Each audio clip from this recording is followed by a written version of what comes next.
All right, court will call State of Wisconsin versus Jessy Kurczewski, case number 21 CF 885. May I have the appearances, please?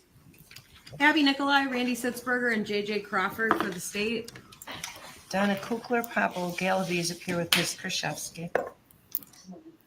Good morning. Before we bring in the jury today and continue with the testimony of Detective Hoppy, I do want to address the motion filed last week by the defense. I'm aware that there's a motion that was also filed by the state. I haven't had an opportunity to review that yet, so I'm not going to address that one right now, but at least wanted to address the one filed by the defense, which was to add 2 witnesses to the witness list. Who will address this for the state? I will, Your Honor. All right. Attorney Kukler, anything you want to add? I don't have the luxury of having the investigative reports. I believe they were turned over to the defense or to the state because that was referenced at the end of the day when they referenced getting it. But based on my reading of your motion. That's right. All right. And anything else you want to add? No, motion All right. speaks for itself. From the state?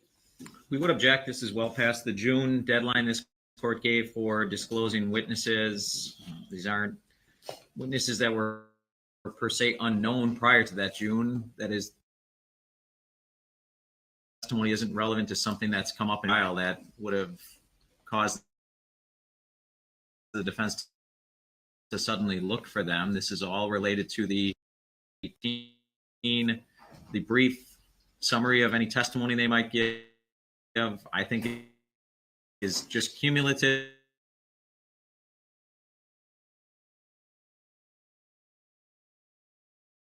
to what we've already heard. That being that in Ms. Kurczewski's own interview to the side of Ms. Hernan, they didn't move her, that they generally try not to disturb a body or the scene for a DOA or dead on arrival type case, such that I don't think they have anything that isn't already in evidence and can be argued. And again, this is a very late disclosure. We're at the last witness of the state's case when these 2 witnesses were disclosed. So I would object. Did the state otherwise know of these witnesses from previous reports?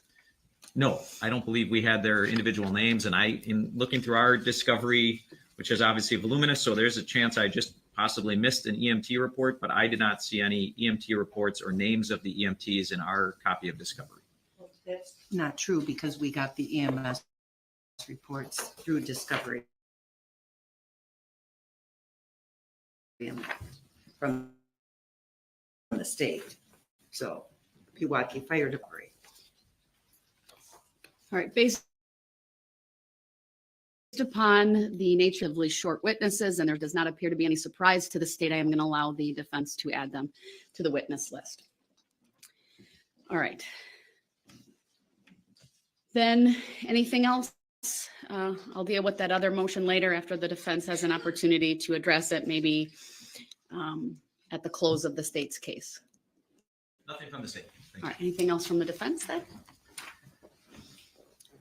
No, not at this moment.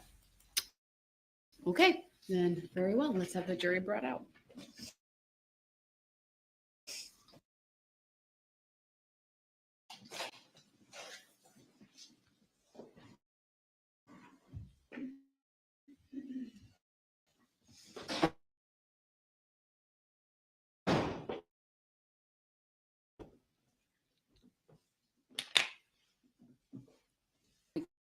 Come on back up. Yes, thank you. I'll swear you in, or Teresa will swear you in again.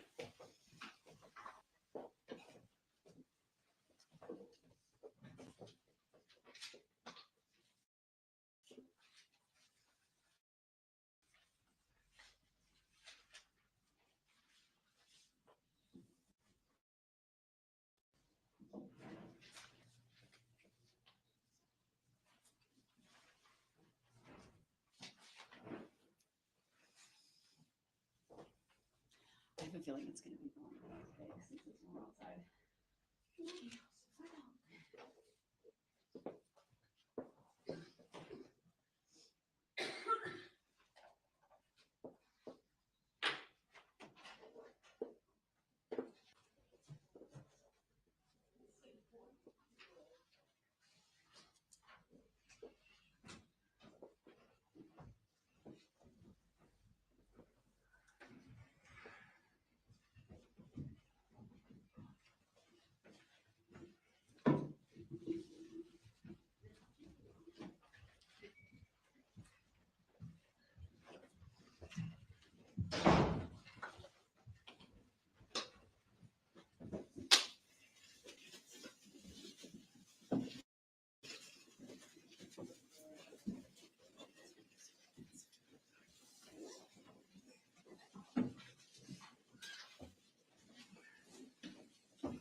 Thank you, everyone. Please be seated. Good morning, ladies and gentlemen of the jury. Good morning. Detective Hoppy, if you would stay standing and then raise your right hand since it's a new day. Madam Clerk will swear you in. Do you solemnly swear that the testimony you're about to give shall be the truth, the whole truth, and nothing but the truth, so help you God? Yes, I do. All right, then, just for the record, for Madam Reporter, state your name, please. Aaron, Aaron, Hoppy, Hoppe. Thank you. Go ahead. You may continue with your examination of Detective Hoppy. Thank you, Judge. Good morning, Detective. Good morning. Before we jump in for the day, I want to ask you, do you recall last week when we went through some text messages in Exhibit 186 that were from May of 2018? Yes. And do you recall that you even circled a page of those and we entered that as 186A as an exhibit? Yes. Do you remember what word you circled on that? It was May of 2018. Right. I'll be honest, I'm sorry. Sure. The only reason I'm asking is because I think we forgot to add something to our timeline there. So on 228 exhibit before you, there's a spot for May at the top of the exhibit. Is that true? Yes. And if I showed you exhibit 186,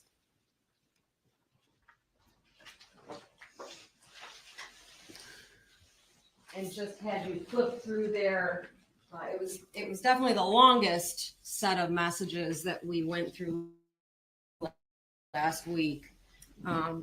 You circled on that exhibit? Yes. And what was that? I believe that is when Miss Kurczewski tells Mr. Craig that Miss Hernan is in a coma. Okay. So do you have the marker in front of you? I still? do, Could yes. you please add 2018 next to May and then just put the word coma?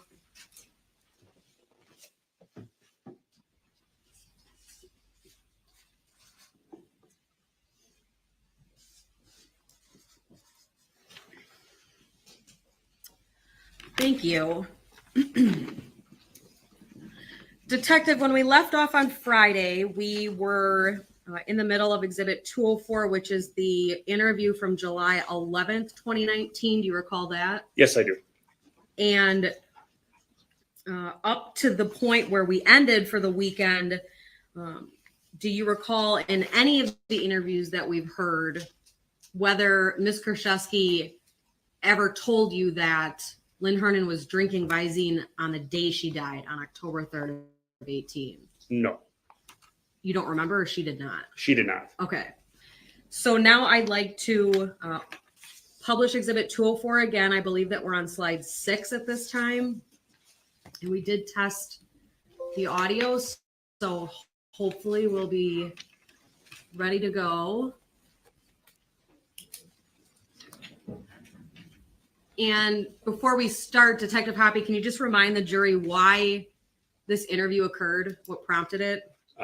Miss Kurczewski requested to meet with investigators. Okay. So this is, again, a continuation of the interview on July 11th of 19? That's correct. Okay. And for the record, this clip starts at 10:06:29. I don't know what to say. How about this? And again, just be straight here. Did you ever use any of Lynn's credit cards, or did you ever apply for a credit card or a loan or anything else after Lynn's death? After she died? Yes. No. Never used her credit card. I might have used her Speedway card like a day or two after because I always had it, and now all of a sudden like it dawned on me. But other than that, no. Okay. So she let you use her Speedway card? Oh yeah, all the time. Yeah. She had me keep it on me because when I would go back and forth or anything, she always had me use it. Always. So just the Speedway card, no other credit card? I didn't apply for anything after she died. Everything I did was while she was alive and with her. What about using the cards though? I mean, what? I think just the Speedway, I'm almost positive. Okay. Because she cut up a lot of her credit cards before, like the 2 weeks before. So I don't remember any other ones left. I mean, I'm not saying they weren't. I'm thinking wholeheartedly. I do remember I used the Speedway card. I'm almost positive because I screwed up. I'm like, oh shit. Like, I knew, like, this isn't going to be good. Okay. it's time for you to be an honest person. You need to show Scott, the woman he's been with for 3.5 years, who watches his kids that the lies are done. Yeah. Because my patience is getting done with this. I know he knows you're involved. Here she is. Look at her. You loved her. Yeah. Right? Well, don't you see? Visine bottles. And she needs a lot of Visine, more than one bottle, to get where the Visine in her body. 0. But there's the water bottle. Yeah, I get it. I'll show you the picture of the trash. There's no Visine in the trash. Jessy, you either cleaned up the scene. No, I threw it out 3 days before. I know Hell I yeah. threw out all the bottles. It was 3 days Right, before. and you said you didn't buy any more since then. Yeah. So 160 parts of Visine, which is like 4 to 5 bottles of Visine, get in her system. Explain it to me. In her water. Without a lie. You drink 1 bottle of water over 3 days? No. Then how? Then I what? gave her water every day. So then where would the Visine have come from? Her waters. So she pre-dosed all the waters? That's what you're going No, with? not all of them. No. I didn't say all of them. I said, but she kept it in her bottle of vodka. She had 3 bottles of vodka. I didn't touch her drinks. I would like to believe you, but all the lies you've said in this case, and prior to us even talking to you, all the stuff, all the lies you told Scott, to your mom, and you know what it looks like? That you're guilty. I didn't. And the jury's going to find you guilty. I did. It's just that simple. I understand that. But when you say, hey, we did all this research on my phone and stuff, you know what it looks like? It looks like you're doing the research. You're buying the gun. I understand that. You know? But I wasn't. I know, but she's not here to tell us what happened. So we have to go on the evidence. But I'm And listening. evidence I is told phone you. searches. I told And you. evidence is every phone records time. showing where you're at. And evidence is there's no Visine here, and there's supposed to be Visine bottles around here. There's supposed to be Visine She bottles in didn't the drink trash. Visine from the bottle except the first time. So She you're telling me she never, pre-dosed all these bottles of water in the kitchen. not all of them. No, she did it with a few That bottles sounds just with her ridiculous. vodka. No, it isn't though. I'm telling you the truth And because not she only had that, all she had these 15 bottles. ounces of vodka the day before. She was a 0.0 when she was found. 0.0 ethanol. Okay, that was the day before. I get you. I know what she drank. I saw it plain as day. I poured it. You poured the Visine No, into the the drink. vodka. You poured it in the water or the vodka. You poured it in the. You gave it to her that morning. I did not. You helped her out again. She wanted to die. She was real sick. This is not the person she was. I get that because she was a hairdresser. She cared about what she looked like. She looks like a crap here. Yeah, she does. And no one looks good then. But this person, as a whole person, isn't who she wanted to be, and you helped her. And she helped you out over the last 2 years with a lot of money. She did. And it was coming to an end. The money was coming down, and it was time for Lynn to move on to a happier place where she wouldn't be miserable. And you helped her. It's that I simple. bought the Visine. You I bought bought it, and you gave it to her. I didn't give it. I gave it to her, like handed it to her, but I didn't give it to her. So you knew she was putting it in there that day of? I didn't know You were there day. that morning for 4 hours. I didn't know she put it in there the day. The of. body metabolisms are real quickly. I So understand if that. you're there from 8 until noon, she's taking it at that time. Well, I told you she was in and out while I was there. But she's constantly keep dosing. She needs to keep drinking to get this in. She didn't drink 4 bottles in one No, shot. she didn't. You know, and not only that, but all these other times, She didn't when you drink drink 4 bottles of Visine water. to the level she's drinking it, ingesting it, she's going to have massive diarrhea. She's going to be throwing up. There's no puke on her. No. She There's no- doesn't have diarrhea. There's or little puke. pills in her mouth. There's pills all over. There's no pills in her tummy. She doesn't have Someone any staged diarrhea. this. I didn't stage that. I can tell you Who right did? now, I did not stage that. Did your mom? No. Honestly, my opinion is I think she drank that water. I don't know what was in it, but I think she drank the water, and I think she went to do the pills next. And I don't think she got very far. That was my honest to God truth. I did not give her Visine purposely that day for any reason. I didn't have it with me, and I didn't give it to her. What do you mean purposely? Well, because you guys are thinking I purposely gave her Visine. I didn't do it on purpose. That's I only what gave her I'm Visine. trying to So get you could have unintentionally done it. I mean, You gave it to I her. bought it What? for her. So, I mean, I look at it like right there, that's bad. I bought it for her. And you knew what she was going to do with it because she has stuff for her eyes. She She's did been stuff, doing it, and then she but has to she's drink been her doing stuff. it for, like I told him, she's been doing this for a while. She didn't die from it any other time, so I didn't think it would happen anytime soon. I thought she was just having fun off of it for a while. Thought, okay, it's making her sick. She likes the feeling, or it's putting her to sleep. But you knew that she looked it up, and you knew that she told you she could die from it. Yes. So what do you mean you thought it was just for fun? Because it wasn't ever happening. She wasn't dying from it, so I didn't believe that she would. I thought she was going to go on to her next scenario. Whatever that may be, I don't know. Like all the other ones she come up with for a little bit. She had a boatload of Visine in her, a boatload. And you told me that she threw the bottles away 3 days prior. You didn't buy her any prior to that. So where'd it come from? Where are the bottles? Those Where bottles, though, she emptied into things. That's what she always did when I wasn't there. So then, if you're in a jury and someone says, this person, she pre-dosed all these bottles of water and then resealed them, and then she tell you, Jesse, take some from the left or take some from the right, that sounds ridiculous. I don't know what you want me to say because that's the truth, though. She always, every time I bring up. You think Scott would buy that? Would buy them? Would think Scott would buy that story? Or do you think he'd tell you you're lying again? I'm not lying, though. I told you, I've been honest with you since yesterday when I saw you guys. Everything I've been telling you, I've been coming out with everything. Well, it's time to finish. 100% truth. No more lying. I'm not. I know that. And I've been saying that from day one. I know what she was putting in things. I don't know how much because she didn't do it when I was there. She drank that vodka and she told me after she drank about half of it what she did. Yeah, I didn't know. And it metabolizes in 8 hours. So if you left at 10 o'clock, worst case scenario, by 6 a.m., all that Visine's out of her system. I understand that. And you get there and she's coherent. Yeah. Like she's talking to you. She says, goodbye, see you later, darling, or whatever she said. Right? Yep. So, but she also had a bottle, 2 bottles on her when I left that night. Usually I would give her 2. And then that morning I gave her another bottle. Both those other 2 bottles were gone when I got there. And then she had, I didn't thought it was 2, but there's one sitting there. Usually she got 1 or 2 from me depending on. Okay. We don't see her Visine. I get what you're saying. I can't tell you anything differently because there is no Visine there. I understand that. I don't see it either. She wasn't drinking Visine from the bottle, though. I don't know how else to explain that because she wasn't doing it. She did it one time. If that's what she was doing, I would tell you.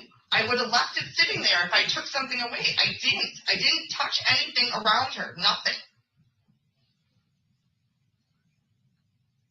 I didn't even want all the pills laying around her that she shouldn't have had, and I didn't touch those because I didn't want to take anything away because I knew exactly what it was. In general, it's a dead person. You don't touch shit. I did not give her any Visine that day. None. I didn't put it in anything. I didn't give it to her. I put Visine in her drink one time that I told him about. One time. And that was in front of her, and she got mad at me because I only put 2 drops in it. So she grabbed it from me. She put the Visine in what she wanted when I wasn't around for a reason.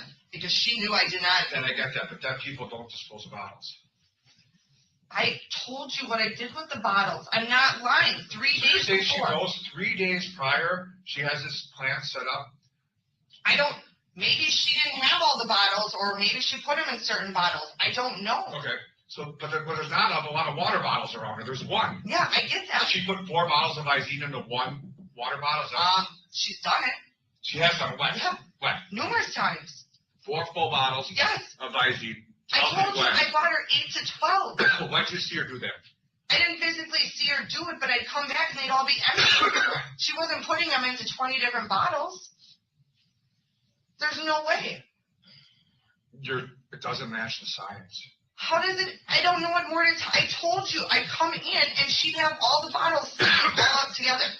She's not taking 1 bottle at a time and drinking it. Morning. No. 3 days before is when I emptied out the trash, and that's where all her bottles were.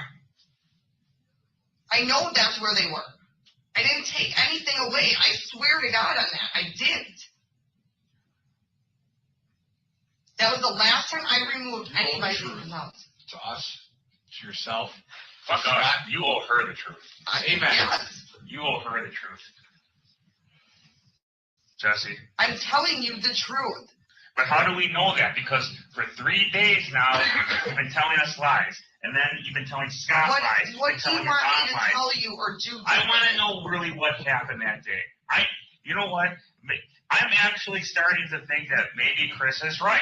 That you knew she was trying to harm herself, and you were doing a half-assed job of trying to stop her from doing it. I think part of you maybe actually felt bad and knew that she was sick and wanted it. Maybe that was it. Because I don't think you're a stone cold killer. I don't think you're cold-blooded. I don't know. But what I do know is Chris is 100% right when he says the science and the facts aren't adding up. That bottle of water right there had in six Visine. How do you know that? Because that's what she put in it. When? She told me the 3 days before I threw it out. And she asked for it that morning.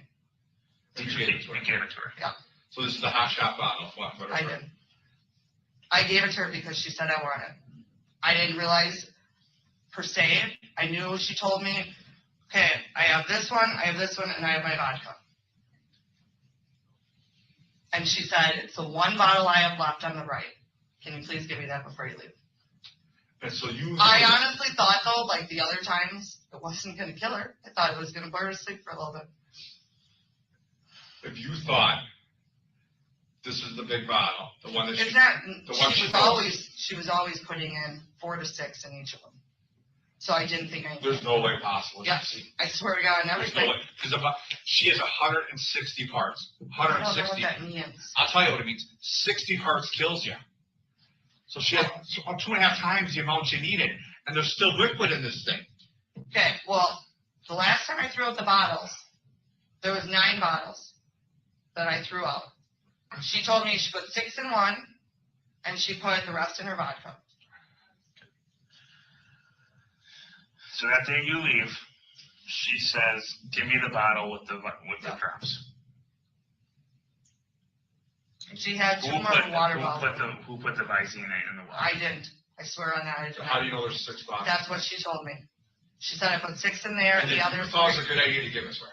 Is that what you're going with? No, I didn't think it was a good idea. Why'd you give it to her? Because I fought with her Because you about wanted it her for an to die. hour before I left, and I didn't want to keep arguing with her. She was screaming at me before I left. Didn't tell us that before. You said you're watching soaps. We were. And when I went to leave, she said, I want that bottle. And I said, you don't need it. I figured it would put her to sleep because she was putting in very large doses from what she told me. She told me numerous times. Every time she had her Visine, she would take about 3 bottles. And she was putting it in to 2 waters usually and her vodka. So she was putting in a good 3 to 5, 6 bottles in each one of them. It was no different than any other time in my mind. That's what she was doing. I'm telling you the God's honest truth. I didn't ever put it in there. Ever. She did that behind I don't closed believe doors. it, and Scott's not going to believe you, just so you know. He's not going to believe you. He's going to think you're a murderer. I didn't murder her.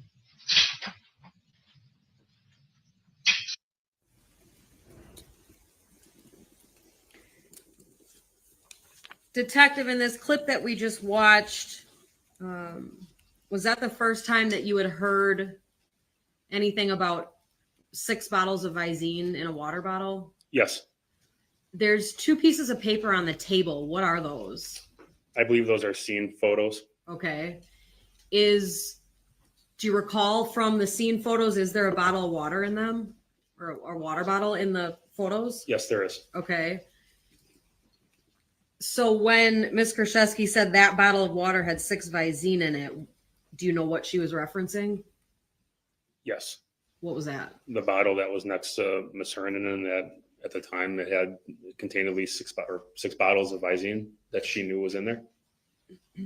Was this the first time that you had ever been told Ms. Kurczewski and Ms. Hernan fought for an hour and a half before Ms. Kurczewski left that day? That was the first time. Yes. Moving to slide 7, please. This is about another 15-minute clip. No, he's a personal representative for the state, right? Here you go. Here's your signature on April 20th. That's not for the estate, though. That's for her living will and lockbox. You can do a lot of paperwork at the same time, so they have more pictures. Yeah, I don't know about the personal representative or that the will was left to me. I did not know that. No, How did you not know that when you signed it, though? I didn't. So who signed this then? I signed that. That's not for her will. This is for Amendment of power. living will. That's for the hospital. Okay. That's what that means. That I'm access to medical at the hospital and her lockbox. That's all that is. I know because she had me type that up and we went to sign it at BMO Harris. That's not her will. Living will is for medical decisions. That's what a living will is. I did not know she changed her physical will. No, I did not. My mom didn't even know that. That's for medical. That's for the hospital and the lockbox. I did not know anything about She the has will. all Neither the did my mom. accounts, all that kind of stuff, but you don't Yeah. know that you're the personal representative? No, I did not know that. We thought my mom was. So does my mom. Okay. I didn't kill her for any financial gain, Our nor boss, did I kill our her. boss is done with this. He wants us to be done. So this is your opportunity to I'm say- telling you say 100%. what you gotta I say to helped make her. it best for you. You helped her. I helped her. I bought the shit. I didn't put it in. I gave her the bottle of water. I did help her. That's as far as I She can. can barely move. How can she do this herself? How can she put those 6 bottles of? She was doing that. She physically the was day doing that. the day before. No, it did not happen. It happened 2 days before. The 2 days before. How many bottles did you buy? She had a total of like 11, How many did you buy 2 days before? 3 days before. 3 days before? Well, I didn't buy them that day though. I bought them maybe that day. I don't know. I bought them around Within there. the week? How many? 11.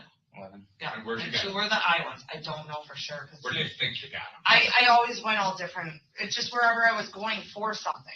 So it wasn't like I just went out for eye drops. Did you break I them went up and longer buy than some 6 here, years. some there, some here? No. Did the clerk think it was funny when you're buying 11 bottles of eye drops? I mean, did everyone I- say anything? Nope. Never. I would think it's weird, but I do too. because my brain's Yeah. fucked up, it's twisted, you know. No, nobody ever said anything. And I didn't break them up and go And different when places. you bring her the 11 bottles, the Yep. 2 ones for her eyes, Yep. and then the 9 for her to her Yep. chest, to give them to her, do you put them on the counter, what do you do with them? The 2 for her eyes, I usually put in the bathroom unless she needs one out. That's why I still don't know why there isn't one, because she normally had one out. I don't know if it was on the kitchen or in the bathroom. She usually had one out. And I know that for sure. And I didn't hide it or put it anywhere. And then the other ones, when I left that day, they were sitting on the sink, on the kitchen sink is where I always, the counter, whatever you call it. Okay. And then the morning of her death, you come and obviously no bottles of Visine around. No, I got rid of them the day, 2 days 2 before. days prior. Yeah. And you asked her, what'd you do with the 9 I don't bottles? know. And what No, did I she say? asked her the day that I took them. Yeah, what Because when she had the garbage, like I always take down her bottles. and you asked her, Yep, what'd you do with 9 bottles of Visine? that's what I said. I said, What did did she you say? take 9 bottles of Visine? That's what I said to her first. Did you take That's all what she 9 said. bottles? And she said, no. I put some in my vodka and I put some in the water. And I said, wait a minute. You did what and how much? I asked her plain as day because I wanted to know. Because I always asked her. I wanted to know how much she put where. And so she put some in the vodka and some in the water. Yeah. But you don't know which water. It was the one water on this side. Right side. And you know that because she marked it, she pointed it to you. No, you can tell by looking at it. The top of it. Okay. And Because she had the you open watch bottles and the regular You bottles. chat and she's reasonably happy and you watch her soaps. And then No, she says, she was moody and in a bad mood and tired. because I said before you said you were watching soaps. We were watching soaps. But she's crappy. Yeah. And tired. And she says to you, go get me the bottle on the left, the right. No, open she didn't one. say anything until I went to leave. Okay. I said, do you need anything before I leave? Like I always ask. Because you said I'm gonna run some errands. Yep. She said that's fine. Yep. And then she says, Well, and that's when she said, make sure you take my card because we haven't used it this month, her state whatever thing. And she said, can you get me some bottles of water? And I said, yeah, I'll get you some water. That's why I don't think she really thought either, because I always got her water. Why did she ask me to get her water? I don't think she planned on it or thought that was going to happen right away. I'm telling you, she's done it before, so we didn't really see this being any different. okay. So she asked you to get your water. Yep. And then what? Oh, actually, I grabbed 2 regular bottles of water from just the regular, and I brought them to her, and she said, no, I want my other bottle. Which is the one you know has 6 bottles of Visine in it, because she told you. And you give it to her. Well, we argued about it. Like, eventually. Tell me about the argument. I said, I don't think you need to take this right now, and I'm not going to be here, because normally she would try at least to have it while I was there in case something did happen. I prefer it. She didn't always listen to me. I'm not going to tell you she did. And she said, no, I want that bottle of water. It'll put me to sleep. I want to go to sleep. We argued about it for a good 5-10 minutes. And I said, no, you don't need to take it. I said, you already had some last night when you had your vodka. And that is exactly how it went. And then you gave in. Yep. And you gave it to her. I always gave in on what she wanted because it's her choice and what she wanted. She wanted. It is her choice. She wanted this, I let her have this. She wanted that, I let her have it. I pretty much did what she wanted of me. Did you see her drink the water? She drank a little bit before I left, like 2 sips. And then you left. Yep. Were you worried? Oh, extremely. But I also thought, too, she's done it before. I didn't really know. So you know she's putting 6 bottles in a bottle of water. She's done that before. 6 bottles. Yes. How many times? I can't say for sure. Certain, maybe 3 or 4. She started off with smaller amounts and went to bigger. Did you ever have to kind of revive her? No. Sternum rub? A few times I hit her face, and like smacked her awake. One time I thought I had to call an ambulance, but I didn't have to. A lot of times she fell asleep and she'd wake up, talk to you for a little bit, fall asleep, wake up. That was pretty much the normal. You carry guilt for what you did. I have a ton of guilt. I also am thinking in my head right now, this is exactly what she said from day one. She always wanted help, and she always was worried that it was going to backfire. Because you could have prevented this.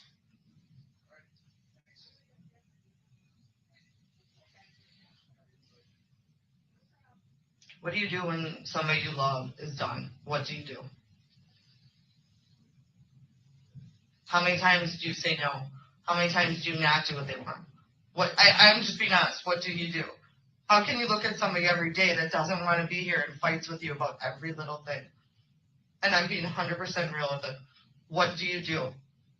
There's only so much. I took her to the hospital. I tried. I'm the one who got her to go. I thought for sure they would help her. They would see something. They would know something. They would do something. I mean, I told them so much without telling them everything. Tell them about the Visine. I did. I told them. You should have told them. Jessy, she was sick. I told them as much as I could without. Oh, you could have told them everything. I know. When my dad's dying, I tell him everything. He's not eating. I did. I told him all that. He's doing this. I kept telling him to check her toxicology. I told him over and over again. When you say that to a nurse, she says, "Why should we check her toxicology?" They just don't say, "Okay, we'll check it." No, I kept saying, "Take it, check it," because I said she's doing a lot with her pills. That's what I said. But I would have thought that would have came up. What you said was before was exactly what you needed to. Was what do you do when someone you love wants to? I didn't do it to her though. I didn't. Well, Jessy, I would never intentionally harm anybody or do anything. She wanted this. I know. I get it. I get it. You knew what happened. I'm gonna be charged with murder or something I didn't do. I'm telling you, you guys don't get how much that hurts. I didn't do it though. Jessy, what do you mean, Jessy? What do you think was going to happen when you gave her a bottle of water with 6 bottles of Visine? I didn't think she was gonna die because she's done it before, and I'm just telling you that. I know. All she would do was fall asleep, and she'd get up a few hours later. But you were worried about her. I was always worried. But did you call her? Yeah, I did call her. Did you check my record? Did you call her that day? I How many did. times did you call her? I don't know. Maybe once or twice. Did she answer? No. Why didn't you go back then? I did go back. If I didn't go back right away, but I figured she was sleeping. She was always sleeping when I called. She never answered the phone. You were worried. You were worried enough that something was going to happen, so you were gone for 5 hours. No, you said I was only gone for like 4. 4.5. Yeah, I said about 12:30. And when I got back, do you know how many times I walked to her house thinking I'd find her dead? How many times? This happened a lot. That it wasn't just one time. I didn't think it was gonna happen. I wasn't trying to make it happen. I'm just serious. I know you guys totally are so away from what I was. Well, what, and what did I tell you before when Chris was out of the room? I told you before, how are we supposed to do it when every time it's been piecemeal? It's been lies, truths. Because no matter what I say, I feel like it's done. It's done. How would you know how this all could have been avoided was telling those deputies that day. So Lynn was suicidal. Lynn wanted to end her life. And I was supposed to say I gave her a Visine bottle of water this morning. Or you say she was drinking Visine. It gives some kind of explanation. Because now here we are. I get it. I get what you're saying, but I don't know how to explain it because I've never went through this with anybody. How are you supposed to sit there and watch somebody you love want to do this to themselves? How do you feel about that? Do you know how messed up I was in the head with all this? Did you want Lynn to die though? No. Then why didn't you talk to somebody? Why didn't you tell somebody? Why didn't you tell a healthcare provider? I tried when I took her to the hospital. And Scott and say, this is fucking me up, Scott.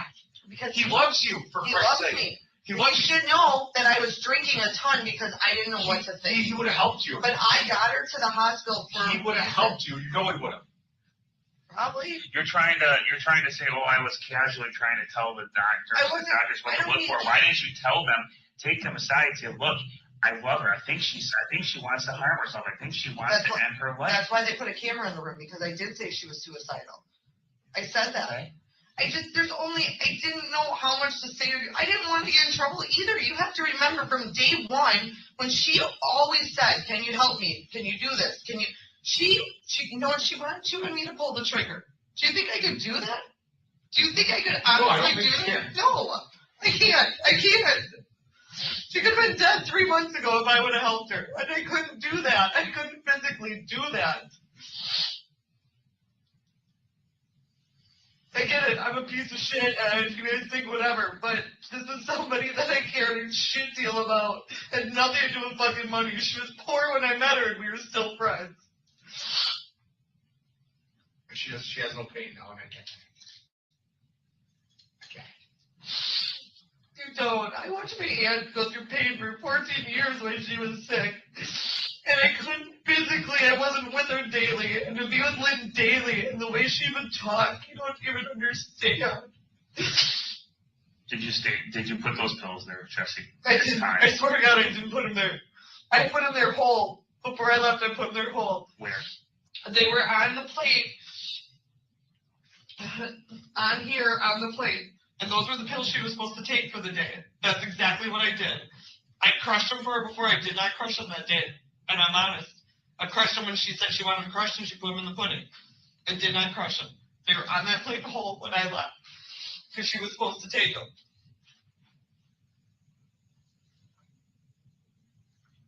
And that I know for 100% fact. I didn't move her body at all except to touch her breathing when I came back.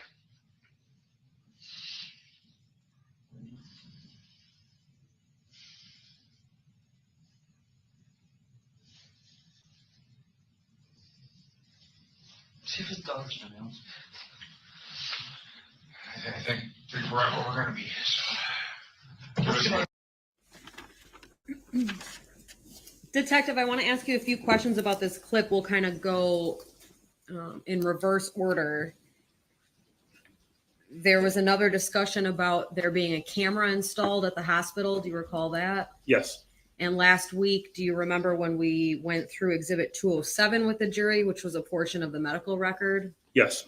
And can you summarize what that record said about the camera for the jury? There was a camera placed in the room due to Ms. Hernan not following instructions regarding getting out of bed and not using the call light appropriately.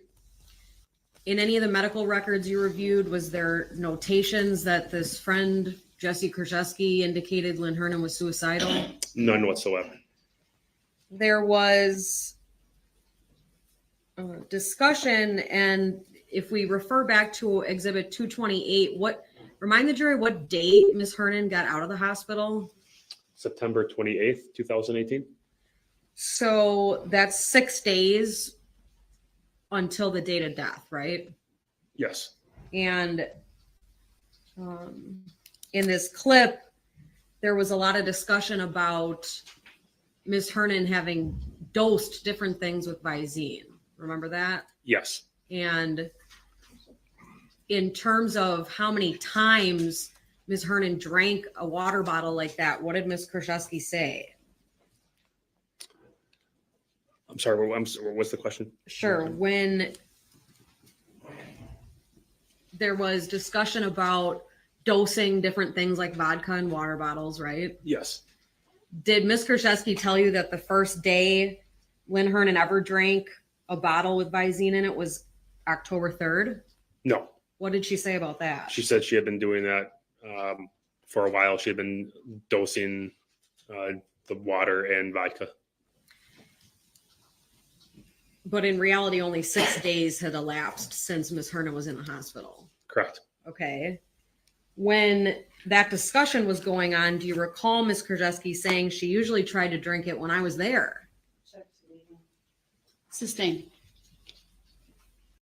Did Ms. Kurczewski tell you when Ms. Hernan usually tried to drink her dosed items? During that portion of the interview, Ms. Kurczewski stated that Ms. Hernan had tried to drink her dosed water or vodka when Ms. Kurczewski was present Did she say why? to make sure she was okay.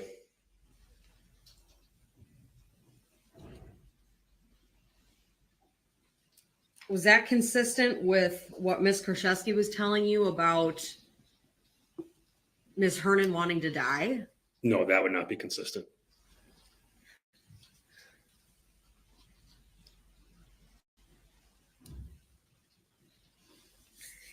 Do you recall in the clip that the jury just watched the time period of the argument between these two individuals changing? Yes. And how did it change from the previous clip to this clip? Obviously, initially there was no discussion of any argument.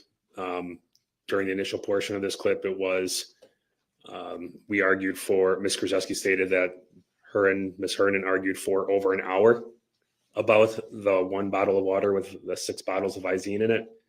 It was a very short argument and just got it for. And finally, during the clip the jury just watched, was there more discussion regarding Ms. Hernan's will?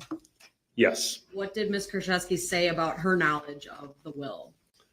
During that initial portion, she stated that she believed it was just for medical decisions and I believe the lockbox at BMO Harris. Okay, so there is a clip where a piece of paper was shown to Ms. Kurczewski, right? Correct. Do you remember what that was? I believe that was the living will and testament. Okay. And fair to say that's different than the will filed in probate? Yes. Okay. So during this clip, what did Ms. Kurczewski tell you about her understanding of the actual will in this case? That she was not the representative for that. We talked about this last week. Do you recall when we showed the jury exhibit 83? And if I could publish that, please, it's already in evidence. We're all set, Madam Clerk. Detective, do you remember when we talked about this last week?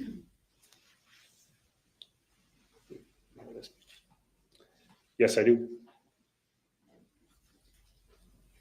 And there's some markings at the top of the paper. Does that indicate this was actually filed? That is correct, yes. And if we go to page 2,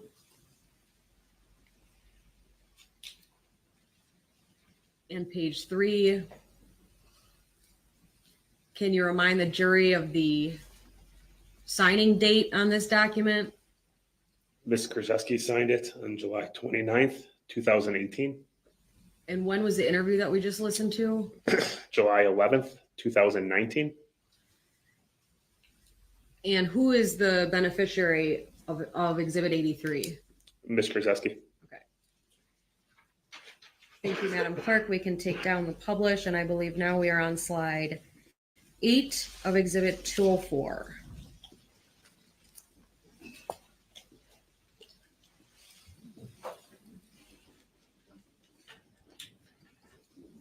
We're all set.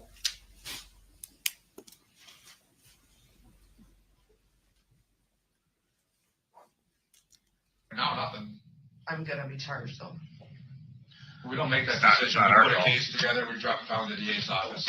You guys have done this for years. What are you thinking here? I need to know what I'm realistically looking at. Well, I guess it's going to be up to the district attorney's office whether or not they believe that you. I would guess we have some culpability of her death, if it's assisted suicide or conspiracy to cause death. We don't make that. That's illegal stuff. Our job is to find the truth. And what do you guys actually think at this point with everything I've said? I think I'll tell you right from day one. I think she wanted to die and you helped her.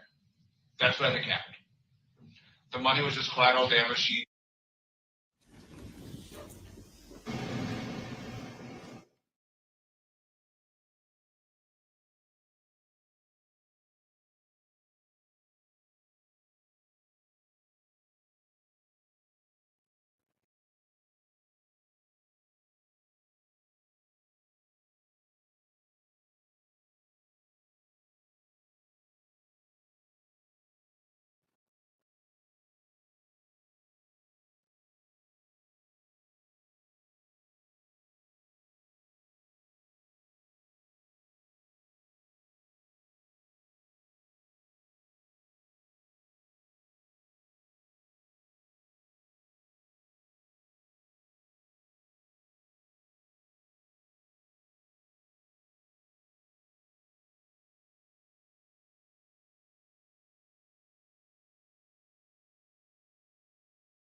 It'll just be a moment if the jury wants to stretch and stand at all. Please go ahead.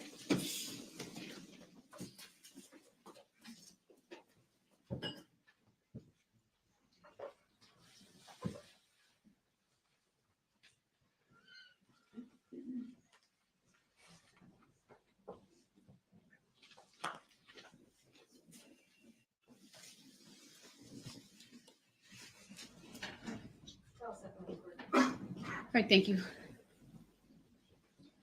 Again, for the record, this is exhibit 204, slide 8.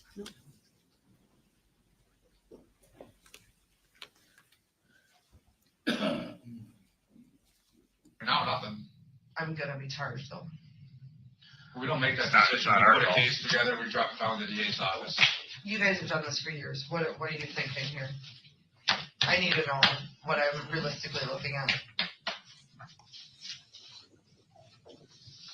Well, I guess it's going to be up to the district attorney's office whether or not they believe that you. I would guess we have some culpability of her death, if it's assisted suicide or conspiracy to cause death. We don't make that. That's illegal stuff. Our job is to find the truth. And what do you guys actually think at this point with everything I've said? I think I'll tell you right from day one. I think she wanted to die and you helped her. That's what I think happened. The money was just collateral damage. You were the one taking care of her. You were the one wiping her until she was taking care of you, and I get that because that's hard work. And she's not blood. I know she's like family, but it's not your mother. It's not your sister.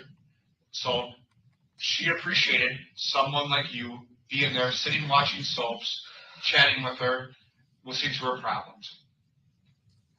And I get that she wore you down. She wore you down, and you broke.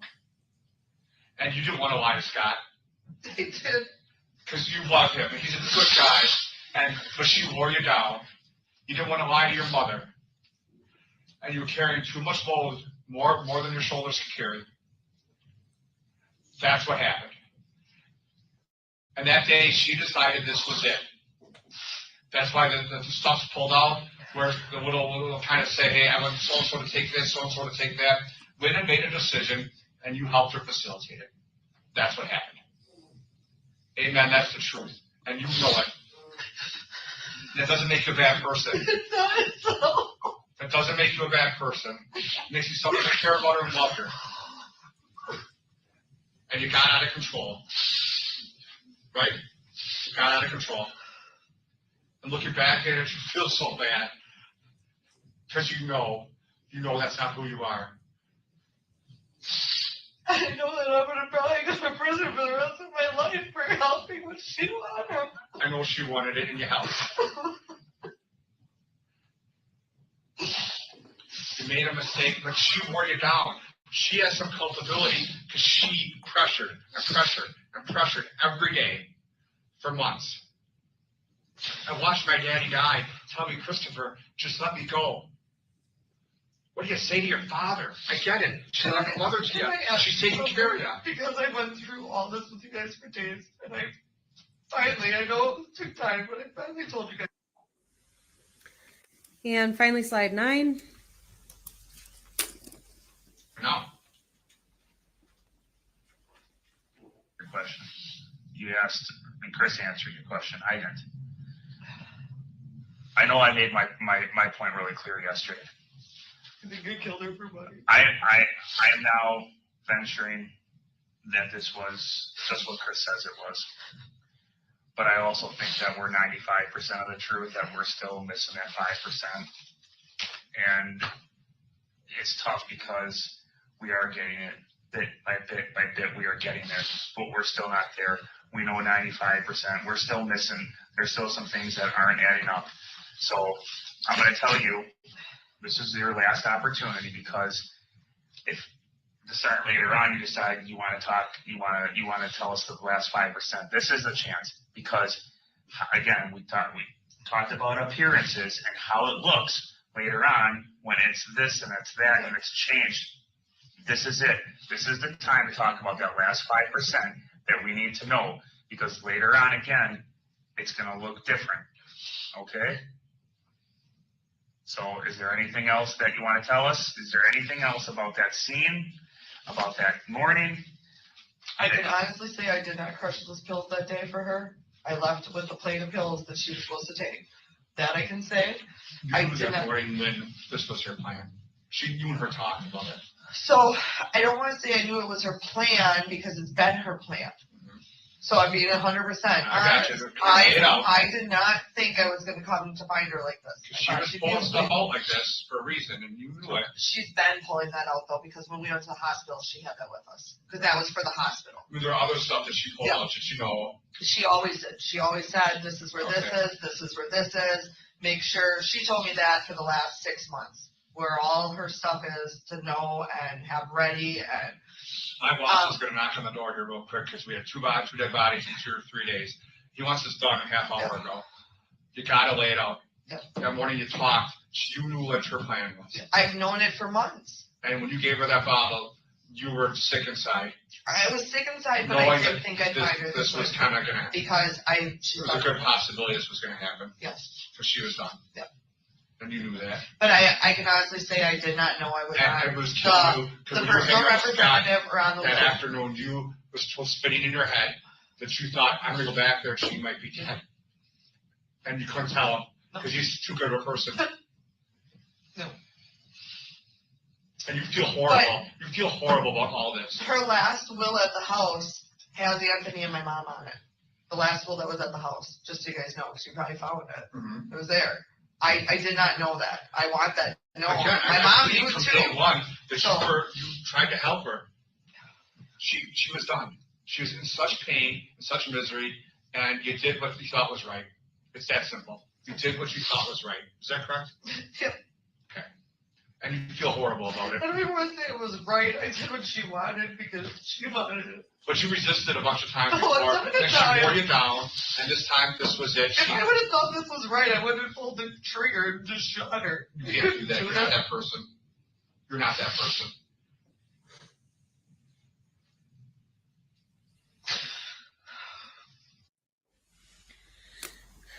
Detective, shortly after, is this interview then concluded? Yes, it is. Is that the last time that you spoke with Ms. Kurczewski? No, it is not. Okay.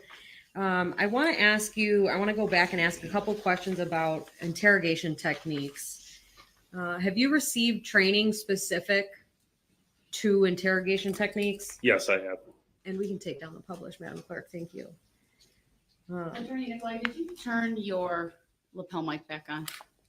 Yes. Okay. Just checking.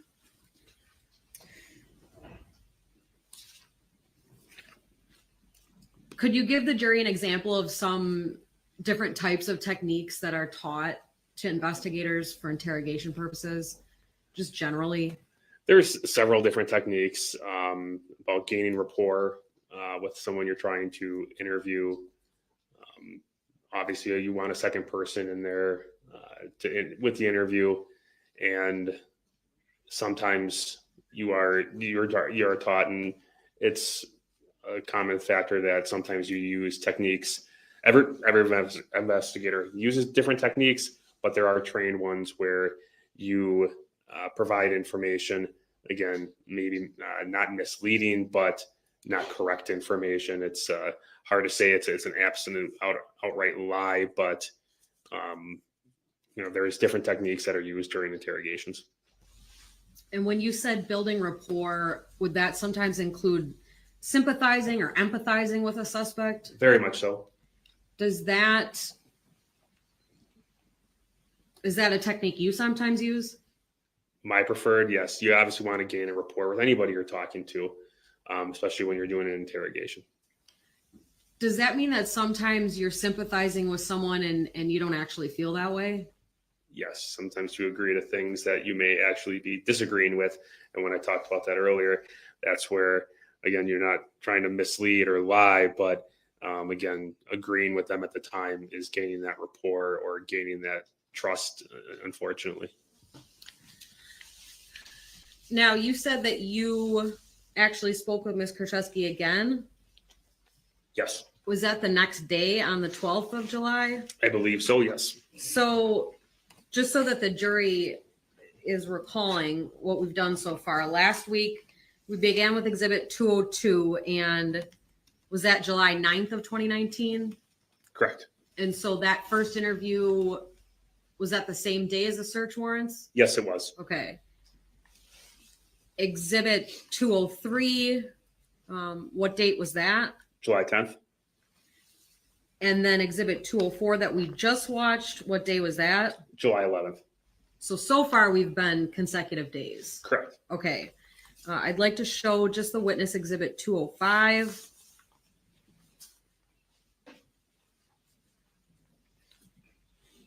And detective, let me know when that's on your screen. It is on my screen. And in terms of the title page, does that look familiar to you? Yes, it is. And looking at the slides briefly, do you believe you recognize those still images? Yes. What is Exhibit 205? Portions of the interview conducted with Ms. Kurczewski on July 12th, 2019. Okay. Why did this interview occur? I believe, again, we were requested to speak with Ms. Kurczewski. And did you honor that request? Yes, we did.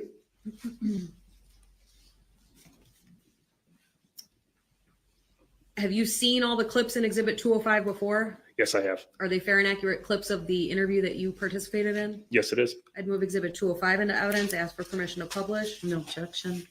Exhibit 205 is received. Permission to publish is granted.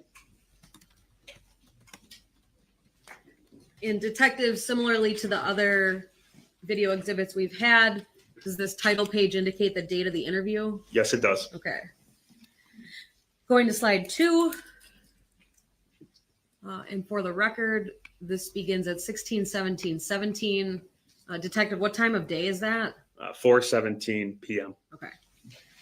And I'd ask that we publish this slide.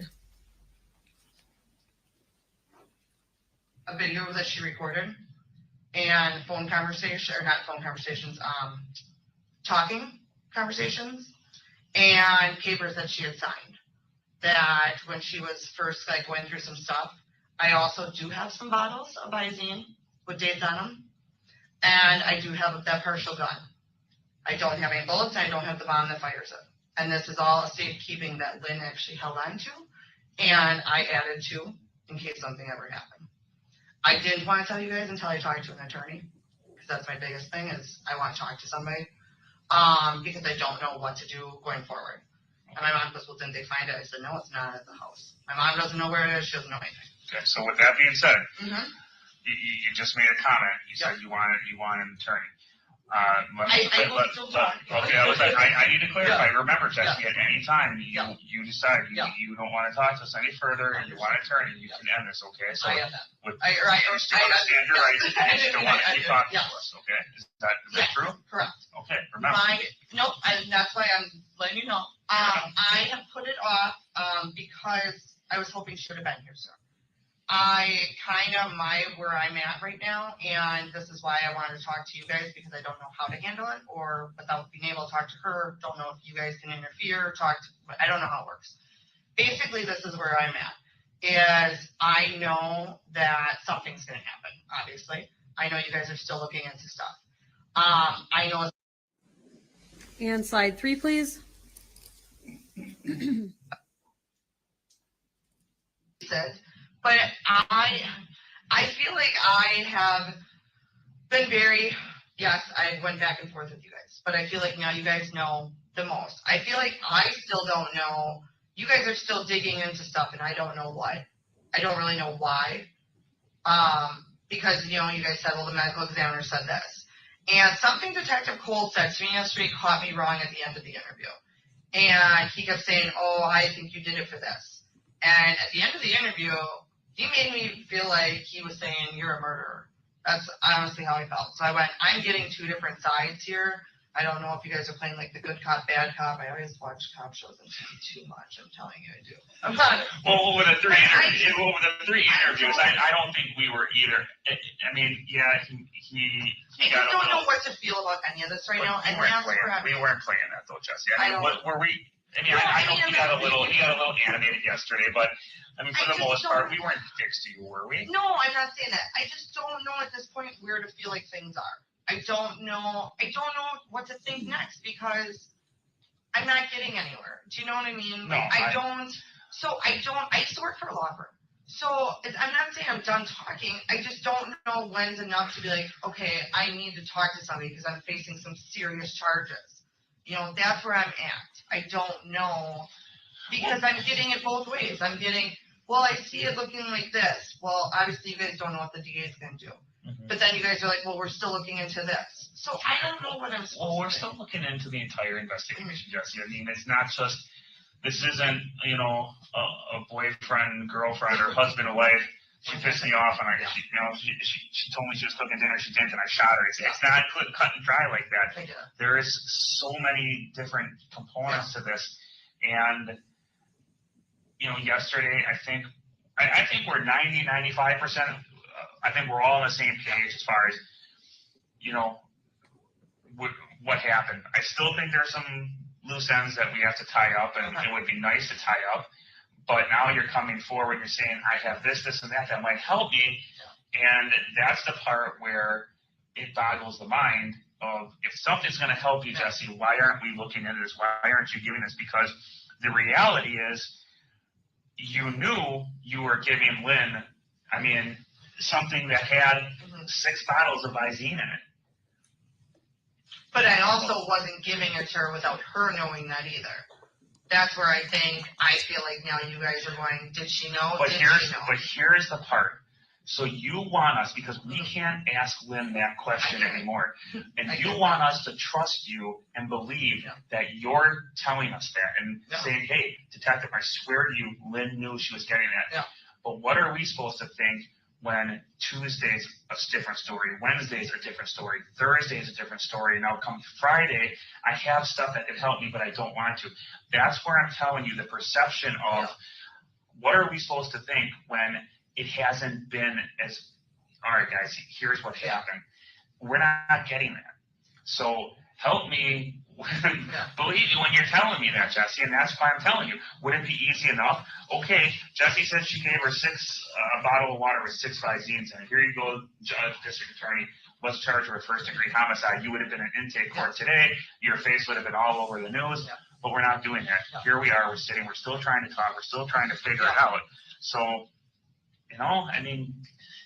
Help me out here, Jessy. Help me. Trust me, I And slide 4.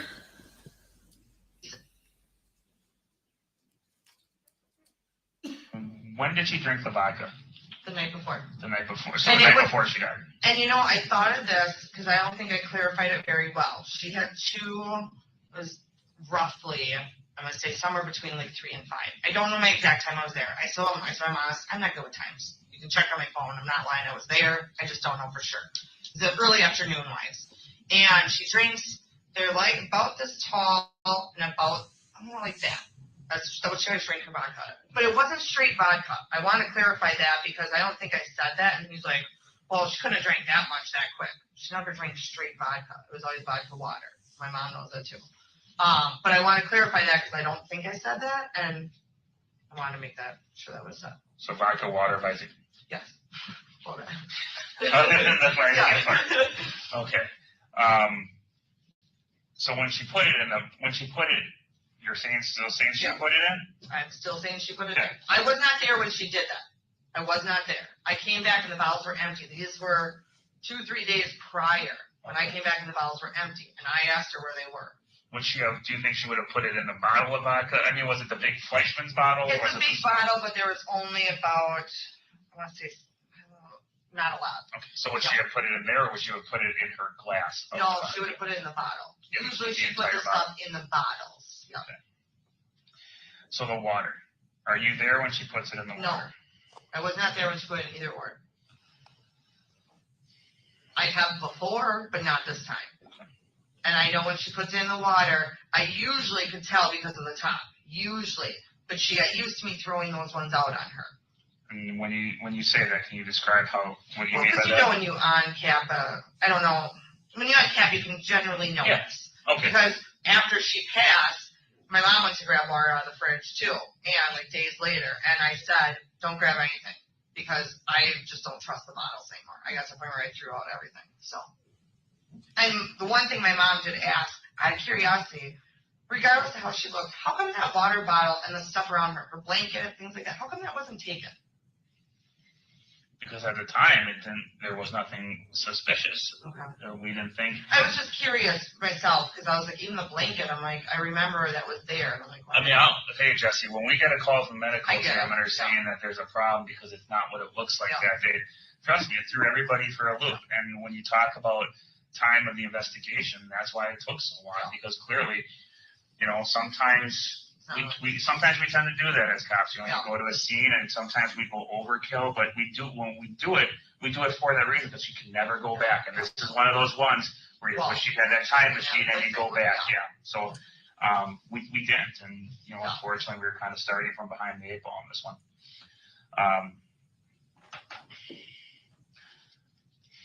I do want to clarify something else too, but if you want to keep going, No, go ahead, clarify. As far as that paper, Mhm. I did again. I brought that up today because it was bothering me. That is a living will. That is not her. And I really want to clarify that because I know I was with her when we signed that, and that was purposely for medical purposes and for her lockbox. And that really bothered me because I really didn't, and my mom and the attorney actually. Have you guys talked to the attorney at all? Okay, the attorney can attest to that because we called her together and said Lynn passed away, whatever, so forth, because Lynn gave us everything. This is what you do. She was good about that. Just like those papers that were out, she always had everything ready. But I did not know she changed her will. And I really don't. I didn't know I was a personal rep, and I wasn't even on the will before. It was my mom and Anthony. She changed. Detective, in that clip, Ms. Kurczewski asked you why certain things weren't collected from the scene. Do you remember that? Yes. On October 3rd, 2018, if Ms. Kurczewski would have said to anyone from law enforcement that water bottle was full of Visine, would it have been collected? Yes, very much so. Hold on, there's been an objection. Object to speculation as to what other people would have done. Sustained. Jury will disregard the answer he attempted to provide. And slide 5, please.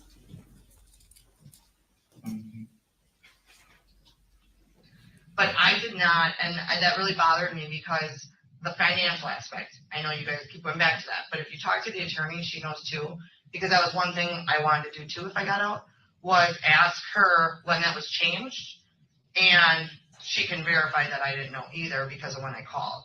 My mom actually said, I'm calling, blah, blah, blah, and she was actually, I need to talk to Jessy, not you. So. Who got the proceeds from the house sale? They were split. Between who? Me and Anthony.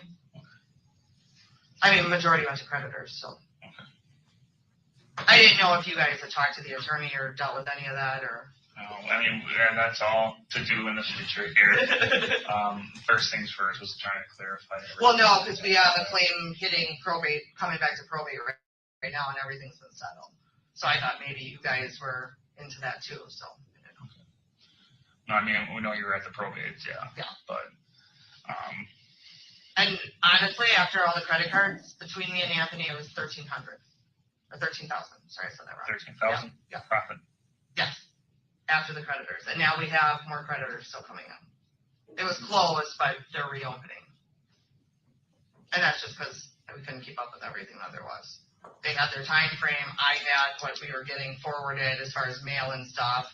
I knew of majority, but I didn't obviously know every single thing. I mean, she had multiple credit cards from the same company that I wasn't even aware of. Like, I think she had like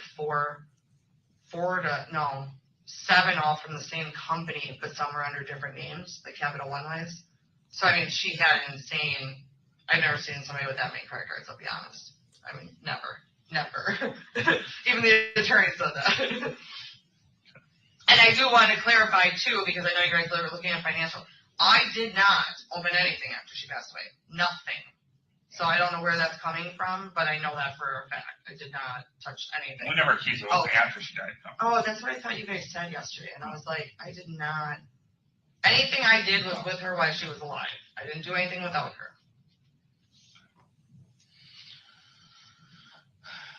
All right. Can you give me 2 minutes? You want water? Visine free. I'm just kidding. Bad joke. I'm a bad guy.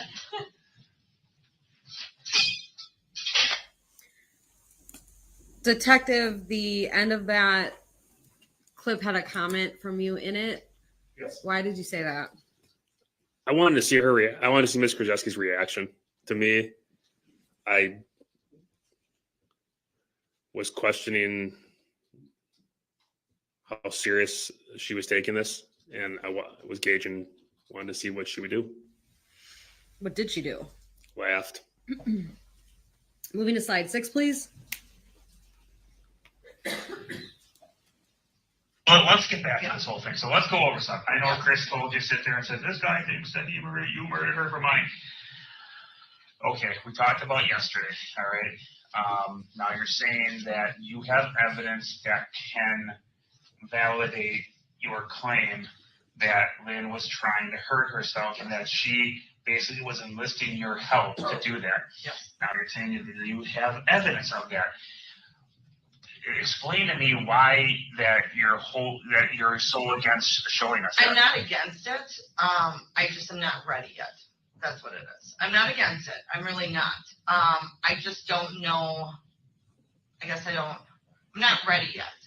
It was something I thought the other day, and it's just because I realistically, that's the point where I want to talk to somebody, and I want to have a better idea of my options with them, because I don't know where things stand right now. So that's kind of where I'm at. It's not that I'm not saying, I'm going to just hang on to it forever. Or I'm not. That's not my plan at all, obviously.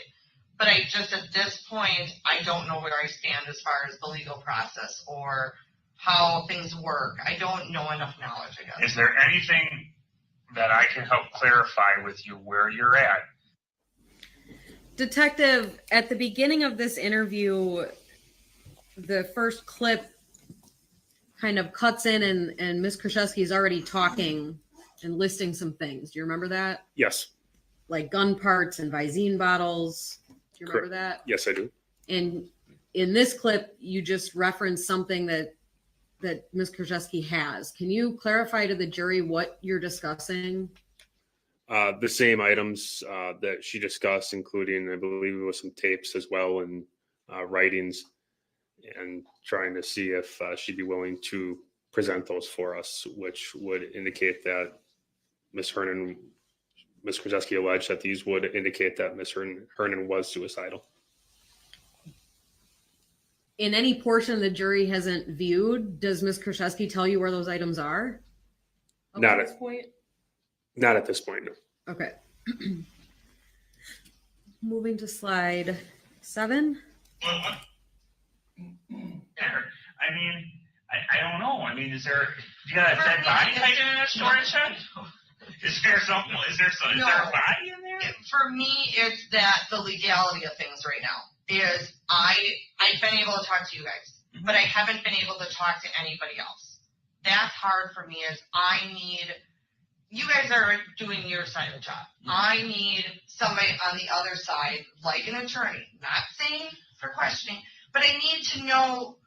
Again, so you're not invoking your rights, correct? No, okay. Every time you say that, that, and that's why I don't want to keep saying it in that sense. But that's why. The case is important to me, Jessy, but in the same aspect, I understand your rights. I respect the fact that people have their rights. So if again, and that's why I'm still talking. Okay, at any time you feel that you're in too deep or this or that, you let me know, okay? Because I'm not gonna. I don't want you to do that. And I guess that's my biggest thing. I don't want to. I guess waste your time talking on that right now because that's what's holding me back right now is not being able to talk to an attorney about it. Anything else, I have no problem answering questions or doing, but But you do have the ability to contact one. I mean, in the jail, you can make a phone call. Yeah, but I don't have anybody like in my, you know what I mean? It's not like, I mean, my mom's looking, she just started today, you know, but I don't want to say it's thrown out the window. Then why would, if you don't want us to see this, if you don't want us to talk about it, if you don't want us, then why even bring it up, Jessy? Why say that there's this stuff hanging? Because well, and that's why you said the payment's overdue, right? You said the payment's coming up due. Yeah. You know those places don't wait long. They're going to get rid of your shit. They're going to get rid of it in a hurry. They're going to get rid of it. So why risk losing something that could help you? Because the reality is, Jessy, you know that this is a serious investigation. Yeah, I do. And I think I just need a few days on it. That's where I'm at with that. I'm willing to answer and do anything because that's what I want to do right now. But this I'm just sitting on right now. And it's just something that I just feel I want to. I don't have the best answer except that I want to talk to somebody else about it. That's the only thing I can honestly say because it's true. So you just want to ask somebody about the storage shed issue? Yeah. Okay. So I want to talk to you about the phone stuff a little bit more, okay? I was going to ask you that too. Everything you guys did take, eventually do we get that back? Or I don't even know what you all took. I know the phones, obviously. Does that anything that holds evidentiary value, we're going to keep. Okay. Okay. So I'm assuming you guys took my laptop, right? Yes. I mean, it's brand new, so there's nothing on there, so not worried, but just asking. Yeah. Basically all electronics we took. Your cell phone. Yes. We were able to recover a lot of deleted stuff. That's good. Yeah, it is good. It is good, Jessy. Because I knew there was a lot deleted, so that's why I was hoping that. So, what was some of? Why would you have been researching certain poisons? I wasn't. That was her. That's what I said she was doing. She was looking at any options, and I said that. She looked at the pill. I mean, I know some of it. I don't remember all of it, but she looked at different options. She looked at a lot of different options. Okay. But there were some recent searches. Recent? Yeah, like in June of 2019. For what? Some recent poison. I don't know on that one. No. It wasn't the poison that she had used, or was it? I think so. Then I don't know. I really don't on that one. I mean, I'll be honest, I don't on that one. Why would I have looked for it recent? I don't know. That's why I'm asking you. You tell me. I mean, I'll be honest. We do. I told you we watch a lot of like the live PD and stuff. So we look up a lot of like random things off of there that we see.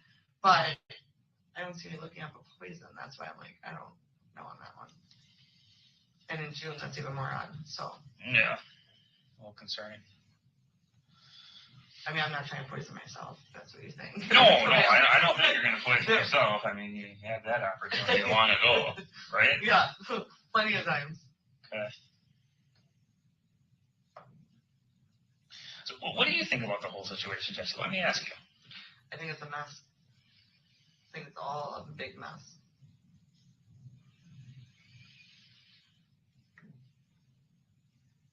I wish I knew things I know now differently than then, or I wish I would have reached out or done a lot different, I guess, is where I'm at.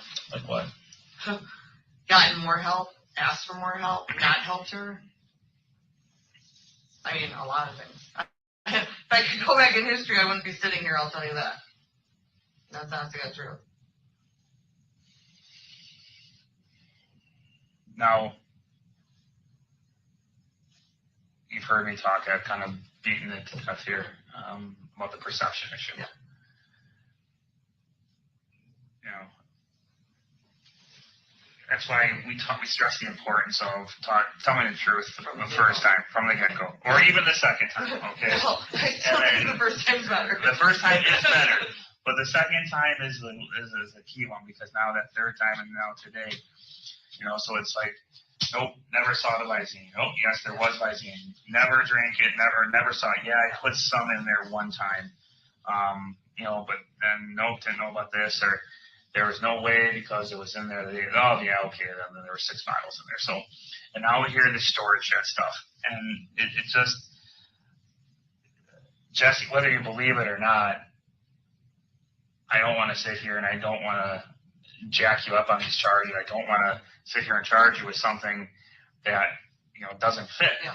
So I can't stress enough that if there's something that says, because helping somebody It's a lot different than actually doing it yourself. correct, 100%.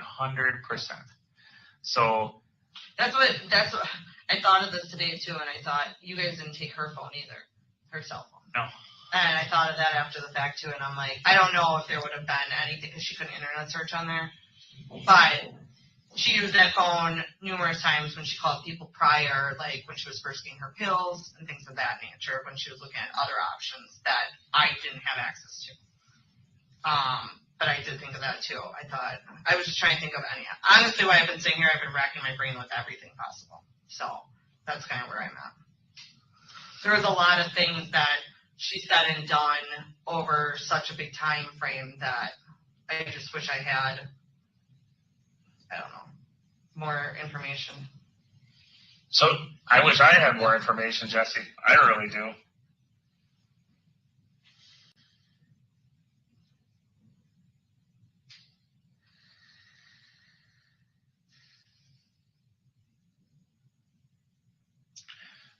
Did your mom know that she was drinking the Visine again? Oh, no. Drinking the Visine? Yeah. Or no. Never. She knew about the gun. No, she didn't know anything about the Visine. She knew about the gun. She knew about the pills. And she knew she was suicidal, but she didn't know to what extent. Because my mom, that was the first thing she said to me. Did you tell them about the gun? I said, yes, I did. So I said, I'm sure they'll ask you or they'll want to know something, but I said, you actually knew of that. So. Because she was very frustrated with me with that one. Your mom was? Yeah. And that's because my mom looks out. She loves Lynn, but she's going to look out for me, obviously, before Lynn, because, you know, only makes sense, obviously. Well, at this point, everybody should be looking out for themselves. I mean, you know, you should be worrying about number one for you, and that's you, and that's your future. You know, nothing is set in stone right now, but unfortunately, Jessy, you're kind of in a little bit of a quicksand situation here. And I'm trying to offer you a branch here to say, prove to me and Chris and to Mandy and everyone else that you're saying you were trying to help her do this. And you have evidence that's there, Jessy. The thing is I don't know what extent is there. That's what it is. I don't know how much is there or what is said or what was. I know she always said, you know, that was her biggest thing. I'll be very honest. She said it all the time. When she first started her downhill spiral and said, I give up. I don't want to do this anymore. I don't want to be sick anymore. When she first started that, she said, one day out of the blue, she said, if I ever asked you for help, would you help me? And I said, what do you mean by that? And she, ever since that day, she kept saying it. And I said, Lynn, that's a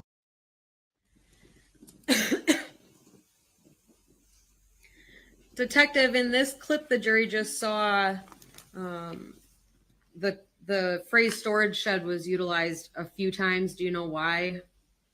Yes. Why is that? By now, Ms. Kurczewski had already stated to us that the items she was referring to earlier regarding tapes, Visine bottles, and parts of the gun were being held in a storage shed. Did you know where? No, we did not. There was also some discussion about some things that were recovered from Exhibit 168, which is the defendant's cell phone download. Do you recall those questions? Yes, I do. And that some of the items recovered had been deleted. Yes. What did Ms. Kurczewski say about that you recovered deleted items? She was glad that we recovered deleted items. Okay. Did she appear to know things had been deleted? Yes, she did. I'd like to please show the witness exhibits 191 through 197.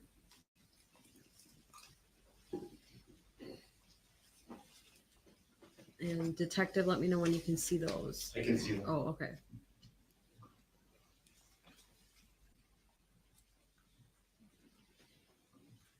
Do you recognize those documents? Yes, I do. What are they? They are documents or a file document that was located on the cell phone download for Ms. Kurczewski. Did you flag these different pages of the download? Yes, I did. Why? I believe based on the titles of the documents that they would be, they would have evidentiary value for the case. Okay. Do they look like fair and accurate depictions of pages from the download in this case? Yes. I move exhibits 191 through 197 into evidence. Objection. Exhibits 191 through 197 are received. Did you ask for permission to publish? Yes, I would ask for permission to publish. And permission to publish granted.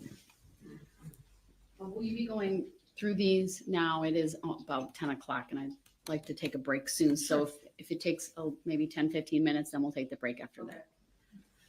And detective, I'm not going to ask you to go line by line through all of these, but if we scroll to the bottom, do you see the exhibit sticker 191? Yes, I do. And if we could please zoom in at line 34, which is the last line on this page. You indicated that these are documents on the phone. Yeah, file documents. Yes. Okay. In fact, some of them, well, all of them look like they've got a file extension, like a computer file would have. Correct. Okay. What's the line 34? 2007 book matter criminal poisoning PDF. And that farthest right column with the red yes in it, do you know what that column is for? Yes. And what is that? It shows the file's been deleted. Can you tell when it was deleted?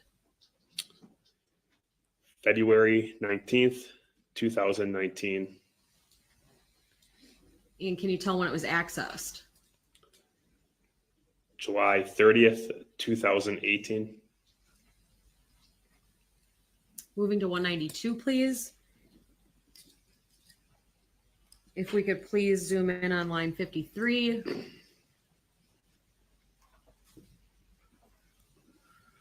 Detective, again, is this another page from Ms. Kurczewski's cell phone download? Yes, it is. And could you please read the document in line 53? Acute cyanide poisoning from jewelry cleaning solutions PDF. Was that a document that had been deleted? Yes, it is. When? June 15th of 2019. Can you tell when the document was accessed? June 15th, 2019. Zoom in lines 85 through 87.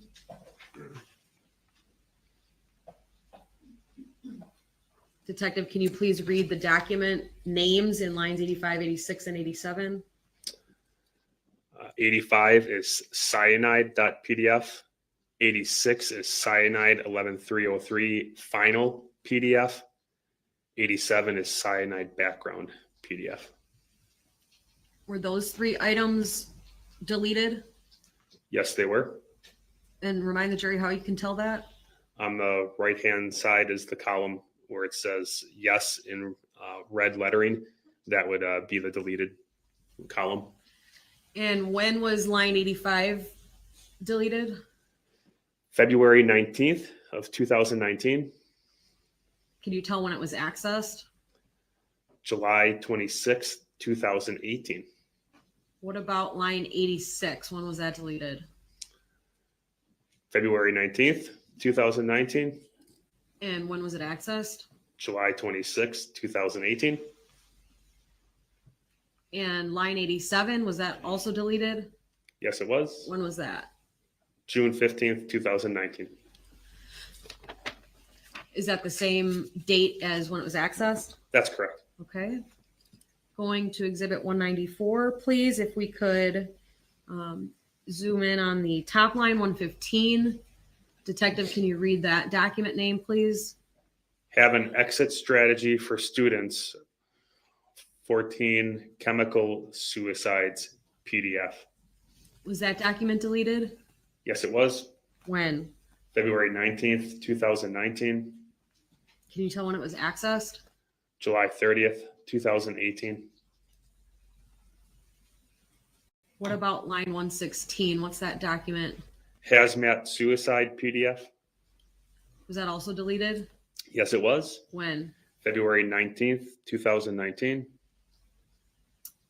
When was it accessed? July 29th, 2018. If we could please scroll down and zoom in on lines 120 and 121. Detective, can you please read line 120? Household poisons PDF. Was that document deleted? Yes, it was. When? February 19th, 2019. When was it accessed? July 30th, 2018. Could you please read the document in line 121? HPA, sodium, potassium, cyanide, general information, V1 PDF. Was that deleted? Yes, it was. When?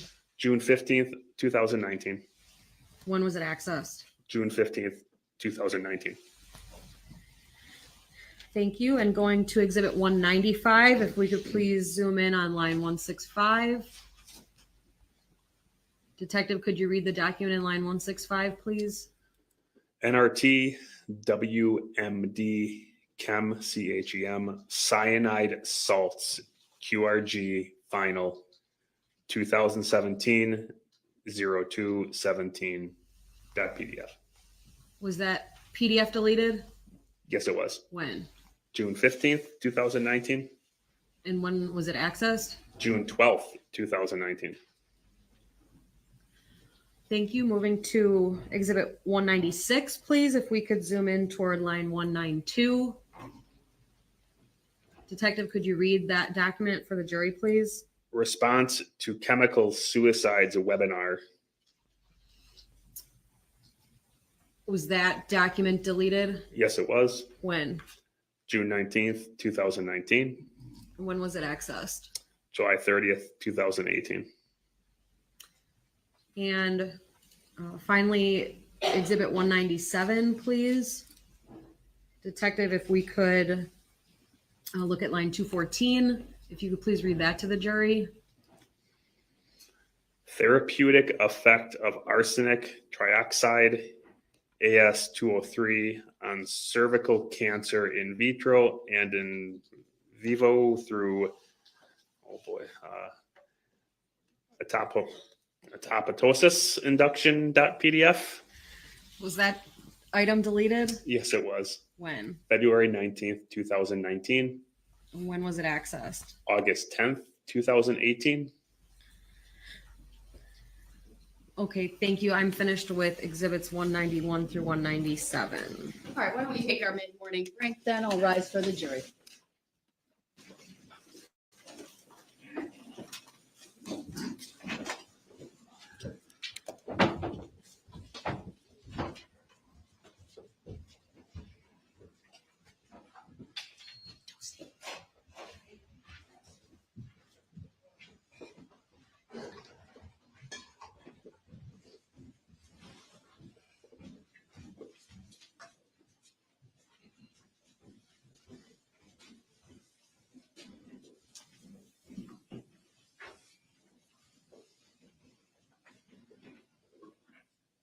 All right, we'll be in recess about 15, 20 minutes.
Oops, I stepped away for a minute and they went to morning break. So I hear they were having closing arguments on,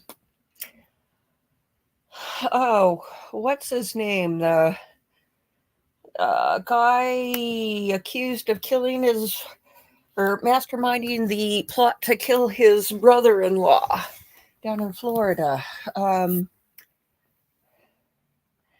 Let's take a look.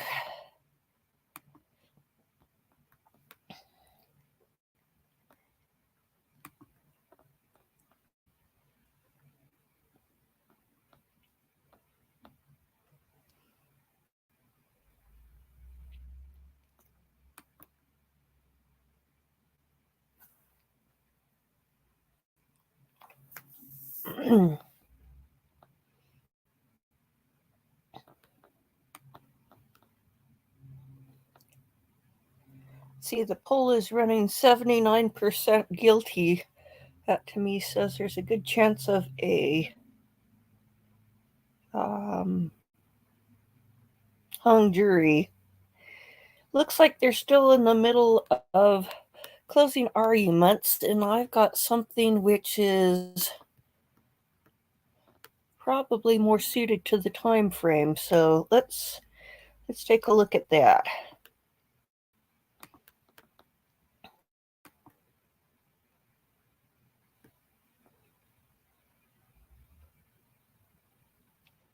Oops, we might need to refresh this.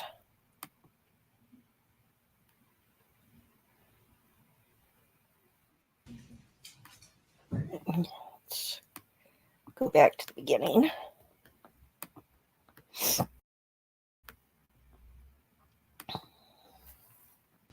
Why did you select Donna Adelson to be the recipient of this bump? Because we noticed the pattern of calls leading up to the murder and around the time of the murder.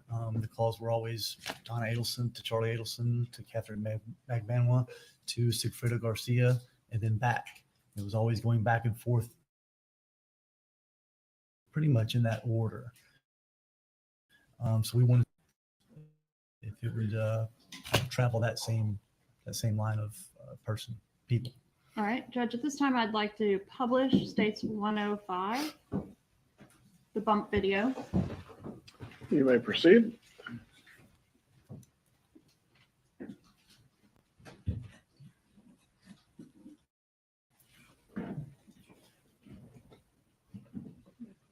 Yes, please.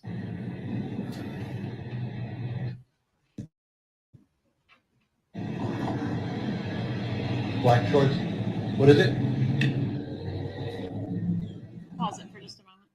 All right, so on the left side of the screen, we've got two different things going on here. Can you explain what we're looking at?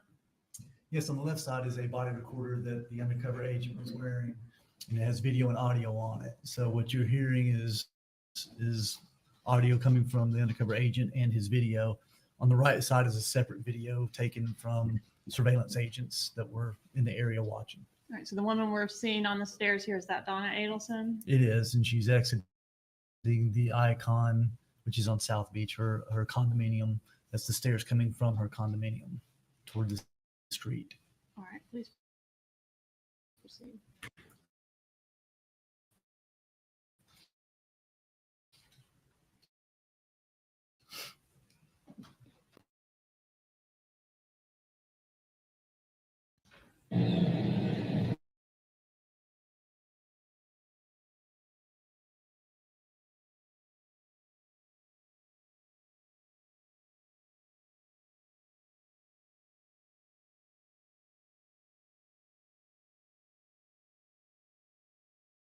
Scared. Listen, just want to let you know that we know that your family has been taking care of Katie and her friend Luto for quite some time after your problem up north has been resolved. And I want to let you know that my brother, he's incarcerated. He helped your family with this problem you guys had up north. And we want to make sure that he's going through some rough times. We want to make sure that you take care of what he's going through, the way you're taking care of Katie and Tuto. Well, this will explain it. Thank you.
Where does Mrs.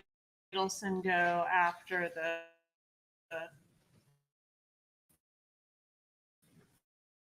conclusion of the bump? She goes into the elementary school there, to the door to the right, goes inside and retrieves the children, and then goes back to the Icon back across the street. And are those Wendy and Dan Markell's children?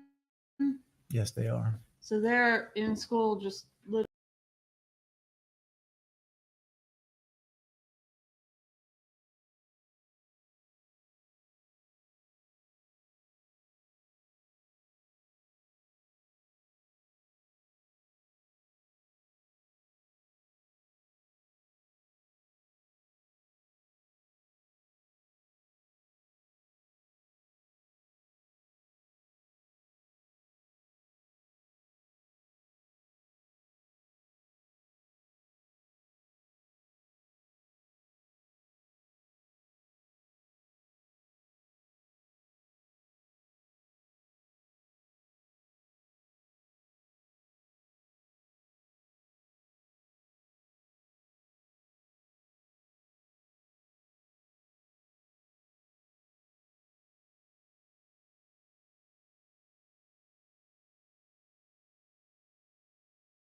or some other tournament very near future and meet the people.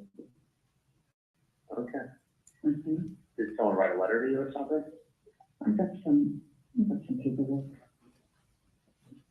hand delivered to me. You're being sued? No, that's what I thought it was, but I'm going to talk to you. Okay. Okay, so, I mean, I can, I'll have to figure out something. You can tell exactly where you are. Well, I'm in Mitch Klein's office on Oakland Park Boulevard. Okay. So I'm right now in the Skyline Chili, and I'll be at his office in the afternoon. So the boys who finished their piano lesson around 4-ish, and they had the traffic at the end, they take a ride with them up there. Did Dad know about this? The dad's at work today, fortunately. What's, IRS or? You know, those IRS people, they're kind of bother you sometimes, but, you know, fortunately not now. Okay. So I will talk to you, I'll give you a heads up if I'm gonna drive up that way. Alright. Okay? And, Is what, you know that? Is it about no, when? no. So let me just talk to you later, and, What is it? Is there help with that? yeah, Alright. Does it involve me or other people? well, probably both of us, What's that? probably the two of us. So you probably have a general idea what I'm talking about. Alright. So let's just find some time to talk to each other and take the boys for a ride, okay? You're gonna take the boys up there? Well, then he doesn't come home, he doesn't get here till about 7 when Dad gets here. So it's ordered you talk to me today. Today or, tomorrow, I mean, it's important. Alright. I know what to do. Well, I'll be up at Mitch Klein's office. You wanna come up? Oh, yeah, so really like. I'm just concerned that I would have to get up there and get back in time for Wendy to get them. Sometimes she gets out a little earlier with more people coming in out here. Can I ask you a question? Who's the paperwork sent from? I see them, that's great. It was, something that came hand to me as I exited the building today. And he did, was it anonymous or? Oh, no, it's not anonymous. Not anonymous. I just don't want to discuss it on the phone. Right, whatever it is. It's silly, but, if you want. I wouldn't bother you, trust me. Yeah, no. Do you want me to come down to see you tomorrow? I have to have the day off. Yes, that would be wonderful. Dad actually starts later tomorrow. You know, he goes in at 1 o'clock. We both work out at the gym from 9:30 to 10:30. So But whatever it is, I'll take a look at the paperwork. yeah, I hope it's not the IRS, but I I will. just would like you to review it and give me some input as to what your thoughts are. All right. Okay, so come down tomorrow. Dad leaves at 12, so anytime after 12 would be good. 12 tomorrow. Yeah, he leaves at 12, he starts at 1 there, so 12, 12:15. All right, I'll come down in the afternoon, that way I can hang out with you and see the ship. That would be great. Perfect. All right, I'll talk to you later. Love you, honey. Bye. It's a shame so many women struggle to lose weight. When this special coffee loophole helped me drop from 184.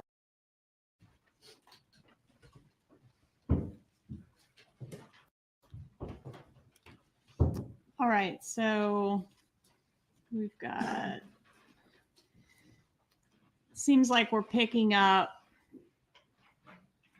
mid stride there a little bit, like we might have missed the first couple words. Can you explain if that's true and why that is? Yeah, it could have been a couple of reasons. Technology missed it, or it could have been that the officer and picked it up and hit the record button a little bit late, just after a few seconds. All right, and in this call, does Donna Adelson, the thing she was handed is State's Exhibit 78, right? That's correct. Does she ever mention to the defendant even the name Dan Markel? No, she does not. Or Danny? No. Jibbers? No.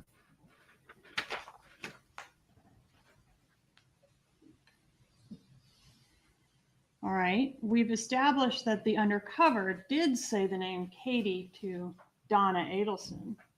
Correct. Does Donna Adelson say the name Katie to the defendant? No, she doesn't. What does she say? She says a girlfriend.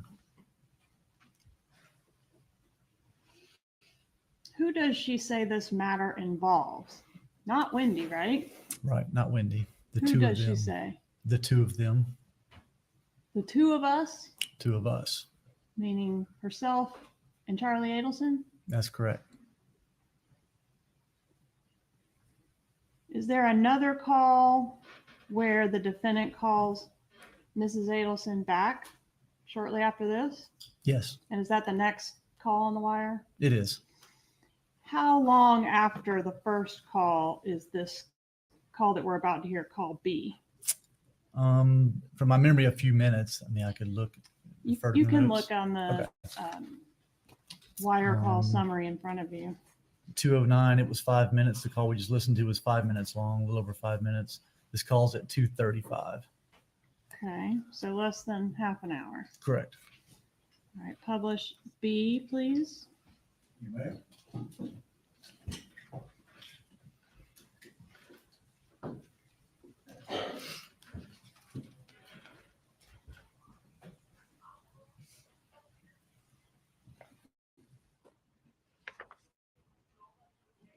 Hey, how are you? Okay. Good. Is it me not paying the Sun Pass?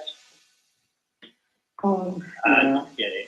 Yeah. No, listen, what was I gonna say? Do you mind paying my Brown and Brown insurance? No. Mhm. Okay, because I'm gonna just stick with That's the same topic for company. you, right? Yeah, but the thing is this, if you stay with the same company for 3 years, they can then try to bump you down into lower bracket. Oh, okay. So it's a good idea that you then. So I might as well stay with them and then hope that that's actually true, that they can do what they said about putting it in a lower bracket. Okay. So you want me to call Pam Hall? Yeah, because I told her that my mom would call her because she's handles some of that stuff at the office. Okay. And then just send them a check.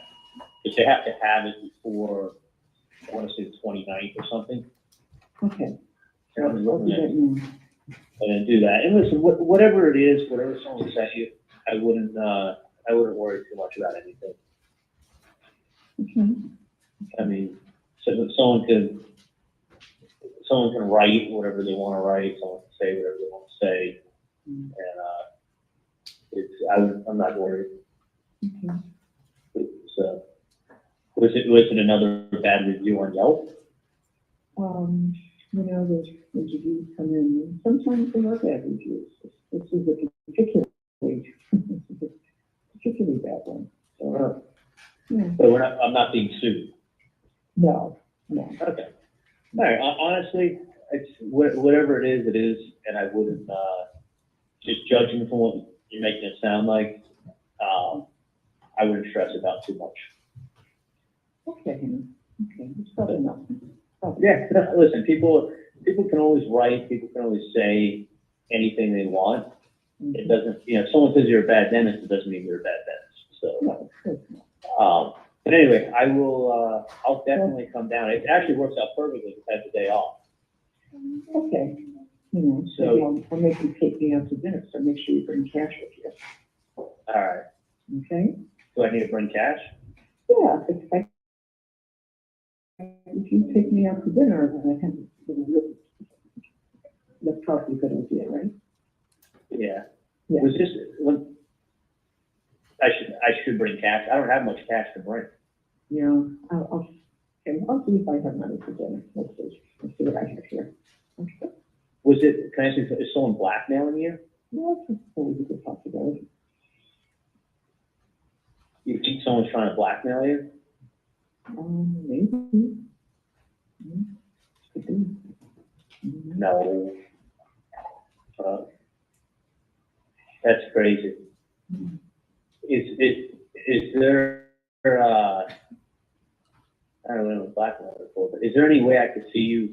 You can't come up here at all? It's going to be difficult because they don't finish the camera picture doesn't leave till about 4:15.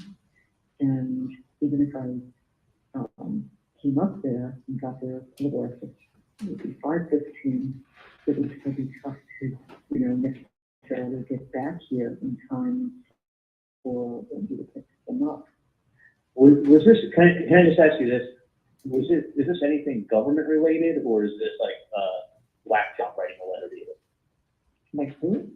Is it like a whack job writing a letter to you, or is this government related? No, I don't know if it's government related. So it's not government or military or anything like that? No. Was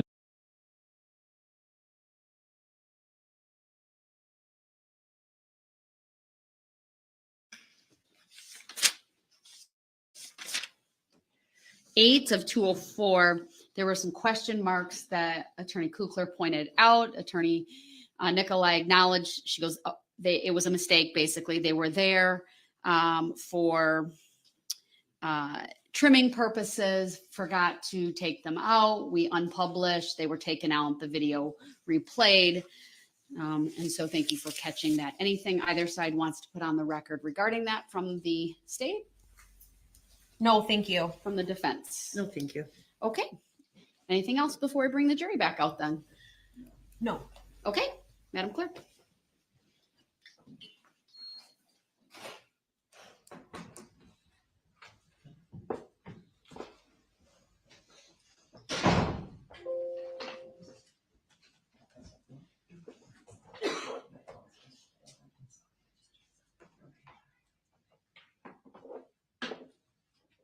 Did you run upstairs, Michelle? Yeah.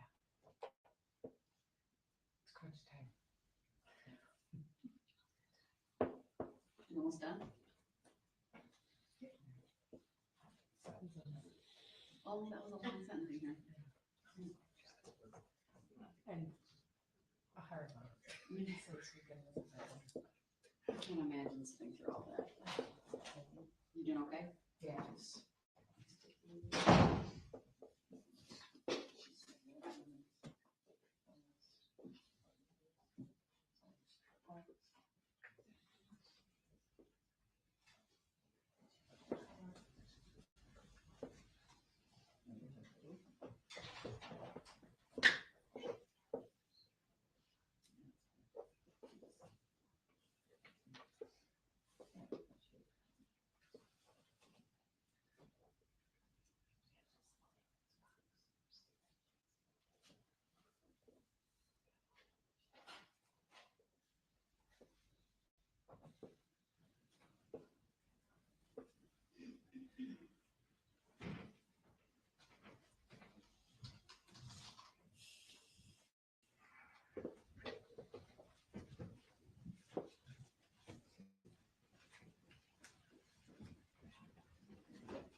How's the temperature for my jurors?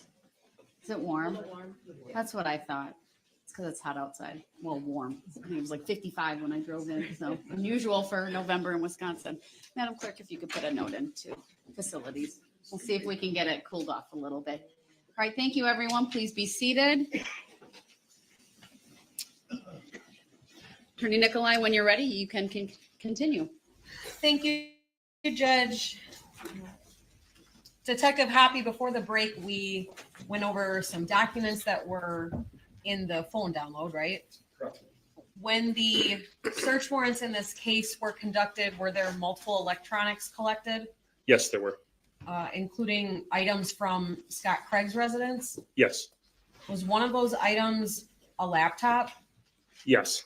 Was that mentioned by Ms. Kurczewski in the last clip that we watched of Exhibit 205?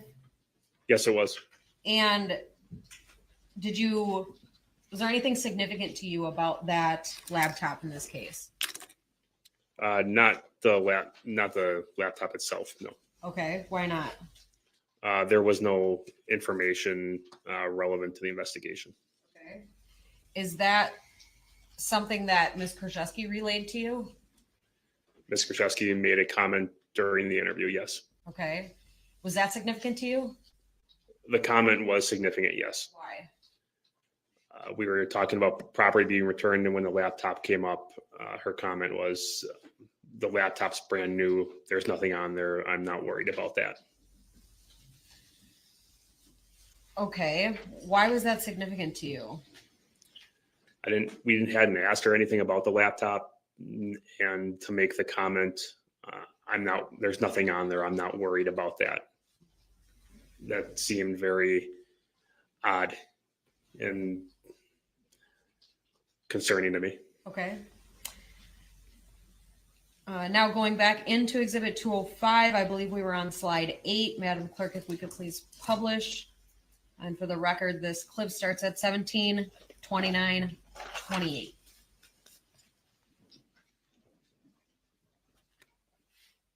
Here because I did help her, and I shouldn't have. I know that now, obviously. For me, it was very hard. How can you watch somebody over and over and over go through this and go through this? And you're there with them. You're helping them. You're trying. I mean, my last poll, I thought for sure when she went to the hospital, we'd finally get somewhere. I really thought. And we did for a little bit. I mean, a few days. And that was the other thing. You guys said the walking. I thought of that last night. She walked into the hospital. They don't know how. But when we got home, she walked from my car. You've seen my car. You know my car. She was used to her car. She couldn't get that high, but my car was lower for her. She got out of my vehicle and walked by herself. She did best to stop quite a few times, but walked. You saw her place. You got to go all the way around. There's a step, but she never did the step. And she walked and made it in. That's why when she fell, it was her second or third night. There's just so many days and so much trying to remember back. But when she fell and June helped me, she was coming back from the bathroom. She was going to sit in the recliner. That's when she had the bathroom, but she was still getting up because she was trying to walk around as much as she could. And she was bending down and she missed the recliner. So she fell literally right in front of the recliner. Like she just missed it, obviously I wasn't there. So that's what she said she did. And you could see it. She was sitting in front of the recliner. She just couldn't, she didn't have enough strength to get herself up. So, I mean, she did walk around. I don't want to make it seem like she never did. That was the other thing that I kept thinking is you guys seem like she was completely immobile. She wasn't. She had her good days and her bad days, but she did walk around, and every day she pushed herself, usually to go to the bathroom at least once if she could, because she knew she had to keep moving. Okay. But then it comes back to what we said. It can be explained one way, and when those deputies asked you, you said no. Or if she was suicidal. I said yes and no. You said yes and no, but then all you said was she really loved her cats, but you didn't say she's asked me to do this. She did this. She had a gun to her head. Looking into investigations then as compared to how it has now is two totally different things. I mean, I think it was a lot harder for me that day to realize that it actually had happened. I think that, I'll be very honest, I didn't expect it. I did and I didn't. It was one of those things every day you never knew what was going to happen when you came back. Or when she didn't answer the phone, was she alive or dead? I don't know how many times I flew out there when she didn't answer the phone thinking, I'm going to find her. I'm going to find her. But you left that day and you said you were concerned when you left. I was always concerned, to be honest. It wasn't just that day. It was a lot of days. Had she started drinking the water by the time you were getting ready to leave? Mm-hmm. A little bit. Okay. Did you see any effects taking place? No. But she was on and off all morning as it was.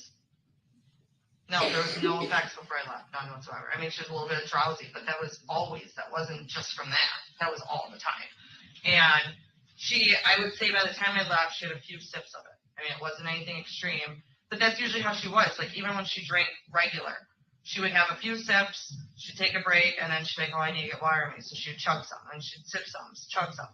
So, I mean, before I left, she only had a very little bit. How full was it?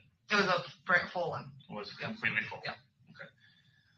So she would have poured out the water, and you said she did that 2 days prior, was that it? I threw out the stuff 3 days prior, so I had it 3 days before. So you were there when she put it in? No, I was not. What do you mean you threw the stuff? I came back the next day when I came back. So she had to do this actually 4 days, because 3 days before is when I came back and emptied everything out. And that's when I said to her, I said, where did these all go? And then she had a bunch of waters and stuff, and I always took out the garbage. That was just part of my routine with the cat litter, the garbage. And I said, where did they all go?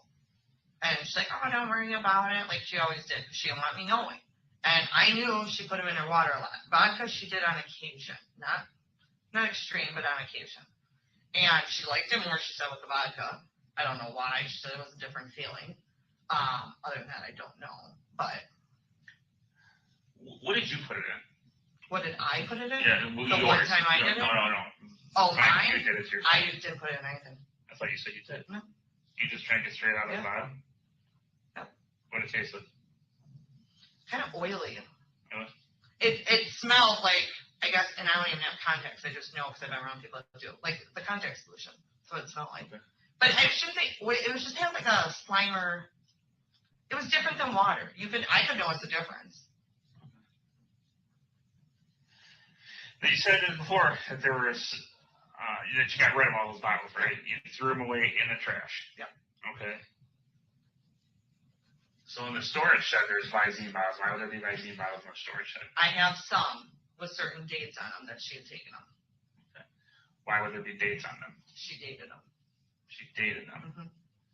Why would she date them? She did certain things where if something happened, there would be a way to come back and show she was taking it prior or so forth. What dates would be on these? They would be dates from the last, I'd say, month and a half, 2 months. How many bottles? Roughly, maybe about 20, or give or take.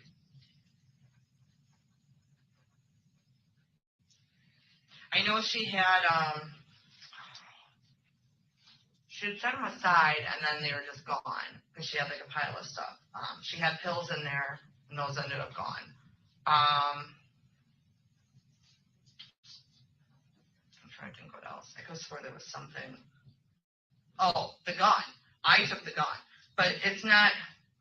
I took it apart. It's just two pieces. It's not. There's no bullets. You can't use it for anything. Where it's how it's sitting. But I wanted something. When she started making her pile of stuff, I wanted something so I could come back and say, okay, it's not just me that has a pile of stuff. She had a pile of things, and I want something to show. She really did order this. I have the receipts of that, and I have receipt of something else. And it has like all her shipping information, all her everything. Was it her credit card you guys used about it?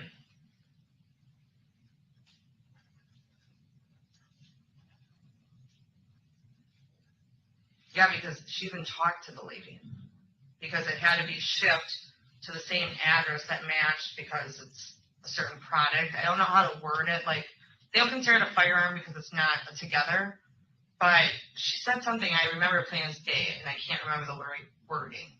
But she said, well, it has to go. And she's like, well, that's fine. It's coming to my house anyway. But that was like one of the things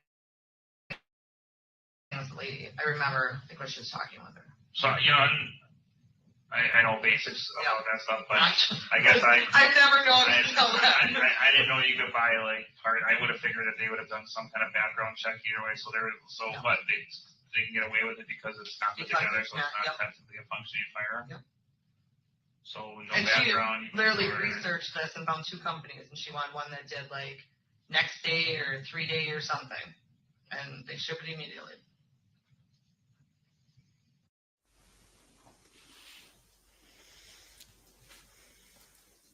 Detective, did you do follow-up on the story about these 2 firearms?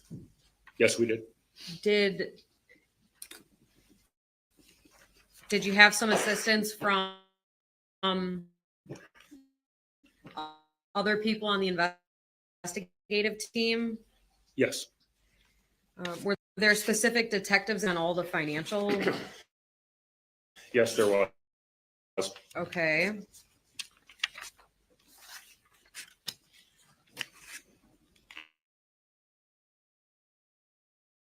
What's already been entered into evidence, Exhibit 225.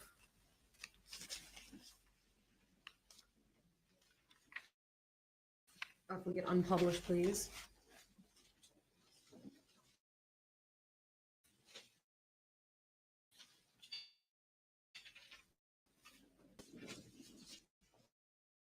Detective, please. You see that as well? Yes, I do. Have you seen that before? Yes, I have. What is it? It is a city card a city card statement.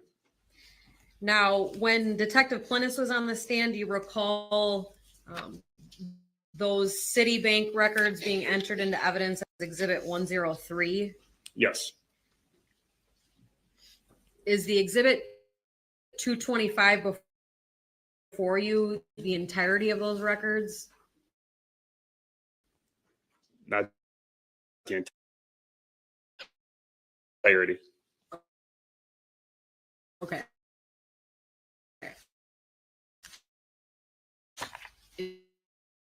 In fact, it's just two slides long. Is that fair?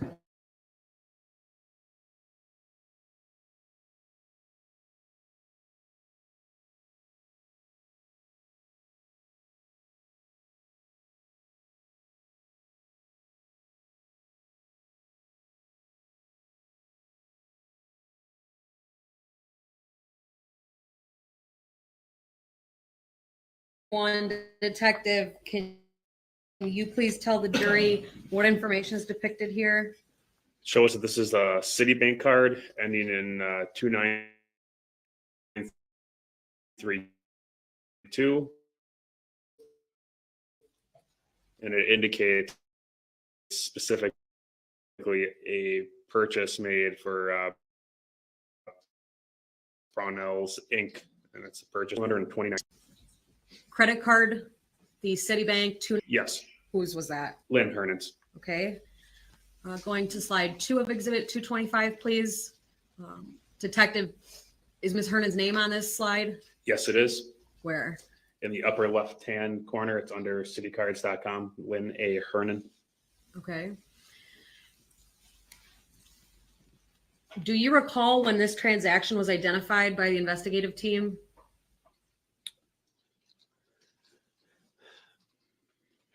Sorry, I'm not asking for a date. Yeah, okay. It was specifically in 2019 we learned about this. Okay. Was this purchase significant to you? Yes, it was. Why? Obviously, this is information we had regarding Ms. Kurczewski's allegation that there was a gun that was purchased. And when we saw the company listed on the statement, we did some background and learned that Brownells Inc. is a company that sells unmanufactured weapons. Did you follow up with the company? Yes, we did. Did you, by way of a subpoena? Yes. And what were you asking for? Records related to that purchase. Okay. Did you receive records? Yes, we did. I'd like to show just the witness, please. Exhibit 199.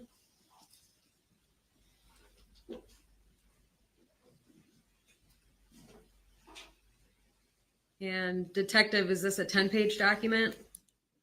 Yes, it is. Have you seen it before? Yes, I have. If we could keep flipping through.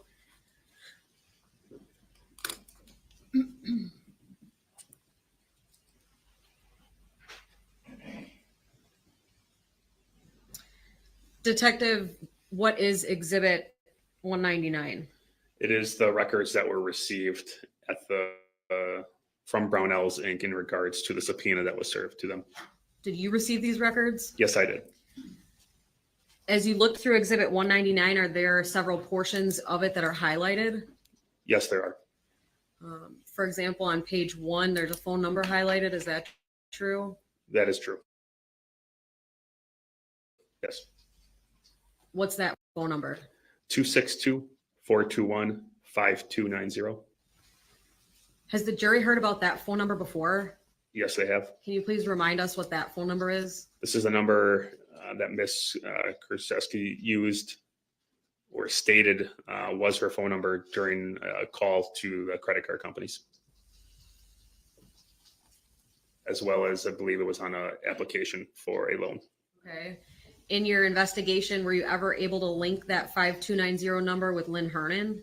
No, we were not. Okay, going to page 2 of exhibit 199. Is there a highlight on this page, sir? Yes, there is. What is that? The email address, What is it? lynnhernan1955@gmail.com. Has the jury seen some records about that email address? Yes. Can you remind them what significance that email address has to you in this investigation? That was an email that was observed to be on the cell phone download of Ms. Kurczewski and basically utilized via that phone. And if we could keep scrolling through, please. Next page. Next page. Next page. Next page. Next. Detective, is there a highlighted portion on page 8 of this exhibit? Yes, there is. What is that? Show us the last 4 digits of the credit card that was used. What are they? 2932. And if we could keep going through. Detective, is the information we've just talked about in Exhibit 199 consistent with other sources of information about this gun purchase? Yes. Specifically with the financial record in Exhibit 225? That's correct. I'd move Exhibit 199 into evidence, ask for permission to publish. No objection. Exhibit 199 is received. Permission to publish is granted. We'll start with page 1, Detective. In terms of Exhibit 199, were you able to determine whether this order was placed on the internet or some other way? This was placed on the internet. And the name of the company, is that on page 1 of Exhibit 199? Yes, it is. What is that again? Brownells Inc. And we talked about this before, but what's highlighted on page 1? Is the cell phone number or a phone number. In terms of the name and address for this order, can you tell the jury what that appears to be? Lynn Hernan, and the address is North 16 West 26543 Meadowgrass Circle. Was that Ms. Hernan's condominium? Yes, it was. Okay. Going to page 2, please. Detective, again, we talked about this, is that the email that you identified as being used on Ms. Kurczewski's phone? Correct. Next page. And Detective, what's highlighted on page 3? Is a comment or a note in the customer service section of the document. What's the date of the note? August 21st, 2018, What time? 7:58 a.m. Is that a date and time that was significant to you when you worked with Detective Schrader in this case? Yes, it was. Why? I requested that Detective Schrader map that time and find out where the cell phone belonging to Ms. Kurczewski was and related to this investigation, specifically that date and time. Okay. Why did you do that? I wanted to know where Ms. Kurczewski was at the time of this call. What are the comments about that call? It indicates that the caller wants the order held for pickup, or it's obviously a pickup held at the FedEx facility located at 1249 Capitol Drive in Pewaukee.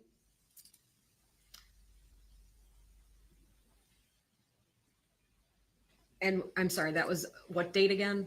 August 21st, 2018. If you could please go to our Exhibit 228 and just note that date for the jury. And perhaps just write Brownell next to it.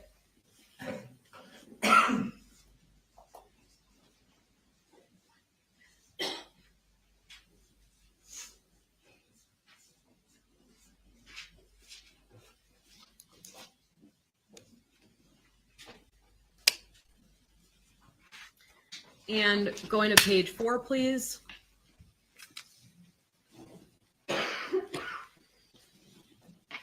Detective, what is the order date for this transaction? August 20th, 2018. And that phone call was the next day? Correct. Okay. Going to page 5, please. And page 6. What appears to have been purchased? An unassembled firearm. Okay. How much was it? The total was $229.89. Now, is that consistent with the transaction that we looked at in Exhibit 225? Correct. Okay. Next page, please.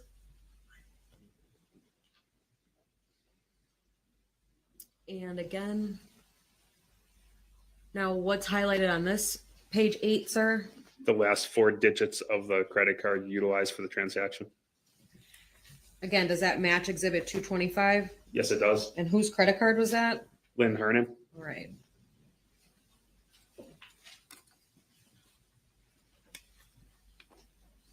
And if we can just scroll through the rest of the exhibit, please. Detective, when you received these records, did you make contact with that FedEx location? Yes, I did. Why? I know that there had been some time that passed, but I wanted to see if they would have any information or documentation regarding the transaction or the pickup delivery, anything, or even video related to that pickup. When did you ask them for that? Shortly after we received the notice or the invoice from Brown Hills. Okay. And if we scroll back to page 1 of Exhibit 199, Detective, is there a date on the very top line in the middle of the screen? There is. Do you know what that date is? July 29th, 2021. But that's different from the purchase date, right? That's correct. What is that date? Object speculation. Overruled. I believe that date would be the date that the documentation was provided. Okay. Does that seem consistent with your memory in terms of when you received this document? Yes. And ultimately, were you able to get any information that was significant to you from the FedEx store? No, nothing from the FedEx store. Do you know why? Yes. We learned that Hearsay. Sustained if the answer was going to be what someone told him, but he can, why don't you rephrase?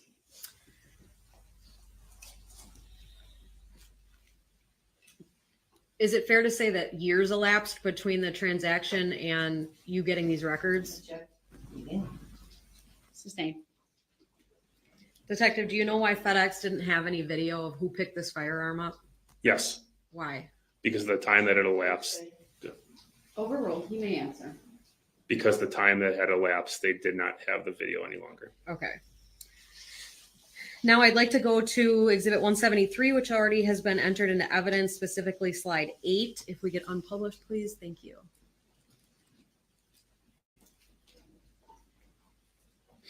Sorry, what exhibit? 173, slide 8. If we could please publish that. Detective, the jury saw this with Detective Schrader already. Is that true? Yes, Okay, what is it? it is a clip from a Cell Hawk animation. On what date and time? This would have been August 21st, 2018, between 7:45 a.m. and 8 a.m. Whose records were used to create this image? Miss Kurczewski's. Why did you ask for this map to be created? I wanted to see where Miss Kurczewski, presumably the cell phone, was during the time of the call that was made regarding switching the shipping address to FedEx. And where was Miss Kurczewski's phone when that call occurred? Basically, the city of West Dallas, 115th Street, north of Greenfield Avenue. Remind the jury, what is in the very center of those segments on the screen? It's a cell phone tower, an azimuth area. Okay. Can you tell based on slide 8 how many different transactions are being mapped? Just how many locations are being mapped? Sorry, how many calls or text, how much data is being mapped on this screen? One right now. In the white box along the right side of the screen, do you know what those entries are for? The activity on that cell phone during that time frame. Okay, so there's more than just one thing mapped? There's more than one activity that was utilized for the system during that time frame of 7:45 to 8 a.m. Yes. Okay. During your investigation, did you have to contact Brownell? I did. Yes. Did you use a phone number for them? I did. What number was that? 1-800-741-0015. And remind the jury of the significance of the call on August 21st of 2018. That was to change the shipping location from Lynn Hernan's address to a pickup order that was going to be shipped to the FedEx facility in the village of Pewaukee when it was delivered. Okay. And we can take those down. Thank you, Madam Clerk. In the interview clip that the jury just saw, how many firearms does Ms. Kurczewski say were purchased? I believe there was discussion of 2. Okay. Did you try to follow up to determine if there really were 2 purchased? Yes. And did you find another record of a firearm purchase? Later on, yes, we did. Okay. Was that also at Brownell? No, it was not. Where was that purchase? Urban Arms Survival LLC, I believe. Okay. I'd like to show just the witness exhibit 227, please.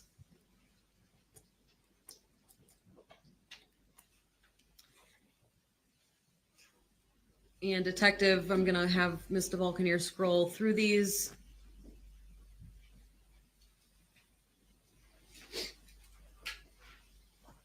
Have you seen these records before? Yes, I have. On page 1 of exhibit 227, what's being depicted? Certification of business records. Okay. If we go to page 2, what records is contained in exhibit 227? A BMO Harris MasterCard. Belonging to who? Lynn Hernan. And what are the last 4? 4075.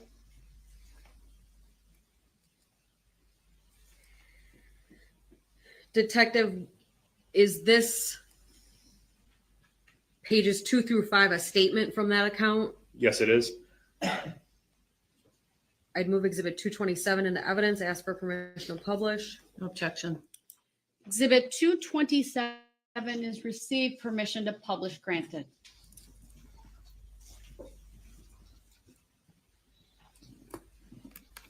Detective, if you recall when you were here during Detective Plennis's testimony, was this 4075 account something that was presented to the jury in detail? Yes, it was.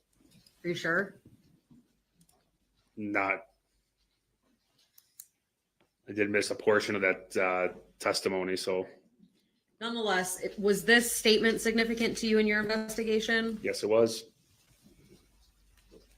Again, Lynn Hernan's name is on here. Yes, it is. Okay, if we could go to page 3, please, and page 4.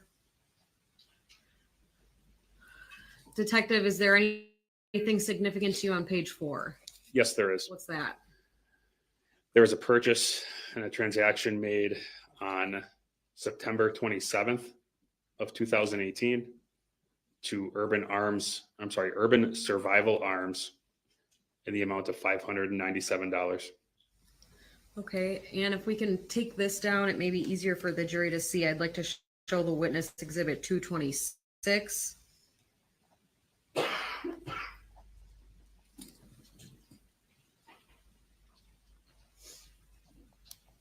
Detective, do you recognize 226? Yes, I do.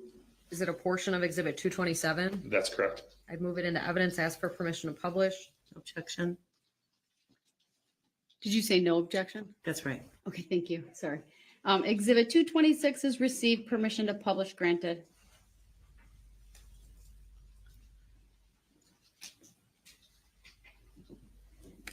Detective, could you please circle the account holder's name on slide 1?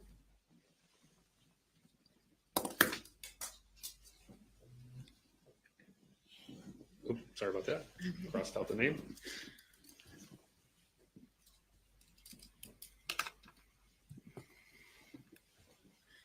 And if we go to slide 2,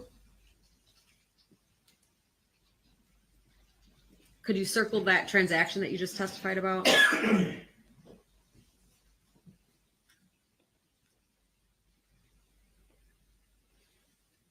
Detective, did you try to contact Urban Survival Arms? Yes, I did.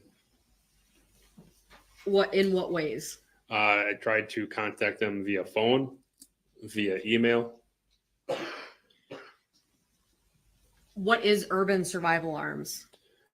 It is another store that will sell unassembled firearms over the internet. What's the total value of the purchase on this BMO statement? $597. Now, were you ever able to get any documentation from Urban Survival Arms about this order? No, I was not. Do you know why? They would not honor any request. They would not contact us. It was, we were received no cooperation whatsoever from that business. Is that business like a brick and mortar store in the area? No, it is not. What is it? It is a business based out of California, mostly dealing in web purchases. Nonetheless, well, I don't think I asked you. What's the date of the purchase, sir? September 27th, 2018. And did you ask Detective Schrader to help you map that day? Yes, I did. Why? Again, I wanted to see where Ms. Kurczewski or her cell phone were during the time or during the date of this transaction. In the interview that the jury saw, what did Ms. Kurczewski say about who was ordering these firearms? She stated that Ms. Hernan was the individual ordering the firearms. Did she say how Ms. Hernan was able to do that? She alleged was utilizing her cell phone. Whose cell phone? Ms. Kurczewski's. Okay. I'd like to now go back to Exhibit 173, slide 11.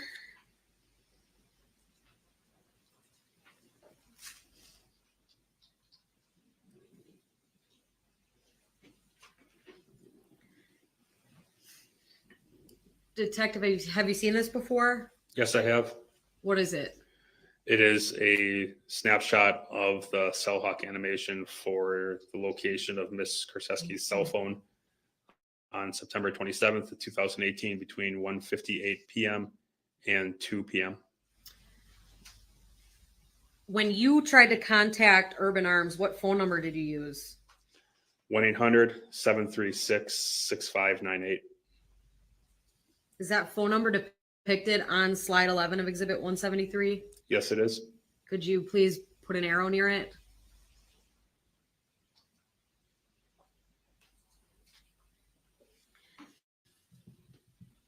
Does the information for that number indicate whether it was called or whether Ms. Kurczewski received a call from it? That number was being called from Ms. Kurczewski's cell phone. Okay. And at the time of that call, where was Ms. Kurczewski's cell phone?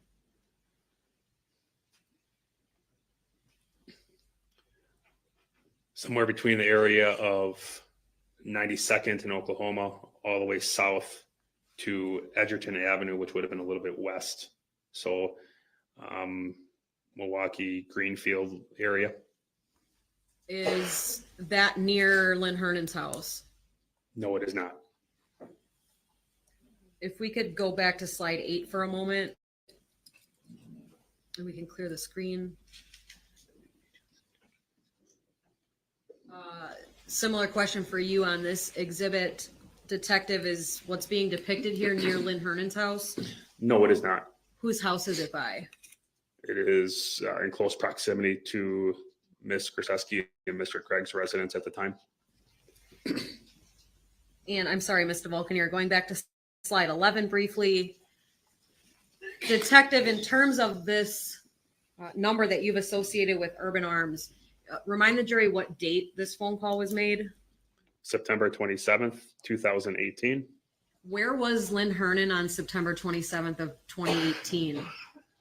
In Waukesha Memorial Hospital. Is that depicted on Exhibit 228, No, it is not. the court board? I'm sorry, yes, that is depicted on the court board, yes. Okay. Is the map depicted in slide 11 near Waukesha Memorial Hospital? No, that is not. Okay.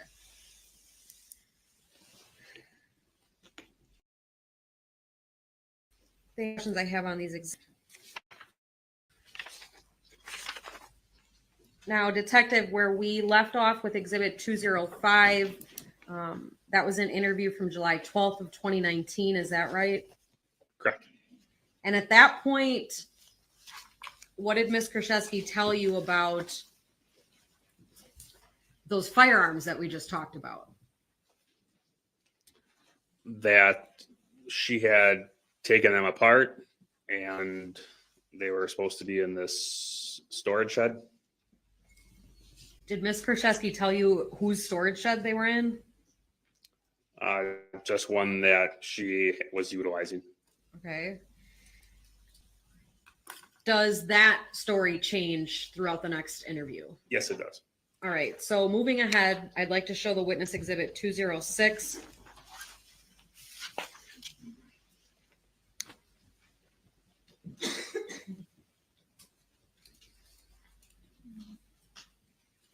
We'll just need one moment for that to.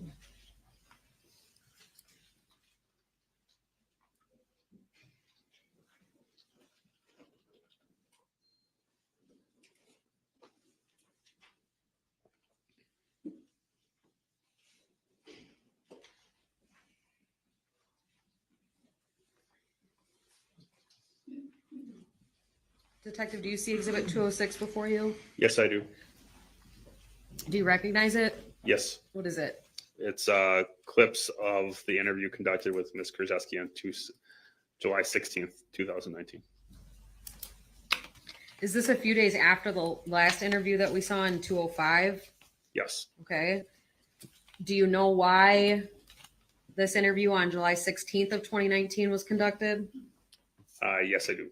Why? We were attempting to locate information or confirm information again through Ms. Kurczewski after the request. Sorry, Detective, I skipped way ahead, didn't I? Did we finish the July 12th, 2019 interview in Exhibit 205? Not completely, no. Okay.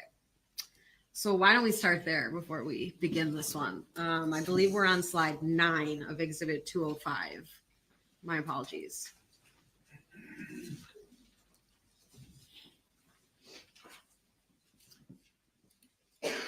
All right, Detective, please remind the jury of the date of this interview.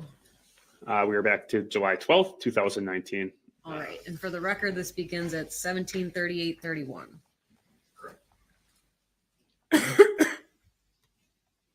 She also got up in the mornings and went and did her errands because she didn't like to see people. She stayed in her house a lot. Like if you talk to her neighbors, she wasn't out. Before that, she was the party of the whole block. But after things changed, like 3 years ago, I want to say is when she first developed these stomach issues, and they just never moved. But that's the thing that's curious is she was never diagnosed with any Nothing. So why would she want to kill herself? Because they couldn't figure out what it was, and she was tired of being sick. She didn't eat for months.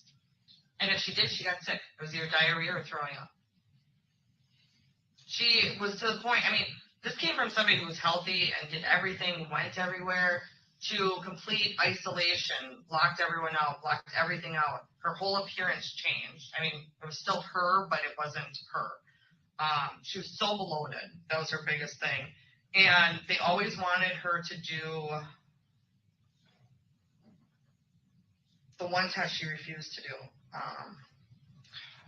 Something with your butt, not some weird, but because they couldn't find anything and they kept saying maybe it's like the other end. And she refused. She didn't want to do it. And we're like, if you want to know why you're sick and they're not finding it, go somewhere else or have something else checked or do it. I remember in the hospital, they tried again. I think they partially were able to do it, or she just said, no, I can't remember. But she was, I mean, anybody who knew her neighbor told her, before I got her to go to the hospital, her neighbor said, you look like you're dead. You look like you're dead. And she said, I wish I was. That was how she was. She just didn't care. She was done fighting. She was done. I think she was mad because they weren't giving her answers. And to me, that didn't make sense because eventually somebody's going to find out something's wrong. I feel like, or they should have. But I think I don't know how much you guys know about her medical records or if you guys have gotten. I know the last couple times they would never admit her. They used to think she was psychotic. She had something on her chart because she screamed about this. They were saying something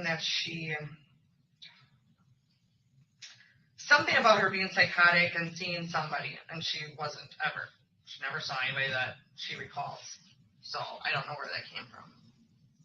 And you would take her to the doctor. You were the one taking her to the doctor. And I mean, once in a while, I think Jean might have taken her like once or twice, or Judy. I mean, prior, I wasn't always taking her at the beginning because I couldn't always. And then she'd take herself sometimes too. But I know some of them, like she needed a ride or she'd call or whatever. Because I did talk to the doctors quite a bit. Because she'd tell them, oh, I'm eating, I'm doing this. And I'm like, no, she's not. I don't know why she's telling me that, but she's not. Or she's telling she wasn't drinking. I'm like, yeah, she is.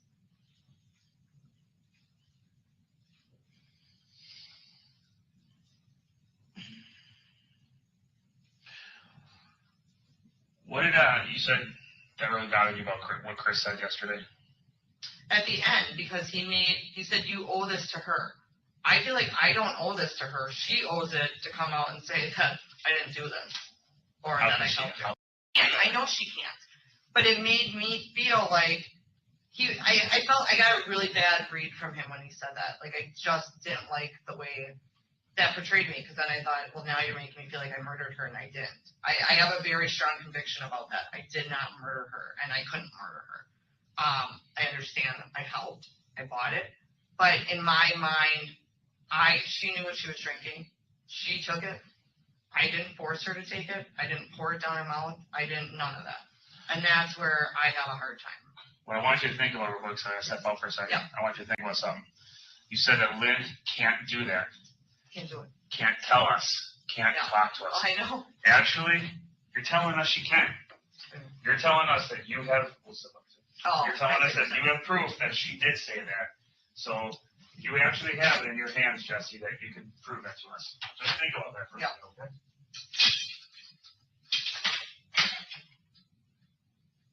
Moving to slide 10.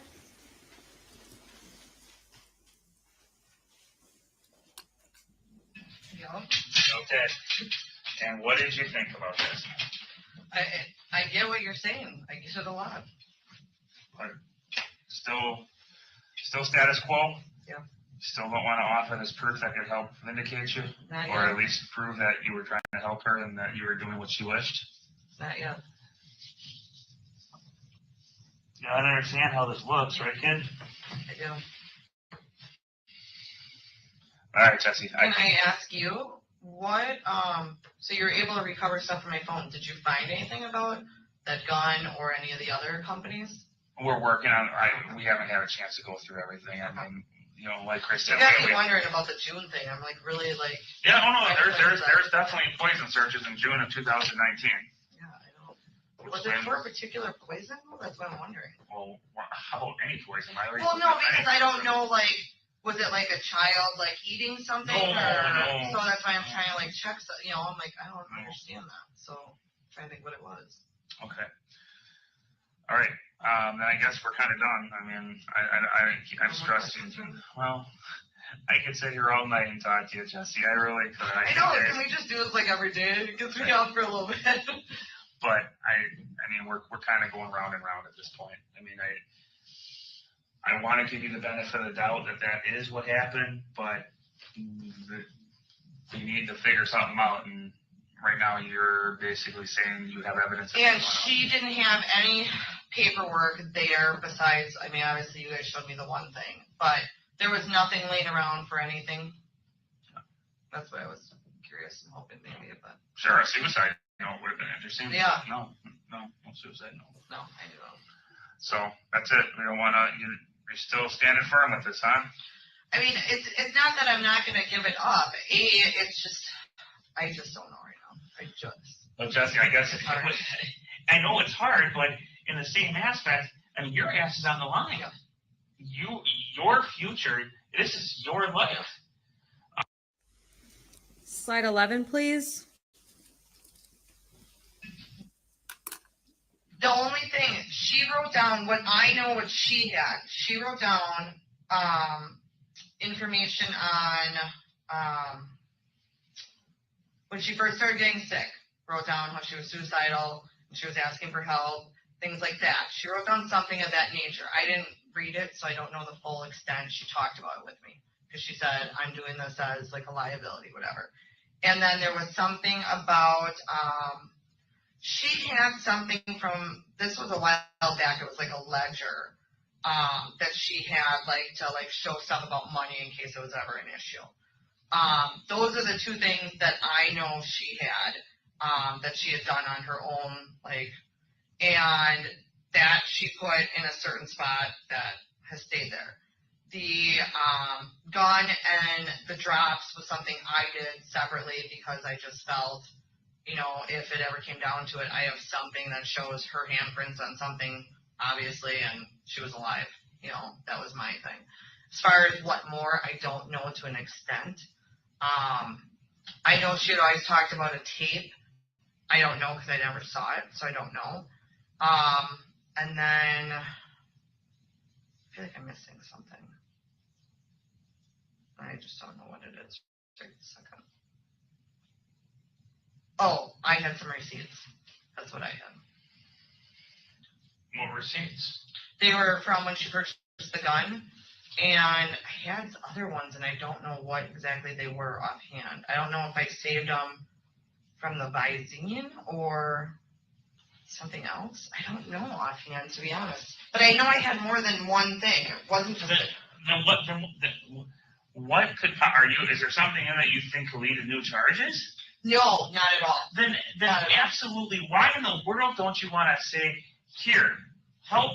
This can help me. Show it to us. Show us that. You want to know my biggest reason I'm saving it? I would love to, because I'm really curious right now. Because I'd like it to get me out.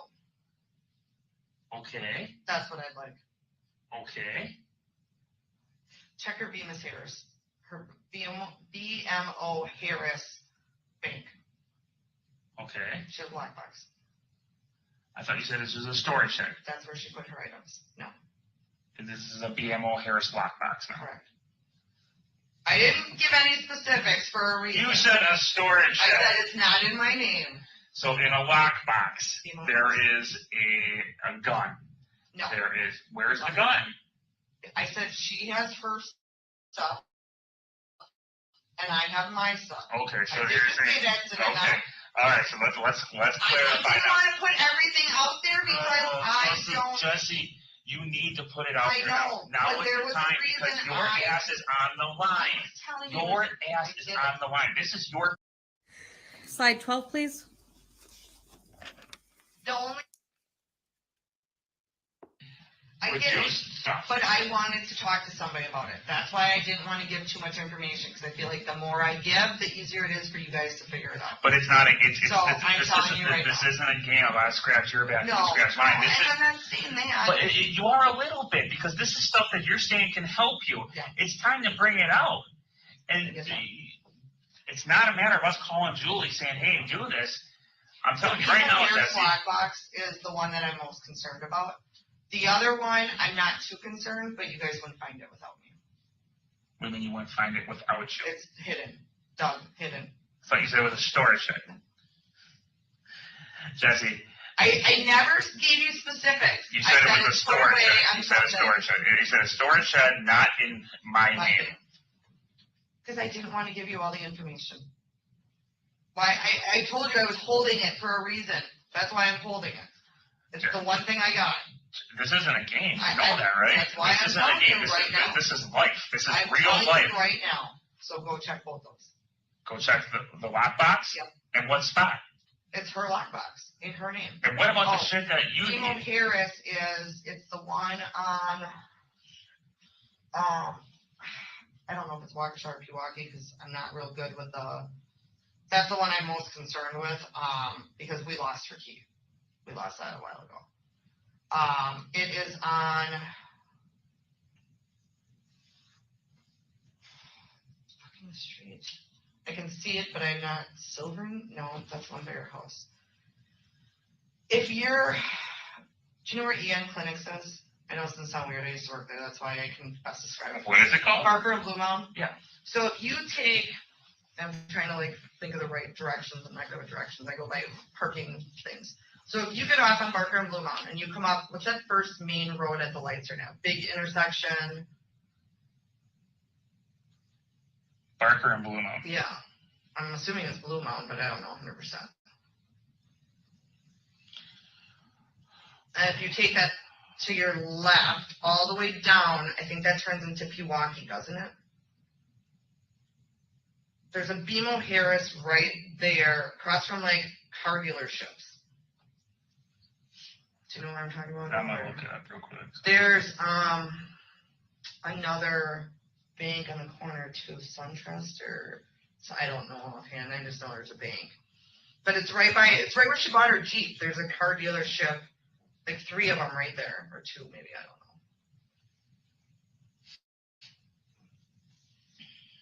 That's where she always kept. So there's one over on Pewaukee Road. No, that's not it. I don't know for sure. I know, like, I'm just not good with. It's right across the street, and they just redid the intersection. I want to say you take Barker down, and it turns, like if you're on, or Blue Mountain, I mean, sorry, I'm not good with directions, you guys, but I know exactly what I'm talking about, but Capitol. what's around it, do you know? There's that park that's right there, and the car dealerships Okay, there on that Capitol and Probably. Barker. Is the car dealership like across the street? From the bank. Yeah, because the bank's like this way, you turn in right, and there's a car dealership, like 2 of them left. Okay, so there's Barker, there's Capitol Park, and then there's banks right there. I think so. I'm almost positive. And what city is that one? That's I didn't know if it was that's, Waukesha or Pewaukee because it's like. that's either gonna be Pewaukee or technically Brookfield. Okay, then that should be it because Brookfield is where I'm familiar because she's had me meet her there like twice from when I used to work off the Barker Blue Mountain. I know I've seen it, but I'm not good with streets. And what about the stuff you have, Jesse? Why wouldn't you want us to help you? I do want you to help me. I'm not. My thing is I want to get out. I need to talk to an attorney. But now remember what you said, so I'm going to ask you again. No. Well, your word. I'm here. Okay, but remember what you just said, though. So are you invoking? I'm going to ask you. Are you invoking your rights? You understand what you're saying? I know. And I don't want to violate your rights, though, okay? All right. You're not invoking your rights. I'm not saying right this second. You want to speak to somebody about this issue?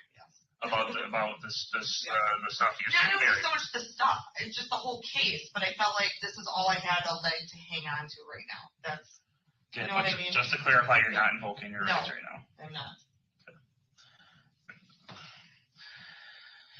So you don't want to tell us where you buried this stuff? No, I'll tell you. Where'd you bury it?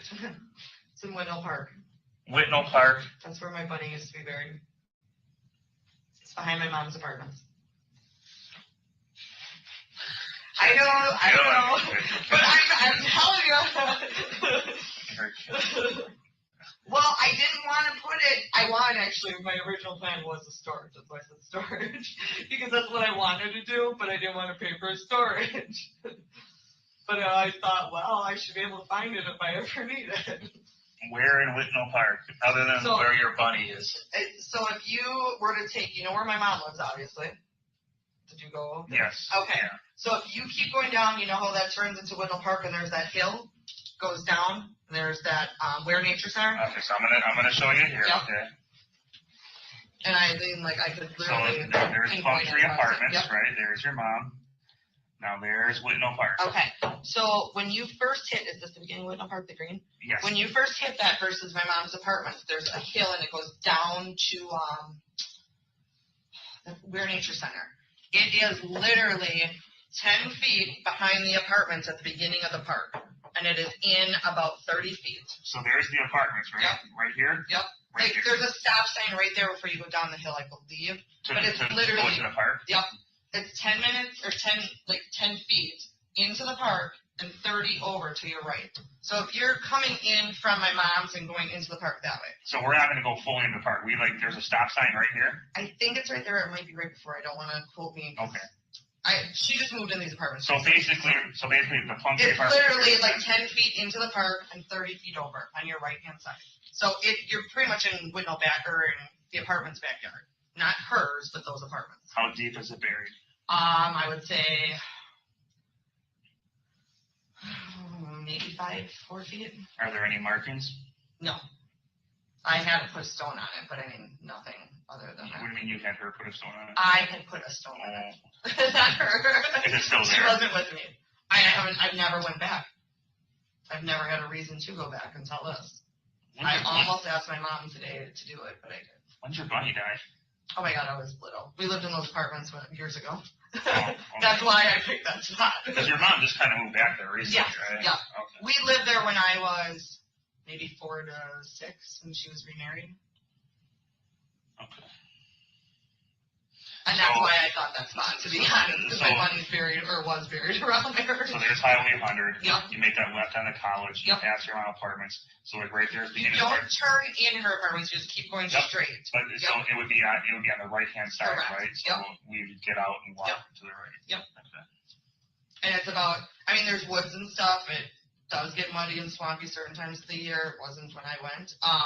I did this literally before she even passed. So, and it was all together in 3 Ziploc bags. Or is it in a box or anything? Nope. Or it's just 3 Ziploc bags. I Ziploc just kept bags. Ziploc bagging it, and then freezer bags. And how far down? I would say about 4 to 5 feet. 4 to 5 feet? Yep. Are you kidding me? 4? I don't know. I guess. 4 feet? Hold on. I understand you Here we just go. over 4 feet. Okay, like this. What is this? I'm not good with Okay, that. that made 2. Okay, holy shit, I'm like 4 feet. Yeah, I guess you're right. That is like my. Yeah, when you put anyone stop? If you give me more like buy you there or something? I'm one of those people sometimes like it's better like I have roads. Like I can't tell you roads, but I can show you. Yeah, I guess that's true. I'm 5'5". I was thinking digging wise. Okay, if you were to like. Okay, then what's gonna be in there, Jesse? What is gonna be? That is the 2 pieces of the gun. Okay. The rest of it was thrown in the garbage. Okay. There's some Visine. Okay. And roughly, I'm going to say about 20 bottles. I would say with 3 different dates. I don't know the dates though. Okay. But I did it a few times. This was stuff I had collectively put together for time in a Ziploc bag in my trunk under the tire for a while, or like under the mat. Okay. I was debating on what to do with it or where to go with it. I didn't want to get rid of everything. All right. And then there's receipts. Okay. So sorry. Yep. You have anything? You're good. And the last slide, 13, is about 3 minutes long. If we could play that, please.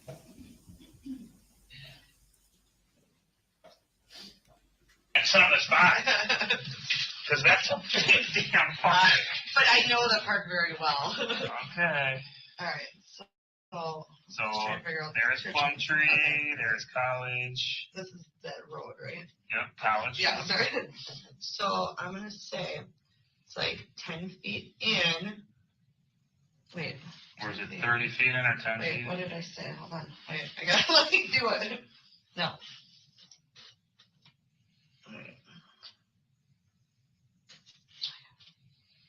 Because these are the tops of I the know, video. that's what's throwing me off right now. I gotta look at it this way even though I came from the other way. I'm gonna say like, and I'm guessing obviously feet wise, it's 10 feet from there, 30 feet from there. Guesstimate. That's what I'm. All right, so I mean, is it like directly in back of the second apartment? Yeah, like that building back there, that main one. So that first building right there. Yeah, okay. No, I'm right. I had to now I'm looking at backwards, so I'm getting to go down. Yes. My money is probably over there somewhere. Is this the building you lived in when No. you were little? No, actually, we lived way in the front, and my mom lives around here somewhere now. Okay. So, I just grew up in this part. so there's 1, 2, 3 different things over there. Yeah. I mean, it's It's in the first, not this building, but the first one there. The first section Yeah. or second It's got to be like the first or in between the first and second, but yes. Okay. Because they're not like huge like patios. Like, well, they are, but you know. All right, so we're gonna go take a look at things, Jessy. 3, literally like one Ziploc, another Ziploc, another. Like all on top of each other in the same hole? Yes. No. Wait, you No, have I a mean, hole. yeah, I'd say no, each bag is inside of each other. Oh. Like I put in one, do you get what I'm saying? Yeah, they're all in one, but I like triple bagged it. Okay. And then I wanted to tell you too about the Beagle Harris account. So that paper you showed me the other day, the one that was signed by Lynn and me at BMO Harris. Oh, okay. Yeah. That's when she put in papers in her lockbox that said, if you ever need these, that same day. Okay. And that's where, when she put in her stuff. So I know that for a fact. When she passed away, I went there once with my mother. And all we took was the rolled tube that she told us to take. It was in her list of directions when she passed away. And then there was still more stuff that we didn't touch. And then we lost the keys, so we never went back. So and me, Mom, and Anthony are all on the lockbox. Okay. So, but I wanted to tell you that because you were out of the room and I was thinking of everything, so I didn't forget anything. Didn't I tell you something? Fair enough. Fair enough. All right. Do you want me to take Yeah, her are you back? okay? Yeah. I'll run her back up if you're gonna. Yeah. No, one more time. Yeah, that's fine. I think.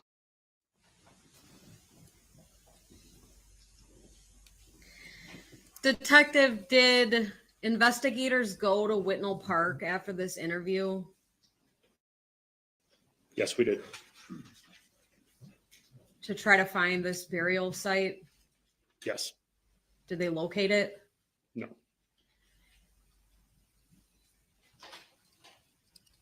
What types of things were purportedly in this hole in the ground? Gun parts, Visine bottles. What did Ms. Kurczewski tell you about why she would bury bottles of Visine? That they were dated. Possibly, I believe this might have been the part where she said there'd be prints on them. They were the used bottles.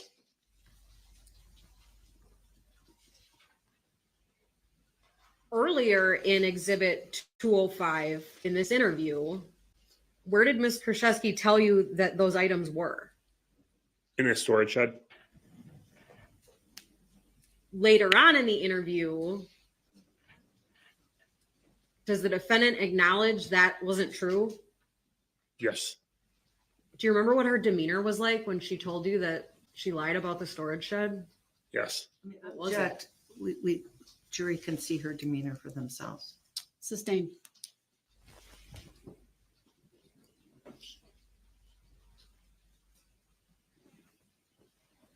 Ultimately, did investigators find a lockbox at BMO Harris? Yes, we did. In fact, has the jury heard testimony about that already? Yes. How many lockboxes did Lynn Hernan have? 1. Okay. I'd like to show Exhibit 133, which has already been entered into evidence.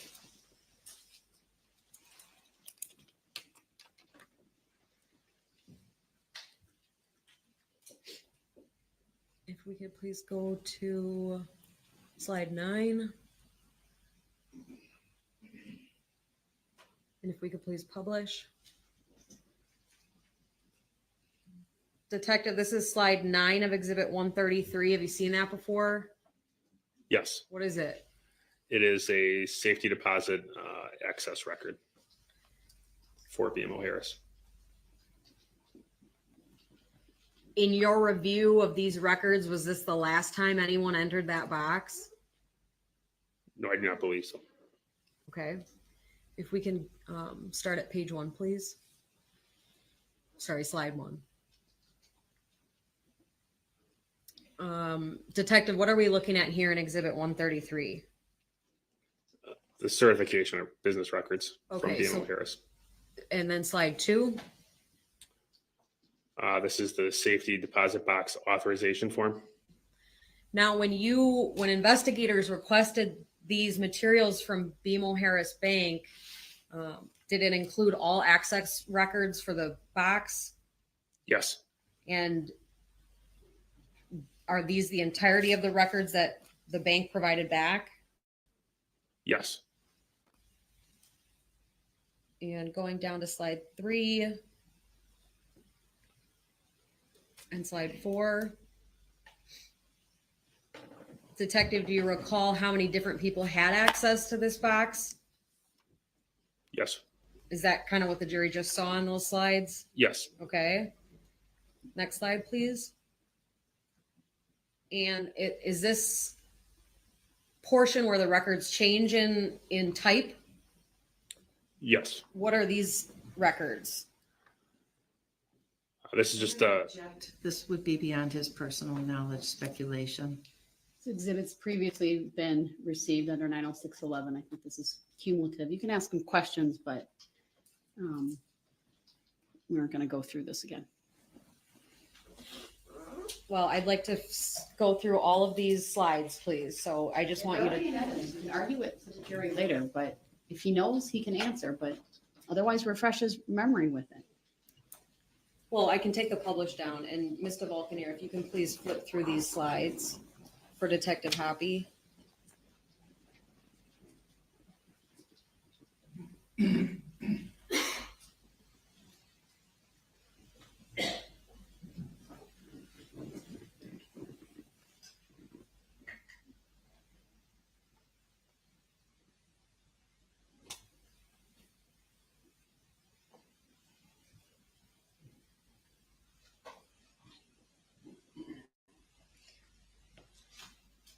Detective, you've now seen Exhibit 133.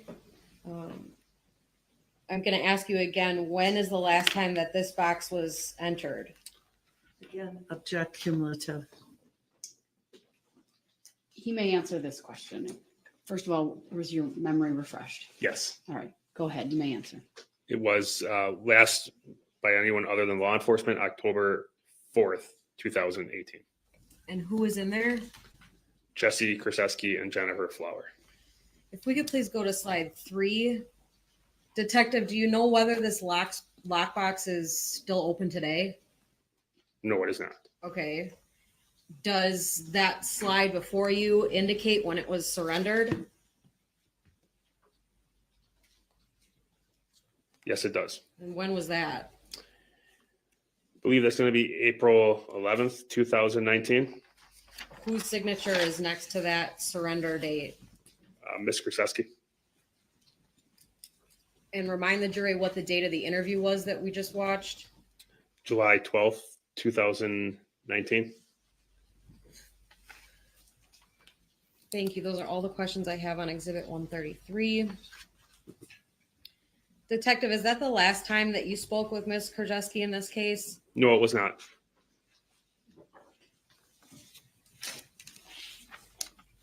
Did you speak with her again on July 16th of 2019? Yes, we did.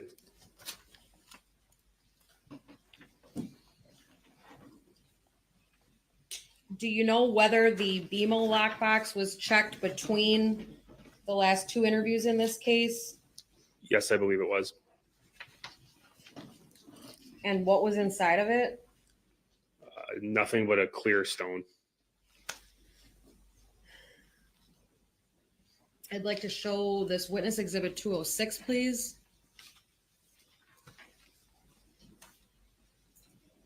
And Detective, I asked you a few questions about this already, but do you recognize exhibit 206? Yes, I do. What is it? It is clips from the interview conducted with Ms. Kurczewski on July 16th, 2019. Have you seen all the clips in Exhibit 206 before? Yes, I have. Are they fair and accurate copies of the interview that was conducted on the 16th? Yes, they are. I'd move Exhibit 206 into evidence, ask for permission to publish. No objection. Exhibit 206 is received, permission to publish is granted. How many clips do you have, or at least the cumulative time? An hour and 7 minutes. All right, we'll start and then we'll break close to noon at an appropriate spot. Sure.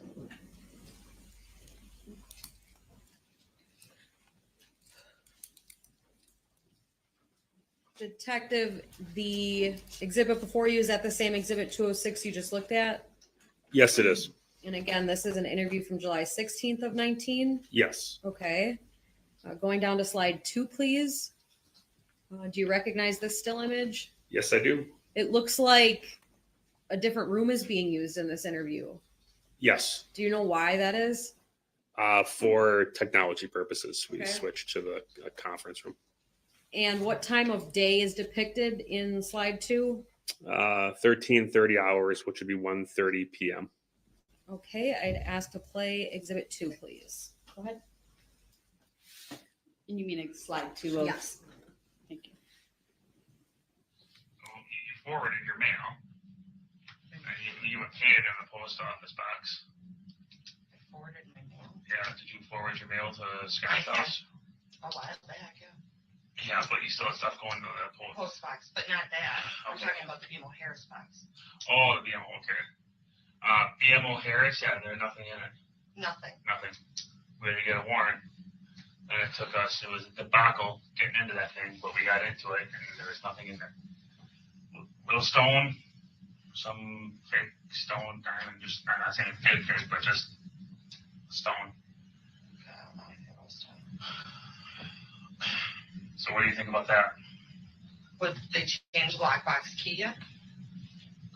I don't know, we drilled the hole. They didn't say anything about changing a key or anything. Did they tell you last time anybody was there? We're still waiting to find out, but nobody's been there for months. Yeah. Last time me and Mom went there was when she died. That was it, the day after. Okay. And nobody's been there since. That you know of. Yeah. And either you or your mom had the key. Yeah. And I don't think Anthony has one, but he'd be the only other person on the lockbox, so I'm pretty sure he doesn't have a key. I'm almost positive. So who had keys? Lynn had a key, and then I had a key. And what did you do with Lynn's key? We couldn't. Oh, I don't know. We never found it. Okay. I never found mine afterwards. That's why I contacted them, because I said I have to have the lock changed because I can't access it. And the last time I went there, I wrote a check, and they said they'd be in touch, and never went any further. And that was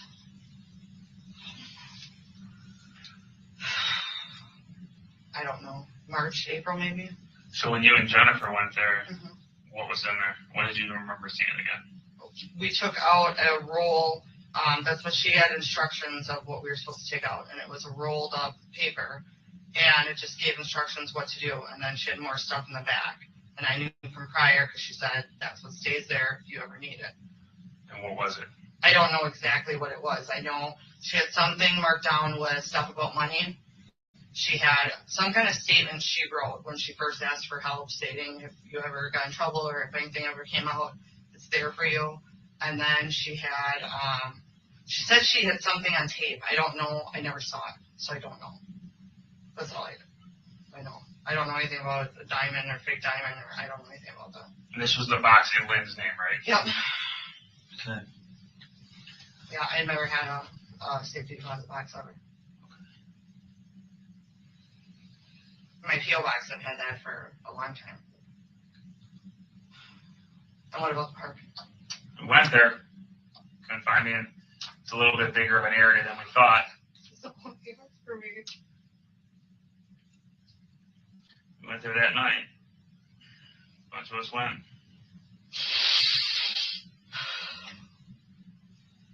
Do you have a better general description on where, I mean, I know you gave me your best, I don't without, I mean, if I was there, I'd probably be able to help. I know I can't go there. I'm not asking that.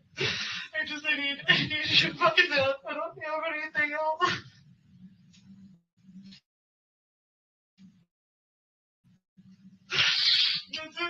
That's all I have. I swear my God, there's not, I put that in everything. I just said that because I thought by saying that would help me get out.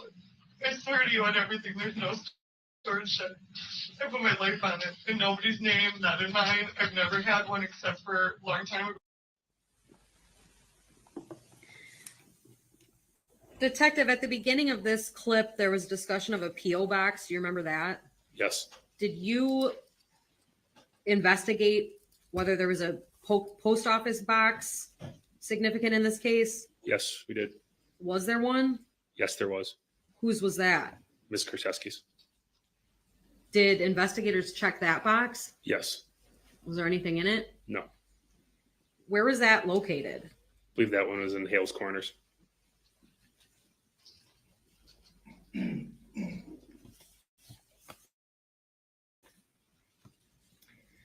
Moving to slide 3, please. So you for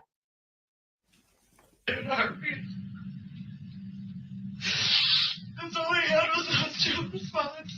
And the one I didn't even have, that was hers. what happened to your key for the deposit box? When me and Mom went through that day, I don't know, we had so much stuff of Lynn's and it got, I don't know, we don't know, we never found it. Never found it. Even Mom said the same thing. She kept asking me. I talked to the bank like 4 times. And I said, I can't find it. They said, well, just hang on until you empty out her condo and keep looking. I've looked everywhere. We can never find it. I've never been back. I swear to you. I mean, they'll know that. You'll know that when you look at the records. I can't find it.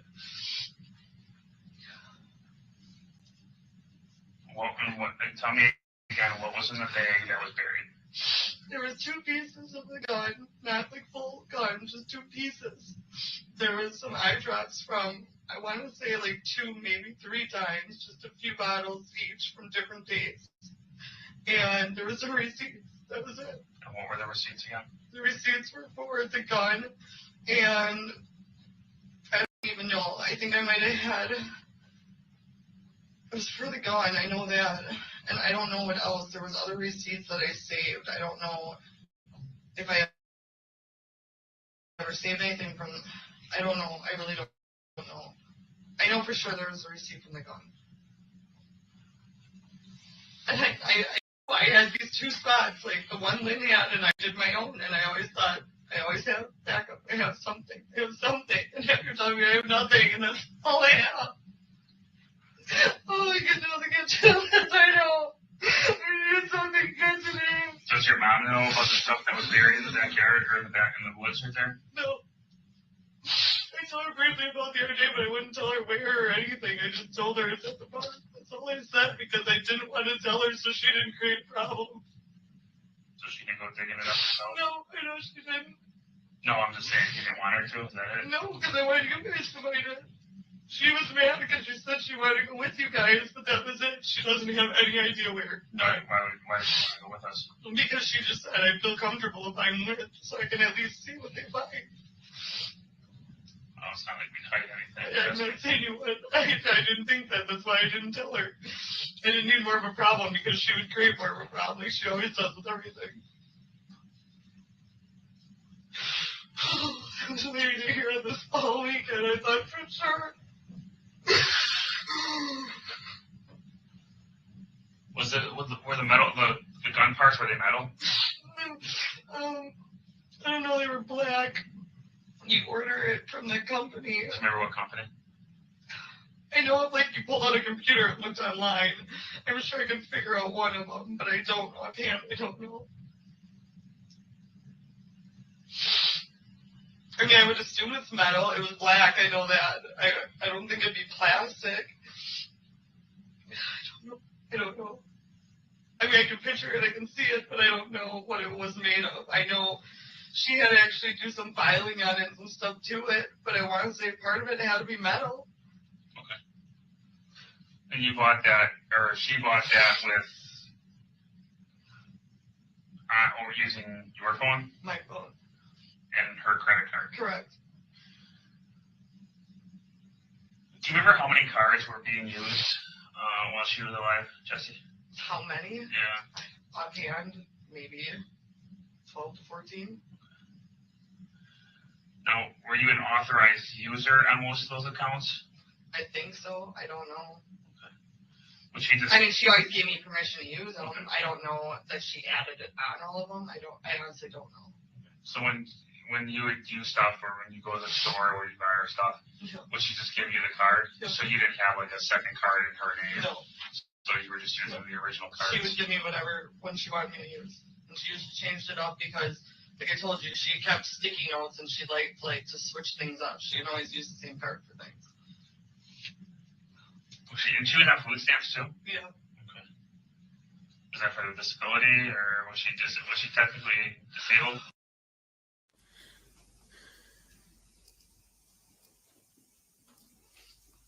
Slide 4 is 12 minutes long, so we could break or do one more. Let's watch one more.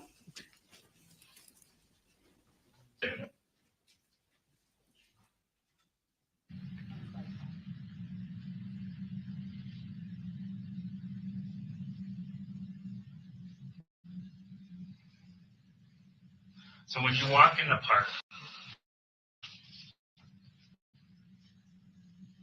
do you know that we're talking about that same area, that there's like a little nature trail right there, right? Now, if I'm on College, and I'm walking, like this is, let's say your mom's building is right here, okay? Yeah. And that this starts the preserve. Yeah. There's a trail right here. Where you buried it, is it on this side or this side? Is it on the right side? Yeah, it'd be on the right side. Okay, on the right side. Yeah.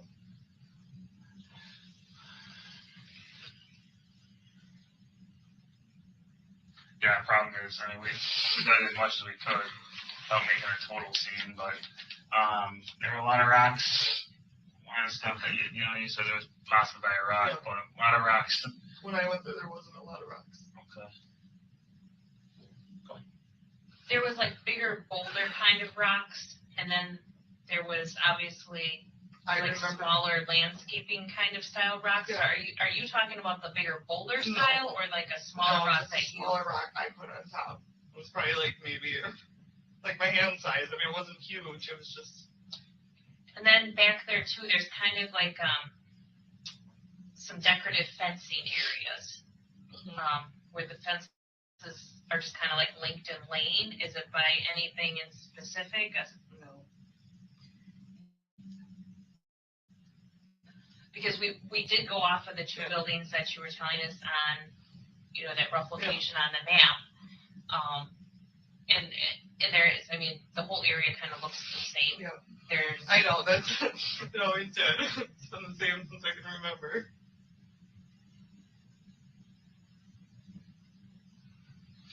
How far off that trail do you think it was? Maybe a few feet. I mean, it wasn't anything extreme. So it was closer to the trail than it was to the apartments? I would say at most 5 feet off the trail. Yeah, I would think it would be closer to the trail than the apartments. Without looking.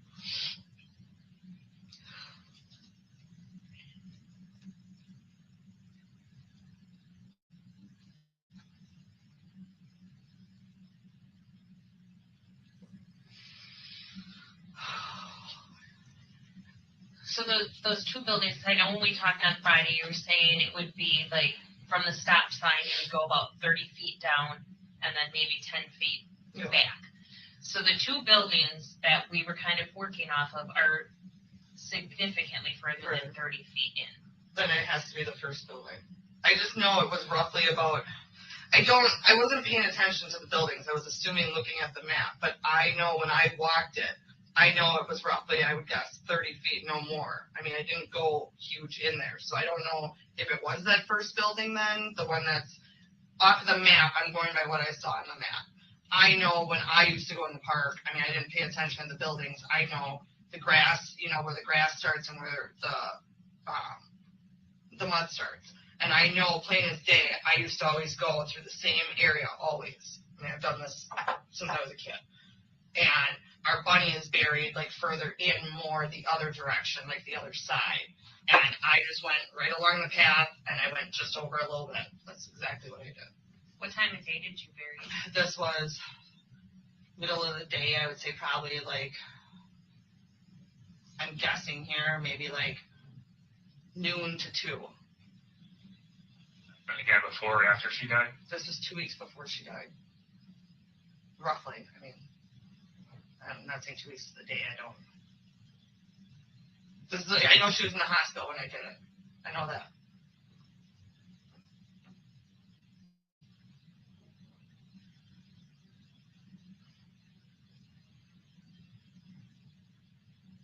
And there, I mean, I give you my word on everything. There is no storage. There is none. I just said it because I thought by saying that give me some legway. There is no storage. I'm not. There's nothing to joke around about. There is no storage. I'm telling you. I mean, I'm this is all I have left. I'm willing to give you anything if I have it. I don't have anything else. And I was so sure you'd get something from the box. I was sure of it. I can't take much more of this. I'm at the point where I'm telling you everything I can.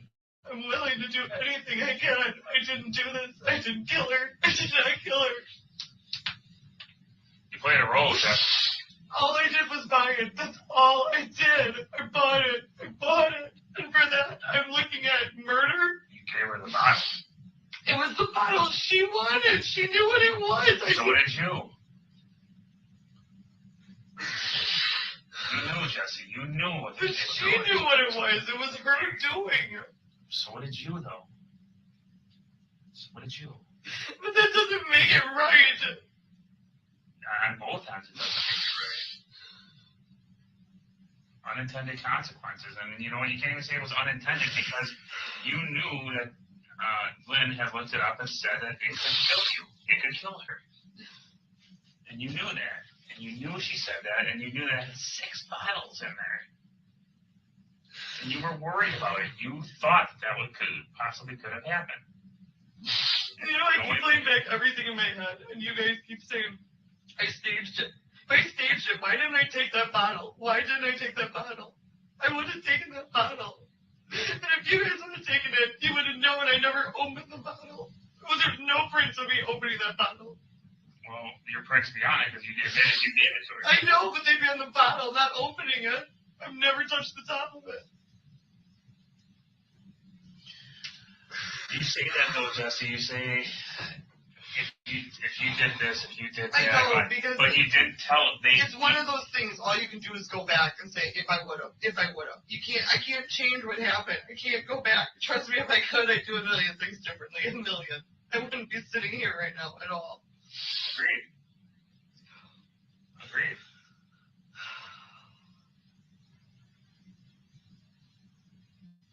I mean, what more is there I can do? What more can I show you or try or give you because I'm there. I'm so there. I don't know. I don't know if we are there. I mean, we're trying. I know. But every day, I do know. Tuesday through Friday, we got different stories, Jesse. I talked to you on Thursday. I told you the importance of telling us the truth and how the perception of what you tell us, how it looks later on, and then Friday you tell us all this other stuff that you didn't tell us before. I'm telling you right now, I don't know what to think. I want to know the truth. I want to know every detail. And I'm not sure we're there. Any possible way. I'm not doing it to try to prod her. I'm doing it to try to save my own ass. Is there any way, like, I can go to the park, or I can see video while you're at the park and help point you to something, anything? I'm trying here. I'm trying so hard. This is my last saving grace. We might be able to try and figure something out.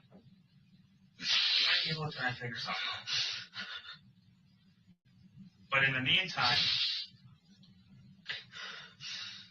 I want to know every other detail that you think you've left out so far to us about this whole thing. From finances to credit cards to who's doing this and who's doing that. I want to know every single detail. Okay, what do you think? Have you left out? What have you left out? You've been thinking about it. You got no. I know, but I can't think of what I left out. I can't think like that. Like, what do you mean? What did I leave out? Ask me and I'll tell you, but I don't know what you're getting Who filled at. out the applications for loans in those last few months? For loans? Yeah. I'd fill them out with her next to me. Right next to me. Okay, why do you think they But there get was denied? there was none towards the end that we did. The last of them that we did were, I want to say, like 3 months before she died. Yes, the last few months of her life. Well, I say Why were they denied? Because of her income, because of how much she had out there, as far as what she already had, like debt wise, and the one for the house, I don't remember what they said on that one. I think it was income too, to be honest. Ever anyone being denied because there were suspicious numbers or numbers used? Not that I know of. I know when me and her did like Wells Fargo, which was way before, they had something with the address maybe? I don't remember. It was something, I don't want to say numbers though, but it was something, they had said something else and they called and talked to her. Do you think it was fraudulent activity? I don't know if they thought it, I honestly don't know offhand. That one was a while ago and we did so many afterward. But they spoke to her directly, so I don't know. I think there may have been one or two that like questioned like who it was or so forth, but she always talked to anybody. Always. When there was an issue or they questioned something that I know of, that she talked to them. When she got stuff in the mail, she'd call them back on it. Right? Because she did get stuff in the mail too.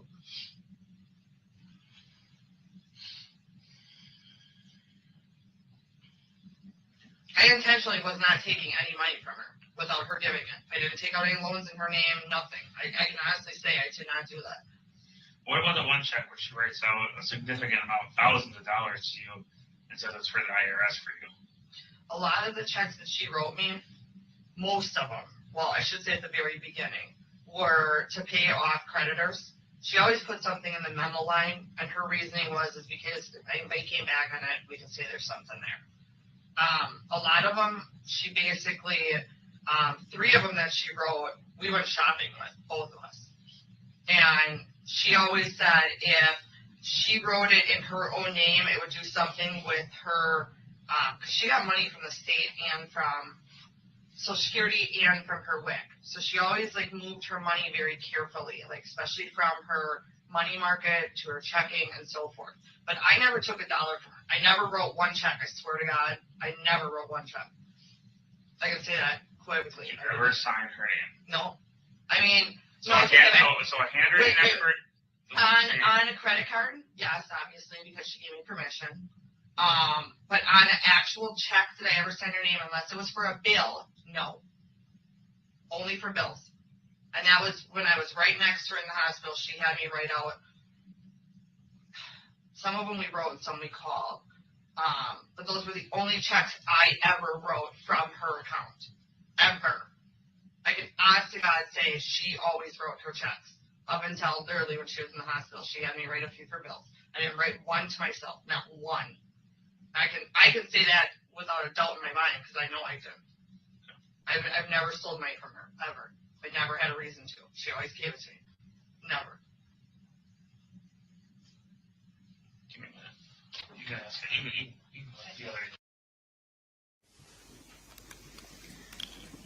other. Detective, during this clip, there's a discussion of Whitnell Park. Do you remember that piece? Yes. When you went there with investigators, what did you have to go off of in terms of where you were looking? The information that Ms. Kurczewski was telling us regarding, and then a map that we had utilized the interview before. I'm sorry, a what? A map. Ms. Kurczewski in this clip mentions wanting to be able to go there virtually by video, right? She makes a comment towards that, yes. Is that something that your department facilitated in this case? Yes, it is. Okay. Those are all the questions I have on this clip. All right, this will be a good opportunity to take our lunch break. As a reminder, ladies and gentlemen of the jury, you may not discuss this case, you may not do any research, don't review anything that you may see or hear online, on the radio, or in print. We'll come back at 1:15 for resumption of testimony. I'll rise for the jury, please.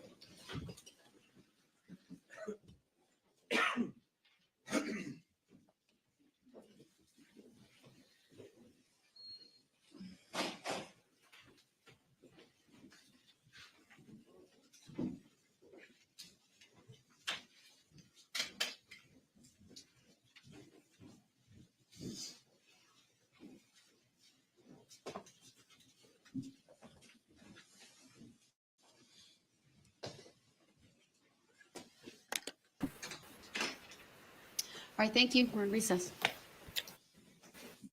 Okay, well, let's see. Looks like the defense is still going on their closing arguments.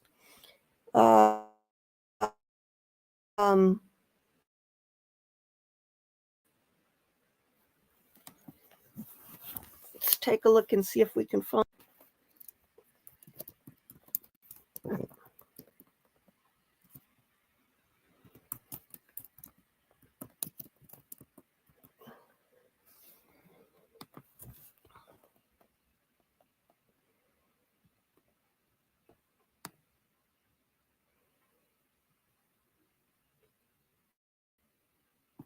Okay. Looks like the state's closing arguments took nearly 2 hours. Okay, here, let's take a look.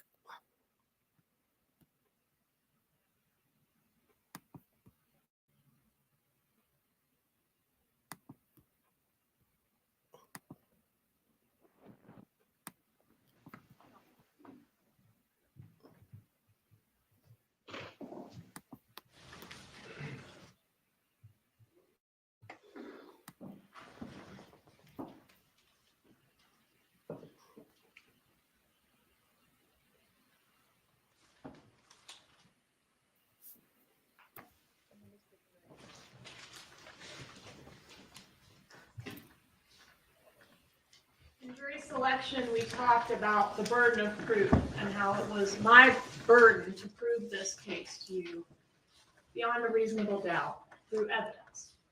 And generally speaking, the defense's job is to poke holes in the evidence and argue that it falls short of meeting that high burden. And we also learned at jury selection that the defense does not have to prove anything. But sometimes if the law enforcement investigation is so thorough and so compelling that there's really no way to poke holes in the evidence, he has to basically admit his own words, his own text messages. That stuff is undeniable, right? And those things prove that he was in cahoots with Catherine McVanois in 2013, through the murder in 2014, and all the way up until her arrest in October of 2016. He knows he can't deny that he paid the killers because of this bizarre practice he had of stapling his money. So sometimes when a defendant can't attack the facts or the law, they instead try to explain it away by saying, you can't trust what you're seeing. It's not what it appears to be. It's actually something else entirely. Often, as in this case, the individual explanation, so when you zoom in on one piece of evidence with its attached explanation, can be like, maybe. But when you zoom out and you add all these things together, this explanation, this explanation, this explanation, this coincidence, and this coincidence, and this coincidence, it starts making less and less sense. It starts being less and less reasonable. And when you zoom out from the defense's theory, it's really unreasonable, right? Because to find it reasonable, you have to buy a lot of things that he's selling. The most obvious of which is that because Sigfredo Garcia hated him, he and Rivera traveled to Tallahassee twice to kill someone he hated in hopes that he would give them money for it on the back end. Please think about that. To hit this defendant where it hurts, these two dudes with no connection at all to Dan Markel and without 2 nickels to rub together, rented a car and paid for gas to come to Tallahassee and stay in a hotel twice in order to kill someone that this defendant hated, to harm him. And for what? To maybe get money. Maybe he just turns him in for murder. Why not just kill and rob him if what you're after is money and there's no hired hit? Why not just kill and rob him if your motive is, we hate him? Then the bad guys don't even have any contact with him, according to his own story. They didn't threaten him, they did not beat him into submission. Instead, they sent his own girlfriend to extort him on their behalf. And without any actual contact from the bad guys, the defendant just opened up his safe and handed over his beloved money that he had saved his entire life since he was a child. He just handed it over. Take it all. And when that amount wasn't sufficient, these stone-cold murdering gangsters let the defendant go on a payment plan to give him the rest of the money. They let Catherine Magbanua skim off the top each month. And never, over the next 2 years that he was being extorted monthly, these gangsters, remember that money doesn't go to the principal, at $3,000 a month. They never show up to demand the remaining $195,000 that this defendant has agreed to pay them. Then you also need to find reasonable that over the 2 years of this supposed extortion layaway plan, that the defendant continued to do what? Send these kissy faces and love texts to Catherine Magbanua. He's sending these messages to a woman who got him into this mess, and he says he didn't suspect she was involved. What do we know about this man? He didn't suspect she was involved. She's taking the money. He's never even heard from the bad guys. He didn't see it that way, that she got him into this mess. They grew closer after she began extorting him for $3,000 a month. Meanwhile, the defendant and Catherine Magbanua break up. She continues to maintain her direct and indirect contact with Sigfredo Garcia, the man who's extorting him, the man who murdered his former brother-in-law in cold blood. But he sees her as a friend. The kissy faces and the I love yous continue, even after Catherine Magbanua got back together with the man who executed Dan Markel, the father of his young nephews, and a guy who's actively extorting him. This defendant continued to reach out to her over and over again to offer her favors and gifts, including a birthday gift for Garcia, and to tell her he loves her and how lucky he is to have her in his life. Lucky? Next, to find a reasonable doubt here, you have to find it reasonable that the defendant never texted or talked about this first layer of extortion. Why? According to him, because Catherine Magbanua said, let's never talk about this. So they did. Then you have to believe he never reported or revealed this information to law enforcement out of fear of the gangsters. And finally, you have to believe that this living in fear of death by gang members over 2 years didn't cause a change in his general demeanor that his friends noticed, but later the bump from law enforcement did. He says that's because, well, I became worried that I might be falsely arrested. So I wasn't a hot mess when I was being extorted by gang members and threatened to be killed and my whole family killed. But I became a hot mess when I started to get worried that the cops might be getting closer. And I have no real way of knowing if all this stuff sounds ridiculous to you, if it sounds reasonable to you, or if y'all just heard so much stuff that you're totally confused and can't even remember what the evidence in the case showed. But they only need to get one of you confused enough to derail this whole thing, right? So I've got to go through each thing with you. Your verdict has to be unanimous. So I want to go through the testimony, I want to review the evidence, and I want to spend a little bit more time talking about this multitude of explanations the defense has offered in an effort to really turn each piece of evidence on its head. This is Dan Markel. He is the victim in this case. A brilliant lawyer, a funny guy, a son, a colleague, a brother, a mentor, and a friend. But most of all, a father. A dedicated and loving father whose downfall was brought about by the fact that his number one priority was maximizing his access to those two little boys in the wake of a bitter divorce from their mother. And despite the defense's efforts to characterize their client as the real victim here, Dan Markel remains the only victim in this case. The only thing he was guilty of is fighting like hell for those kids. And he lost. He didn't lose in court, but he lost. This is what he looked like before this defendant hired a hitman to kill him. And this is what he looked like afterwards. The evidence has shown that on July 18th, 2014, this brilliant man was gunned down in broad daylight in the driveway of his own home. His horrific death ultimately set police down two separate paths following the two most promising leads they had. The first was to chase down that Prius that Mr. Geiger saw fleeing the crime scene. And we'll examine those efforts in detail. The second path was to ask, as we would in any murder investigation, who might want to have done this? Who would want Dan Markel dead? And within 1 hour of the shooting, before Professor Markel was even pronounced dead, this path was already pointing to the defendant. When his sister revealed to law enforcement that her family hated Dan Markel and that her brother, Charlie, had joked about hiring a hitman to kill him. And this trash talk, of course, would be meaningless had he not been killed by a hitman. So who did it appear had a motive to want Dan Markel dead? His own family. And what offense had Mr. Markel committed against these people? Refusing to let his children be taken away from him? Objecting to them disparaging him to his kids? The evidence has shown that the Adelson family was all about psychological warfare. And when all else failed, they were willing to go even further to win.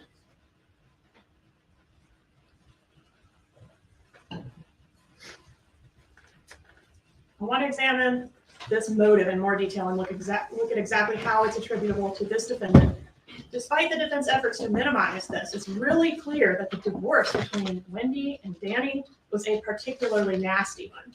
They fought over everything, all the way from the children down to the bicycle and the tennis racket. In January of 2013, Wendy Adelson filed a motion to allow her to relocate to South Florida with the kids. They were 2 and 3 at that time. As one basis for this request, Wendy cites the wife's parents reside in Coral Springs and the wife's brother resides 20 minutes away. The children are very close to the wife's parents. Wendy Adelson also alleges in this filing that the husband has also created a hostile work environment for the wife at FSU School of Law. Wendy Adelson viewed herself as stuck in Tallahassee, a characterization which she now denies, but one which was used to describe her situation by Jeffrey Lacasse on the witness stand and also in her own pleadings in these divorce filings. In Markel's answer on page 80, he seeks continued equal time sharing in Tallahassee. He seeks sole parental responsibility on issues related to the education, religion, and medical upbringing of the kids. And we go to this May email from Donna Adelson to Wendy. These emails are offered as examples of how invested Donna Adelson was in this litigation and in Wendy's life in general. They reveal that relocation was a huge priority for Donna and that it was also a high priority for Wendy, Harvey, and the defendant as well. Wendy testified that her mom really wasn't that involved in her divorce proceedings. Again, these emails prove the opposite was true. On May 3rd, 2013, this email references Dan's divorce filing as, quote, his 23-page rant. She then crystallizes the importance of relocation, stating, the most important part of your divorce is relocation, in bold. I sincerely hope that your attorney understands this is your, all caps, non-negotiable. She needs to hear from you how serious you are about this and how it will benefit the children with a close-knit family support system, as well as your significantly better paying job. But on June 21st, 2013, Wendy's motion to relocate was denied by the court, with the court finding that the wife has not met her burden of proof that a relocation is in the best interest of the minor children. Like the heroine in her book, Wendy and the boys were officially stuck in this small stop on the way to what we had previously known as civilization. Wendy worked hard to try to convince you that none of this was a very big deal to her, her mother, or her brother. And she said she was expecting to win everything in the divorce. She was expecting Danny to lose everything in the divorce. She was partly right. Danny did end up losing everything, but not in court. She had already lost relocation.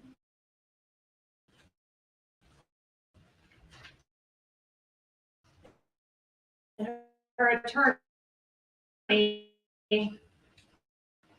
had to get off the case as a result of whatever Danny was filing in court and the contempt motion that was all pending. Even if he wasn't going to be successful, folks, it was going to be a very unpleasant ride for Wendy Adelson.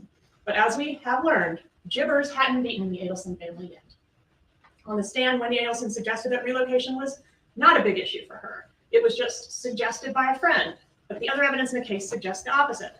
Jeffrey Lacoste said she was a complete mess over the litigation, especially the relocation. She wrote a book about a human rights attorney who was stuck in a small town in the Florida Panhandle because of her hapless Canadian professor husband's job at NFSU. And maybe most importantly, Wendy filed this motion for relocation. Her lawyer didn't file it without her knowing. Was the motion doomed from the start? Wendy clearly hoped not. But there were other ways to skin the cat. Here's a June email from Donna to Wendy. In response to the court order denying relocation, Donna emails Wendy, quote, "It's time for action. It's time to take control of your life and not let Jibbers think he's won anything by having you remain in Tallahassee, 8 hours away from the only family you have. Let's show this F blank blank blank what will make him absolutely miserable. And later, the rest of your life, and consequently, Dad's, mine, and yes, even Charlie's, will be affected by how well you can perform/act before July 31st. You can be a good actress when you want to. I've seen you in action. You need to put on the performance of your life. Jibbers hasn't beaten the Adelson family yet." Then on June 25th, this is continued, that same email, we get a plan of action. Take a photo of the boys dressed nicely standing at the front door by the sign of a Tallahassee church. They're Jewish, remember? Then change your Facebook status to this one so everyone will see this. Perhaps a line under the photo with "New beginnings in Tallahassee" might be nice. How happy do you think you will be? Make arrangements to get the boys caught up with a private tutor at the Teenage Catholic Church who will come to the house to teach the young men about Jesus. If you don't have time to arrange this, I'll be happy to do it for you. Let Jibbers know that your children will be baptized in the Catholic Church, and you'll certainly invite him to the event. I've already checked this out, and the baptism can be arranged within 2 weeks. We can send out e-bites to Jibbers, his parents, sister, and anyone else you want to invite. 4, I'm looking into summer camp programs for the boys. We will pay for it, even if the boys end up only going for the few days that they're in Tallahassee with you. 5, register them for toddler classes at the church. I've looked into this too. Even if they don't actually go, we can show Jibbers that they are enrolled for the fall semester. And you cannot tell anyone this is an act. Take control from him. Get to him psychologically. He's going to want you to stop this. You have one final opportunity to make him angry. We want him ticked off so he realizes that he could lose control over his kids. We plan to make a financial offer to him to allow this relocation. You need to work this plan, and we'll help you through it so that it may affect how much we offer him. Maybe he's willing to let you relocate if he knew his children could attend this private Hebrew academy. Or perhaps he'd like them to invite him to a Christmas party at their other Sunday school. Let's get this going now. I know you would never want to think that you didn't do absolutely everything you could to come down to your family. Dad and I have changed our lives this year to support you and assist you and the boys in every possible way. Charlie has accepted the loss in office business income for us to do this because he loves you and wants only the best possible future for you. It's time for you to show us that you can put on the performance of your life for the next few weeks. And then on June 27th, she follows up with another email along the same lines, criticizing the judge and Wendy's attorney and adding, obviously the court isn't out to help you. It's clear since Judge Hobbs' last ruling that she could care less about anything you have to say on your behalf. You need to help yourself. You know, Wendy, most of the wars that have been fought for the last couple of thousand years have been fought over religion. These emails are such telling glimpses into the family dynamics behind this murder. This email is just an example of how relentless Donna Adelson was. And it's clear from these emails that she's conferring with the defendant on these plans that she's proposing. Charlie brought up a good point when he said that Americans were dropped behind enemy lines during World War II wearing Nazi uniforms to get what they wanted. They had a job to get done, and they did what they needed to accomplish it. You have a job to get done in a very short time frame to accomplish it. If you dressed the kids up in Hitler Youth uniforms and brought them down here, I could care less if it was an act of defiance that would show Jibbers that he's not in control. Why not stand up to this fucker? Why not fight? That's all this is, Wendy, an act of defiance that will put a scare into this jackass. It will infuriate him. You need to see the big picture. You need to look into the future of what a life without your only family nearby teaching in Tallahassee with Danny always in the picture will give you. It's not a pretty picture. Not everything one has to do in life is comfortable or easy. The extremism that Givers is already teaching the boys is nothing more than brainwashing. Religion is brainwashing, control of the masses. I don't think you realize the type of offer we're considering.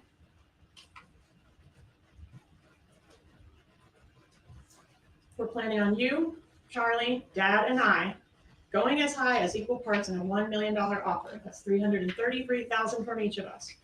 We're a team. We can't do this without your help. You've already lost relocation according to the legal system. Well, it is about winning and losing. We're trying to get a win. You deserve it. You deserve so much more than a life without family teaching in Tallahassee. Even though the divorce was final on July 31st, 2013, the anger and bitterness associated with this split was still festering. Litigation continued and even increased as both parties filed motions over the next several months alleging that the other was violating the marital settlement agreement, and both parties seeking to have the other side held in contempt of court. In October of 2013, Wendy filed a motion to enforce the marital settlement agreement and have Dan held in contempt. And Dan was hearing, and the defendant was hearing about all of this as it went on from his mother, as indicated in the emails and in the text messages shown here as well. Here she's telling him how terrible things are for Wendy and how it's negatively affecting his dad's health. Then later that month, when Wendy was about to make the second dumbest mistake of her life after marrying Dan Markell by buying a house in Tallahassee, Charlie says Wendy probably hasn't mentioned it to him because it's stupid.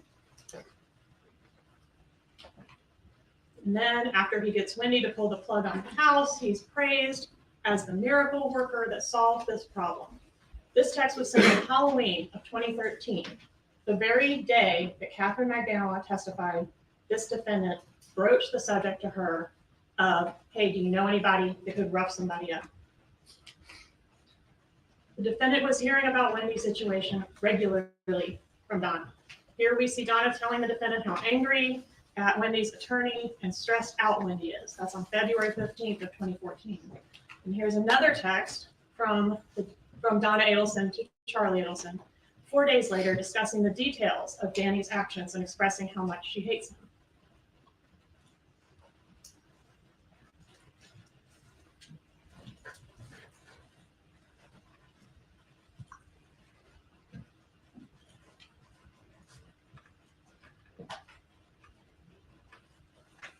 Here on March 4th, 2014, we have Donna planning to speak in private with the defendant while she's at the rest stop in Gainesville. She asks him to delete this message after he reads it. Although he's not with Harvey, Harvey nor his birthday are mentioned in this text message. All that's mentioned in this text message is, I'm going to pull over at a rest stop and talk to you in private. This is the grandma motion. On March 26, 2014, less than 4 months prior to this murder, the defendant files his grandma motion, the counter motion for enforcement of marital settlement agreement on parenting issues, and motion for contempt and sanctions. Again, alleging that Wendy is not facilitating communication between he and the kids and getting after Donna personally. In this filing, Dan Markell alleges that on 3 separate occasions in November of 2013, the children informed him of their maternal grandmother, Donna Adelson, disparaging him. The boys indicate that, quote, Grandma says you're stupid. She says you are trying to take her sunshines away from her. And, quote, Grandma says she hates you. Dan Markell requests the court, quote, enjoin the former wife from allowing the maternal grandmother to have unsupervised time with the children, and to impose appropriate limitations to safeguard the children from being subjected to disparaging comments about their father. Contrary to what Wendy Adelson told us, we learned this issue was taken seriously by both sides, and that Dan Markell was particularly hot at the time of his death because of some recent issues that were going on. So to the extent that there was any banana bread peace offering made, it apparently fell short of diffusing the issues within this family. This situation was a pressure cooker, and it was about to blow. As we learned, this grandma motion was never decided by the court because Dan Markel was murdered before it could be heard. Whether or not that is a coincidence in timing is up to you all to decide. Wendy told you that she and Dan were getting along pretty well at the time, the weeks leading up to his murder. But this assertion does not fit with the rest of the evidence in this case. In fact, her own court filings are completely contrary to that assertion. In addition, her boyfriend at the time, Jeffrey Lacasse, told you all that she took all of this very seriously, that she became upset every time there was a filing, and that her behavior became increasingly emotional and erratic as the time led closer and closer up to what ultimately was the murder day. According to Lacasse, she was especially concerned about the relocation issue. And Stephen Webster, he was Professor Markel's attorney, testified, told us that Markel was irate at the time of his death over two issues. The first being Wendy enrolling one of the kids in a school without consulting him, and the second one being him overhearing Donna Adelson refer to him as stupid on a recent Skype visit that he had with the boys. So this was far from the peaceful situation that Wendy was trying to sell you. Why was she trying to sell you that? Was she trying to protect her brother? She even told law enforcement at her interview on the day of the murder that she wanted everyone held accountable for this to the fullest extent of the law, unless it was her family. The defense seems to be telling you the litigation between Danny and Wendy was not a very big deal because minimizing the litigation minimizes the motive for the Adelson family to want Dan Markel dead. They even called Wendy's attorney to tell you that relocation was a lost cause. But what she actually said was, yes, I lose most of these motions, but in this case, I actually thought there was a chance because of some of the surrounding circumstances. And I thought, well, maybe they called her to say the divorce was routine, but what she actually said was this case was odd. That was her word, mainly because Dan Markel came after her personally, forcing her to withdraw from the case, which had never happened before. So what her testimony proved was that this was not a routine run-of-the-mill divorce proceeding. It was one of her more difficult cases. And she didn't even have Donna in her ear like the defendant did. So the motive was clearly there. The question then becomes, was the defendant successful in distancing himself from that motive in your eyes as jurors? He says that the litigation had no impact on his life. The emails suggest otherwise. He's included on these texts. He's all over the wiretap, meddling in Wendy's life with Donna. Could the defendant have cared enough about his sister's marital problems to commit murder? Maybe, maybe not. But if he didn't, his mom certainly cared enough with both of them. And she was in his ear all the time. In defendant's own words, you can't have a miserable mom. To illustrate this point, I refer you back to the emails and to that phone call that I played that happened before the bump, where Donna and the defendant are discussing this boyfriend of Wendy at that time, Dave. This call, along with the call about Wendy taking a particular job, which is also that I think it states 130, was offered as examples to show you how the dynamics work in this family. Wendy appears to be the weakling of the pack. She needs to be protected. She needs to be helped. She needs to be saved by Donna and the defendant.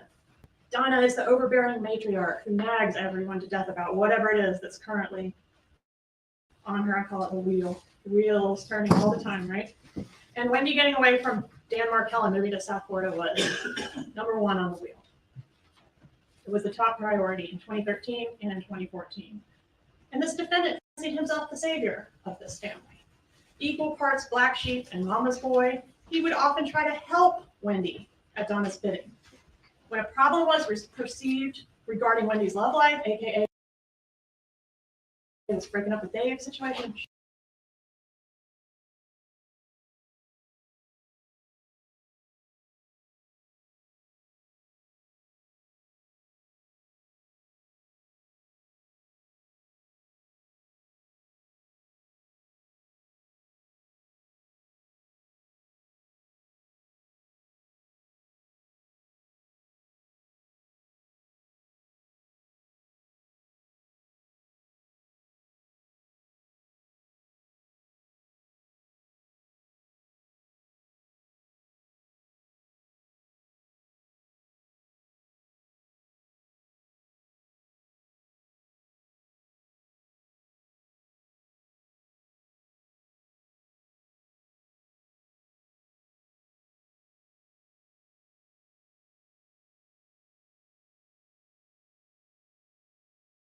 shouldn't break up with Dave. Dave's a great guy. Donna enlists the defendant to go in and fix it, to solve the problem. And when he didn't know what was best for her, the evidence has shown that Dan Markel was a major problem for Wendy. And that meant he was a major problem for Donna, who in turn made Dan Markel a major problem for this defendant. Enter Catherine Magbanova, who had connections to a criminal element, and she presented an opportunity to the defendant to do what he does and solve this problem. On Halloween 2013, the defendant began the process of soliciting Catherine Magbanova to commit murder. Magbanova solicited Garcia. Garcia brought in Rivera.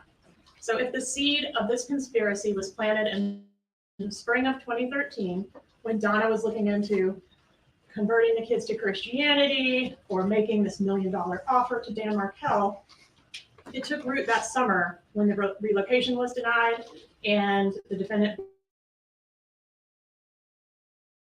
began, quote, looking into all options to solve the problem. And the conspiracy grew further still when Dan Markel filed that motion to preclude Donna from having unsupervised contact with the grandkids, the grandma motion.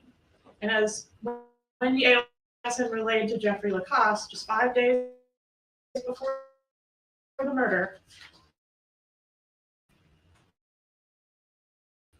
this conspiracy spread when the defendant met someone who could actually get this thing done. Someone who was to the kind of people who, for a price, were willing to point a gun at a complete stranger and pull the trigger. And guess what wasn't a problem once Dan Markel was dead? Relocation. Within a couple days, Wendy and the kids moved to South Florida. She changed the names of Professor Markel's children from Markel to Adelson. And just like that, their father was erased. No more squabbles over kosher diets or visitation. Status as a felon and a gang member are definitely things you should consider when you're weighing his testimony. And it's precisely why he was selected to do this gruesome job. Rivera's gang status made him a more attractive candidate to do this murder with Garcia. In a hot tub in March of 2014, the defendant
defendant indicates he's still working on Dad's birthday present, and Donna indicates, I know you'll come through. Then on July 6th, we've got Wendy Adelson with a location at or near her parents' place when she texts Dan Markell and confirms he's going to be in town for his own murder. This slide depicts the night before the second trip. We know Catherine Magbanua and the defendant are together that evening at her place. He departs between 12:42 and 1 a.m. And then so after the defendant departs Catherine Magbanua's residence, we've got Catherine Magbanua calling Sigfredo Garcia.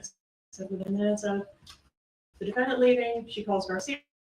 She talks to Garcia several more times into the wee hours of that night. The last one being at 156 in Park Place. This is rented at 6:15 p.m. on July 15th, 2014.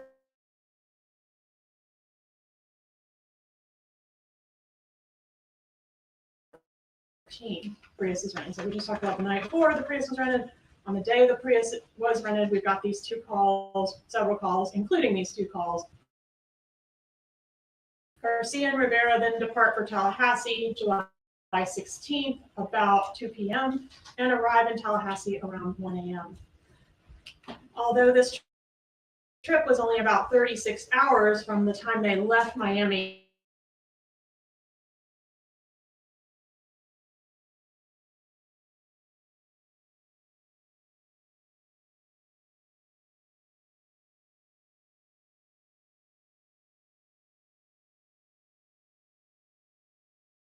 town the next day.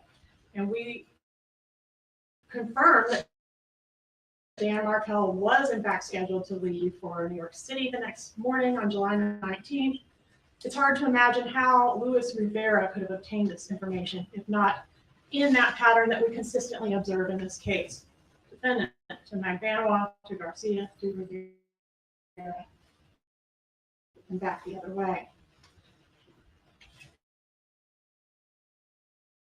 Certainly, you're not really to believe that the killers defined this information from the professor's blog. That's not reasonable. When you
it indicates that that is on their way over to help you with the TV sets in your living room. Maybe she didn't remember which TV was. The day of the murder, Wendy texts the defendant, "This is so sweet." That text was deleted. What does it mean?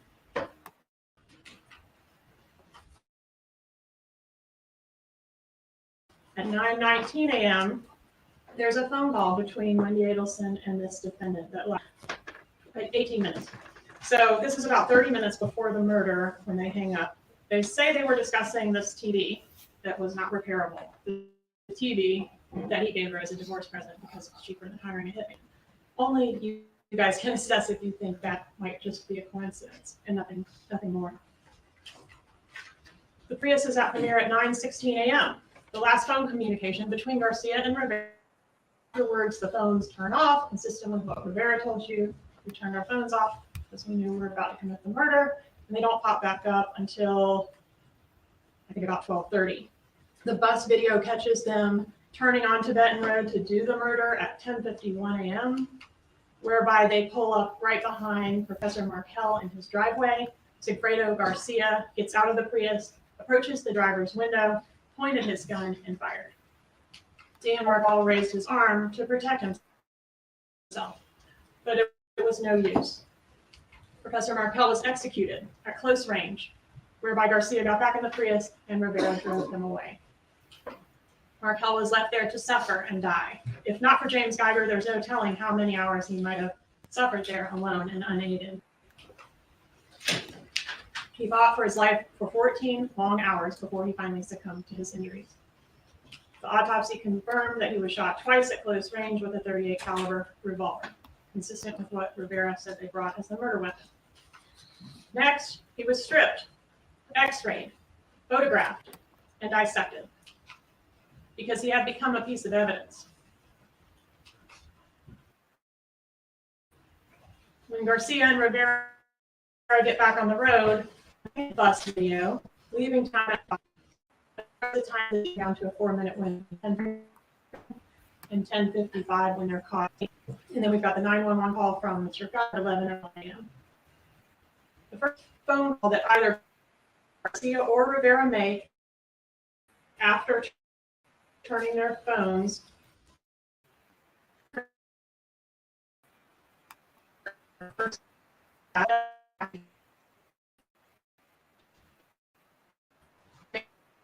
assures them this is roughly.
Meanwhile, our shooters are headed back to Miami.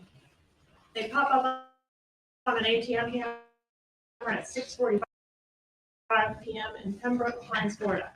And then both of their phones are consistent. At 8:23 p.m., Catherine Magbanua and the defendant make plans to meet up at his house. At 9 p.m., Donna texts the defendant, "Outside your house," to which he responds, "10 men." He told you from the witness stand that this text meant that Donna was just passing by his house on her way to Tallahassee and that they weren't meeting up. But Catherine Magbanua testified that when she arrived at the defendant's house, the defendant advised her that his parents had just been there, and then he thought his mom had physically washed the money, which was damp when Catherine Magbanua received it. Magbanua finds the defendant to be carrying his gun around and in a frantic state. About the time that these two are meeting up at the defendant's house to do the money exchange, Dan Markell is pronounced dead at TMH. So he says he's going to be about 10 minutes out. Here he is, hitting at home at 9:40 p.m. At 9:46, we see Catherine Magdanois, consistent with being at Rivera's residence, and then consistent with heading toward the defendant's residence. She turns her phone off, and it stays off for 11 hours. When Magdanois' phone pops back up, it's 9:44 a.m. on Saturday morning, and she's headed back from the defendant's house, or the direction of his house, toward Rivera's residence. That's the money drop location. These phones are consistent with a meeting at 10:30 at Rivera's, which is the time, date, and place that he advised us he received his money from Magdanois. At 12:13 p.m., the defendant reaches out to Magdanois. Defendant, headed to the gym. Are you taking the kids to the beach? It's so nice. Magdanois, it's beautiful. Probably the pool. Defendant, nice, have fun. Ethan must be happy. This is what he's texting Magdanois within hours of her leaving with all the money in his safe. All of the money that he stared at and loved on since he was a child. And he wants to know if she's going to the pool.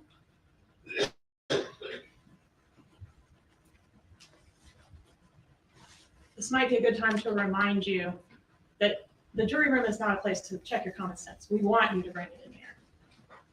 You have heard two wildly different versions of how this thing went down, and they can't both be right. I mean, somebody's trying to sell you a bill of goods.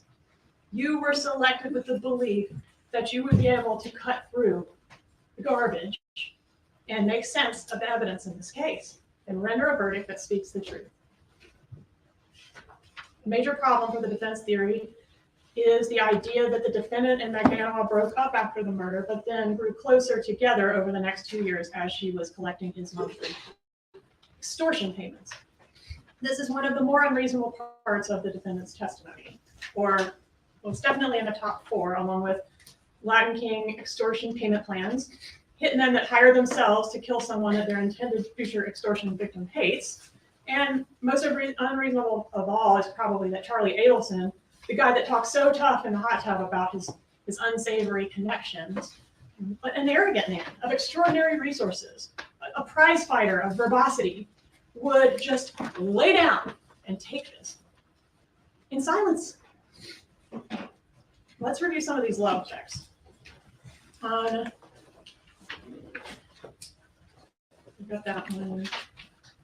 Then we've got July 22nd. They're talking about the weather.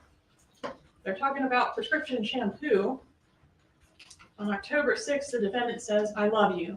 It makes me feel good that you care about me. I'm very lucky to have you as a part of my life. What? Lucky? Lucky. He says, I love you again on 2/24/15.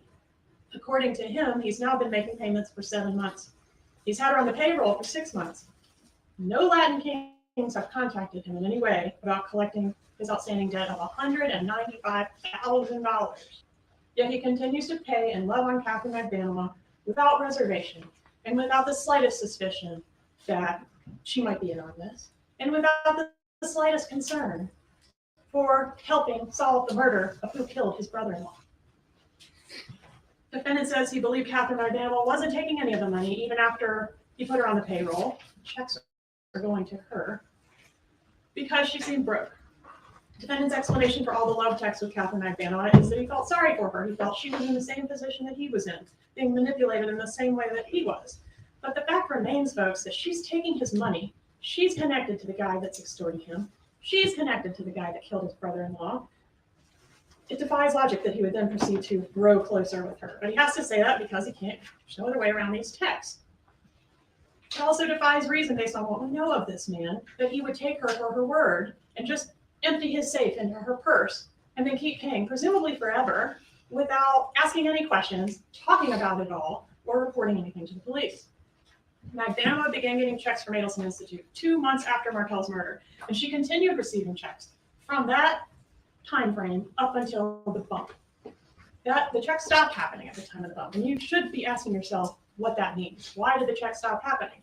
Well, you would reasonably figure they stopped happening because the parties got spooked, because law enforcement They suspected the bump could be law enforcement. Law enforcement might be getting closer, take her off the payroll. If defendant was being extorted, as he told you on the witness stand, why would the payment stop? Why would the extortionist care if other extortionists had jumped on the bandwagon?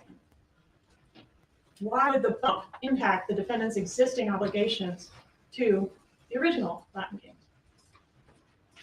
It's an institute at her request to help her get insurance with the understanding that the money was being funneled through her to someone else and she wasn't actually getting any of the proceeds. She was just going to use that paycheck to assist her with getting subsidized housing or insurance, I think it was, for her kids. But you can see from this slide, which is dated June 24th, 2014, that she's texting him about getting on the payroll prior to this alleged first extortion effort. He says no problem at that time. This is between the first and second trips. She's asking to be on the payroll. So the explanation from the defendant about why she's on the payroll does not fit with the other evidence in this case. So we've got all this evidence that points to the defendant. The motive points to him. When we follow the money, it leads to him. The Prius eventually leads back to him through these conspirators. And each time we have a big event in this case, we see these call flurries where all the parties are calling each other in that structure that I talked about. It goes from this one to this one to this one. But as the defense points out, these folks had independent relationships with each other that could explain those communication patterns. So without knowing the content, how could we know if they're really talking about the murder or if these call flurries around these key events are just a coincidence? A conspiracy can be shaped like a cluster with everybody talking to everybody. It can be shaped like a wheel with one central hub talking to all the different spokes. Or it can be shaped like a train car, which is what we have here, where one person talks to only the car in front of them and the car behind them. Law enforcement was asking these same questions. How is this conspiracy shaped? How does it work? How does information flow through it? What are different parties relative? We love you so much.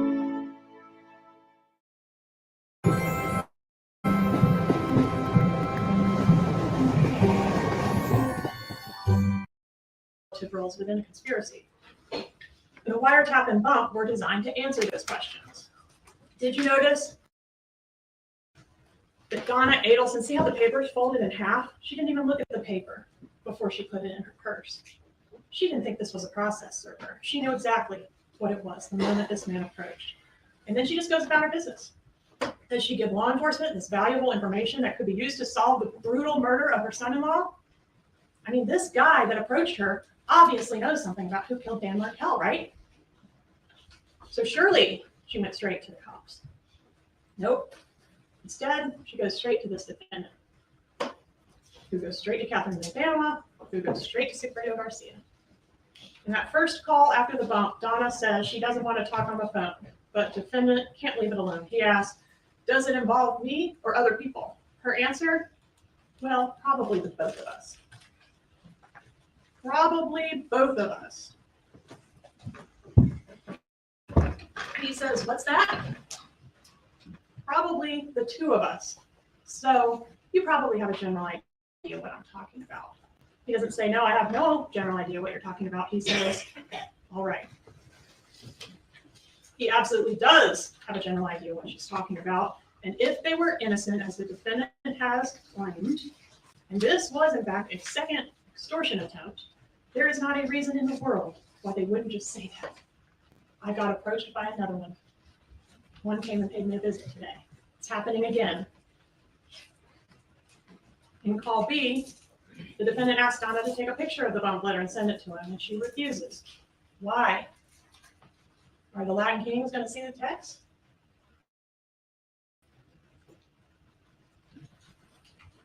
Do you think someone is trying to blackmail you? Maybe, could be, I don't know. No, that's crazy. That's his response. I'm not adding the emphasis on that syllable. He says it like that. That's crazy. How's it crazy? You're already being extorted by Latin King members. Remember, doctor?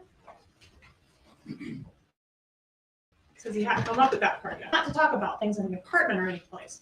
Why? Why? Latin Kings aren't in there. And she doesn't ask why, because it's obvious. She says, oh, obviously. Why? Because they might be under surveillance? Well, who cares if they have nothing to hide? Here we see the first use of code on the wire. People don't talk in code if they've done nothing wrong. People do not talk in code if they haven't done anything wrong. Defendant knows, he knows that fact, and that's why he told you we didn't talk in code on the wire. We spoke carefully. What does that mean?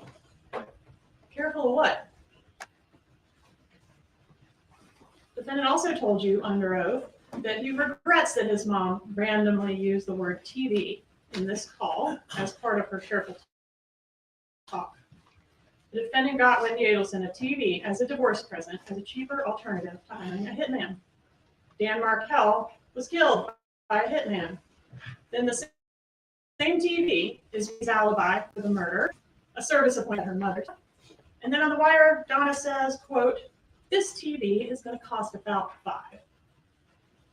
Does the defendant say, "What TV? What are you talking about?" since you inserted a random object into this careful talk conversation? No, he doesn't need to ask what TV because he knows exactly what she's talking about and he ferrets it back. They asked you for $5,000. The defendant has advised you that this TV stuff is a coincidence. Is it a coincidence or is it obvious they're referring to their conspiracy and this murder? Only you can decide which explanation is credible. The players in this case are smart. They've given a lot of thought to their preparations before this and to their explanations after. We know the seed was planted in early 2013, and it took over 1 year to come to fruition. And they really thought of almost everything. A clever TV-related alibi for Wendy, a frame job for Lacoste, and they insulated themselves by hiring Catherine McDaniel as a middleman, walling themselves off like those train cars, only communicating with the one in front and the one behind, and having no connection to the one further down the line. It's also important to note that in these first few calls, A, B, and C, that Donna Adelson describes the bump to the defendant, and she says the person that approached her mentioned an ex-girlfriend, but she does not say the name Katie or Catherine. Then, with only this very limited information, defendant calls only one of his many ex-girlfriends, Catherine McVanois. In call D, defendant tells McVanois that he thinks that this undercover, the would-be extortionist, said her name. We know this is true. The undercover did say Katie, but Donna had not yet told the defendant that. They only communicated in calls A, B, and C. And the only communication on those calls was that the person mentioned ex-girlfriend. On the wire, the defendant says he just called Katie, Catherine McVanois, because she was his most recent ex-girlfriend. Well, we know that's not true because there's at least one woman that defendant will admit meets that definition between McVanois and the bump, and that's Whitney Kick. On the stand, he told you all that you might not be the right Katie conversation. There's several mentions that, I'm not sure you're the right Katie. I apologize. I'll feel stupid if you're not the right Katie. That was designed to reassure her that he was not setting her up. Once defendant meets with his mother and gets the details and the paper with the undercover's phone number, he meets up with Catherine McVanois at Dolce Vita.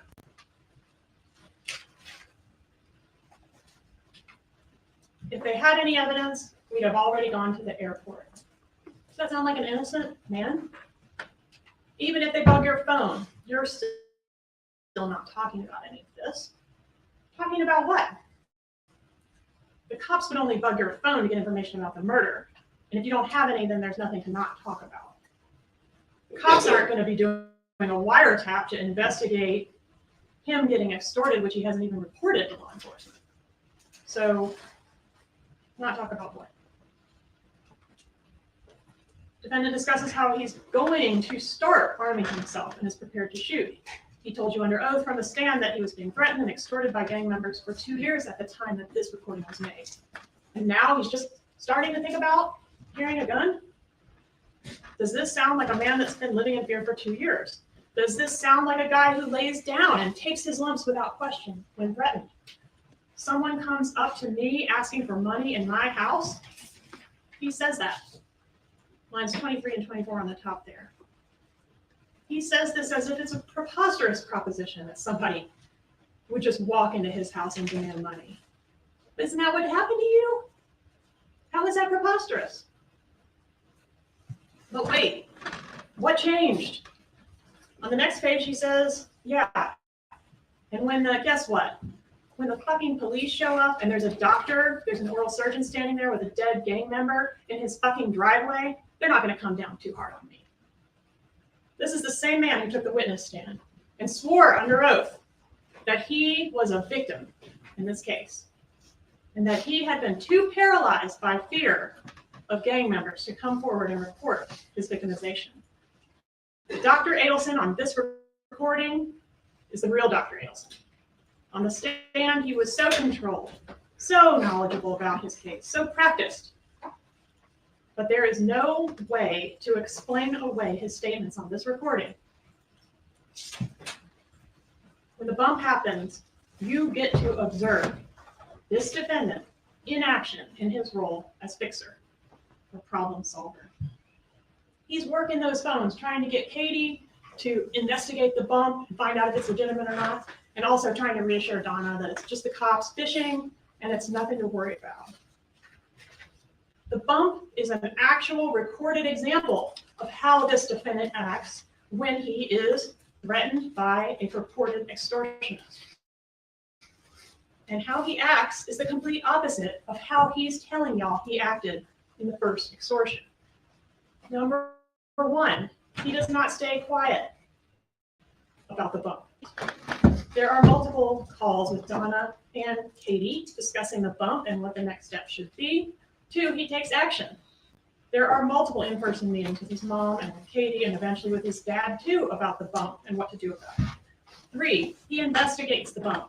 He asks questions. He enlists Magbanua to find out who this is. He talks a lot about his concerns that this will not be just a one-time payment, but could turn into some ongoing problem. And 4, he doesn't take it lying down. He threatens Nazi shit if these people think they can threaten his family and get away with it. He suggests that the problem might require an additional murder. Quote, if he can't do it, I'll find someone else that can. Number 5, he's suspicious. He does not blindly accept the representations of this purported blackmailer that approached his mother. It's clear from the Dolce meeting that he doesn't fully trust Katie. He certainly doesn't trust this purported blackmailer that bumped into his mom. The person that represented himself, the person that approached his mom represented himself as a Latin King gang member, right? I'm a brother of this guy that I met in Broward or whatever. And he's demanding money from her. Yet the defendant does not take his word for it that he's a gang member. He is not so in fear for his mother's life that he opens the safe and gets $5 grand more out and gives it to Katie. A pittance compared to the amount he's telling you he handed out to the first layer of extortion. Number 6, he doesn't pay. He doesn't bring the $5 grand to Dolce and give it to Katie and say, go pay it. Because that's what I do when I threaten, I pay. He doesn't pay, he doesn't ever pay. And it's only $5 grand. Instead, he analyzes and thinks through and talks about every possible scenario. Defendant says it's one of 2 things or one of 2 scenarios. 1 being the cops, 2 being someone actually trying to blackmail his family about this murder. According to him now, he's been blackmailed for 2 years. And he's talking to Catherine Magbanua. He's talking to the person that's been collecting his money all those months. But at no point does he acknowledge the first extortion in the Dolce Vita meeting. Why not? Oh, because she asked me not to talk about it. Well, times have changed. There's a second extortion effort now, and they're approaching my mother. You think I'm not going to mention the first extortion? Your people have been running their mouths, and now they've tracked down my mother. You need to go get this under control. Nothing like that. Next in the Dolce recording, defendant begins to explain how to prove a crime. The police have to put the person at the scene, not just in the car. He's reassuring her that even if we, law enforcement, can tie her or the shooters to the Prius, that we'll never be able to charge them. Because they didn't come to Tallahassee, they didn't shoot anyone, they didn't do anything wrong, and therefore they can't be held accountable. But that is not the law as the judge has instructed you. Everyone who wanted this done and did some act toward accomplishing it is guilty as the one that pulled the trigger. He's also telling her that even if Rivera has run his mouth to this would-be extortionist, his word alone, that, hey, if he goes to the cops and says, starts singing, and says, hey, Rivera told me he did this murder, that's not going to be enough. Basically, I'm going to use the word hearsay, but that's not going to be enough to proceed on an arrest in this case. This person knows information. So Katie, they'll be back. Whoever it is knows information. Information about what? You have nothing to do with it. Remember that, after you've been extorted and that hasn't been reported. What information do they have? You mean information that could be used to solve the murder of your former brother-in-law? If so, why wouldn't you want those people to go to the cops? Why wouldn't you want them to come forward with that information? Then the guilty parties will be held accountable. Your extortionists will be jailed without you having to do or risk anything. Next defendant talks about what will happen if the would-be extortionist undercover is picked up by law enforcement. Next thing you know, this person is singing. Other people start singing. As soon as they have him, he starts calling your name out, and then there's going to be police at your door and at my door. If you're innocent of this murder, why are you worried about the extortionist telling law enforcement whatever it is he knows about the murder of Dan Markell? Defendant says he wants to pay the money. Oh, got ahead of myself. He wants to pay the money, but he's explaining to her the problem with paying is that people might keep coming back or tell their friends who will jump on board as well. He's explaining to her the problems with paying a potential extortionist. What he doesn't say, which is what you would expect if he'd been getting extorted for 2 years, is Garcia or whoever you've been giving my money to has obviously been running their mouths, and now they are messing with my mother. Next, he gives instructions. Say my friends have no idea what you're talking about. And frankly, I don't know what you're talking about, but the name sounds familiar of who's incarcerated. So I'm going to give you something as charity to help the less fortunate. But do not contact these people again or they're going to the police. The whole time you're talking, just say, I don't know what's going on. Only use the words help and charity. This isn't the guy described in this first extortion who just rolled over when threatened. He's in control. He's giving the orders. He's giving instructions. Why would you have to give instructions to a blackmailer about how to handle a blackmailer? Next, the defendant says, now he's fucking with his wife and he's fucking with him, and you fuck with the king himself, you better kill him because he's going to be a big problem. And he knows who you are. If he can't do it, I'll have someone else do it. Defendant testified that this means the only way to stop Garcia is to kill him. He's not talking about killing him. He's just saying he's a really bad dude, and that's the only way to kill him. The evidence shows that he's saying if Garcia can't handle the undercover, he'll get somebody else to do it. Then he says, and so help me God, if they fuck with my family, it's gonna be fucking Nazi shit because this will be done. I mean, Katie, I don't care what I spend, okay? I swear to God. Defendant and I went back and forth on the stand about what Nazi shit might include, and I think we ultimately agreed that that would be killing. And then he says, I don't care what I have to spend. If you're struggling to figure out who this man is, that's a good clue right there. He's going to buy a solution to this problem, exactly how he paid for a solution to the problem of Danny Markell. Here he wants to know if Garcia has any bad feelings toward him, meaning, is Garcia willing to look into this and handle this for me? Or does he still hate me? Thank you. Did you put me back on? I did, because I was trying to get Zoe access to sign dismissals, but the screen was different or something, so I'm not. Oh, okay. Remind me, and I can look at that later. All right, let's go back on the record then. And State versus Jessy Kurczewski appearances are as they were before. And we are back from the lunch break. Anything the state wishes me to address at this moment? No, thank you. Anything from the defense? No, thank you. All right, we have Detective Hoppy back on the stand, and we'll have the jurors brought out.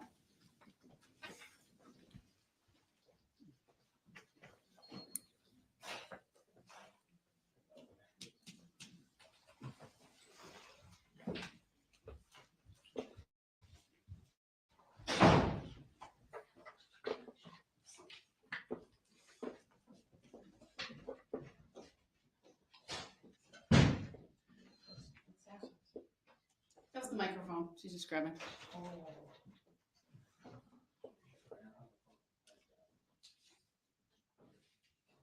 think she'll be right back. I saw her go into the room.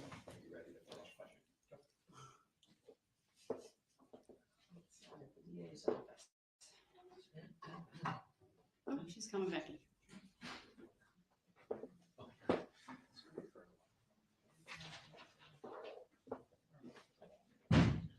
Nice shoes. Thank you.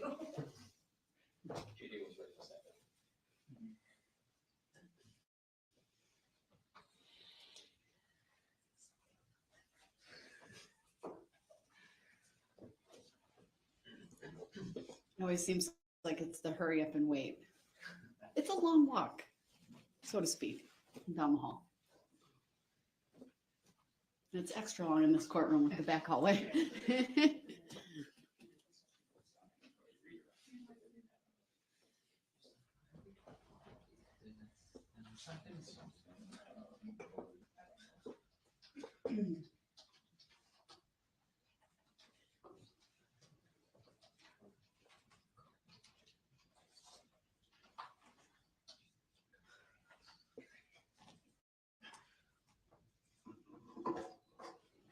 All rise for the jury.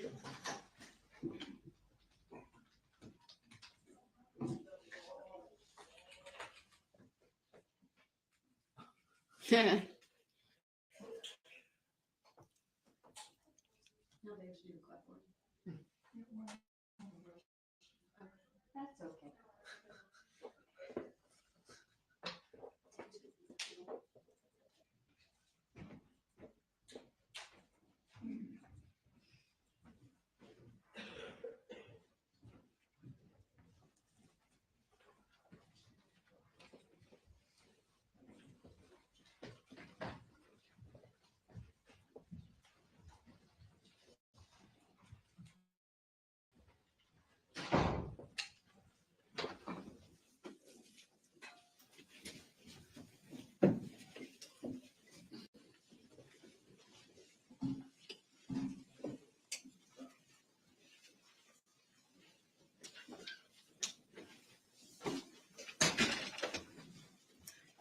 Thank you, everyone. Please be seated.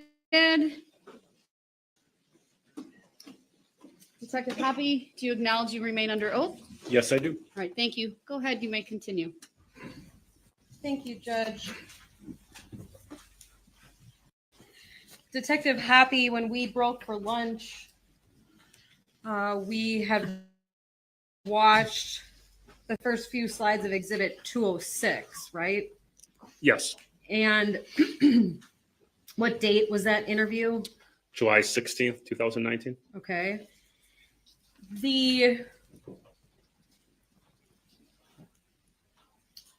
When we broke, I had asked you whether the sheriff's department tried to facilitate a video communication at Whitnall Park, remember? Yes, And did that happen? yes, it did. In the remaining slides of Exhibit 206, in the interest of time, can you summarize what's being done during that portion of the interview? We had multiple detectives on scene at Whitnall Park. I believe we had, and it was at least one, possibly two metal detectors. So we were going through the area where Ms. Kurczewski had pointed to on a map and had best described the area where she had buried these items. Our detectives were combing through that area looking for any freshly dug or disturbed dirt. And then obviously utilizing the metal detectors, attempting to locate probably the gun pieces that we were specifically looking for. During this time, we had a live feed, almost a FaceTime feed over an iPad, where we, being myself, Detective Schwartz, and Ms. Kurczewski were in the conference room, and detectives on scene were kind of giving us an idea of where they were at, and we were trying to best have Ms. Kurczewski explain where this possibly could be. Was Ms. Kurczewski giving live updates and information to those detectives at Whitnall Park? Yes, this was a live time feed, and she was having access. She had access to view what we were seeing on the iPad. Do you know how long detectives were at Whitnall Park that day? Hours. I couldn't tell you specifically, but it was multiple hours. Was that the first time detectives went to Whitnall Park to look for these items? No, it was not. When did they go before that? I believe that was either the day of the 12th or over the week, or possibly Monday the 15th. It was prior to the 16th, though. The first time that detectives went to Whitnall Park, was there a live communication between those individuals and Ms. Kurczewski? There was not. But on the second visit, there was? Yes, that's correct. Okay. Is a large portion of the remainder of the interview actually have the lights dimmed? The majority does, yes. Why? So we could have a better view of what we were trying to see. Obviously, it's an older iPad, so it wasn't the best technology, but we were attempting to enhance the view a little bit so we could see what was going on.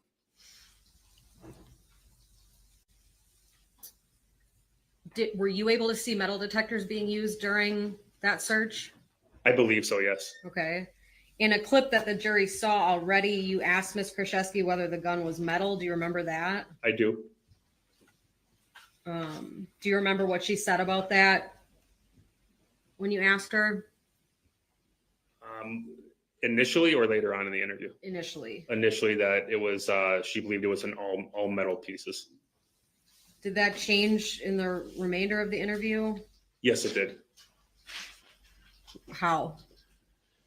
When our detectives were out there with the metal detector, and at some point we did say that, we obviously had not found anything and we were having no success. Ms. Kurczewski stated that she now believed that parts of it was plastic.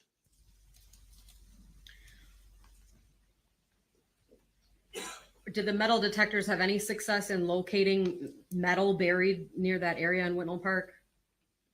There were metal objects that were located, yes. Okay. Anything relevant to this case? No. Throughout the remaining about 40 minutes of that interview, is there any new information or different information that the jury has not already heard in one of the previous interviews? No, I do not believe so. Okay. I'm going to move on then. Detective, I want to ask you a few questions about handwriting. During your investigation, did your department receive any correspondence from Ms. Kurczewski? Yes. Just one time or more than that? Multiple. Did you become aware that Ms. Kurczewski was writing to many different people? Yes, we were aware. Did that include the district attorney's office? Yes. The medical examiner's office? Yes. State government entities? Yes. Do you know whether that also included the media? Yes. Did it? Yes, it did. Okay.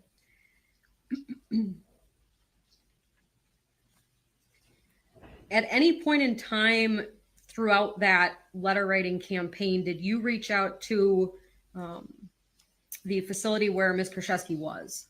Yes, I did. And was that in April of 2020? Yes. Why did you reach out to them? There was information received that Ms. Kurczewski had documents in her possession which would be valuable for the investigation. Has the jury already seen some of those documents? I believe so. Okay.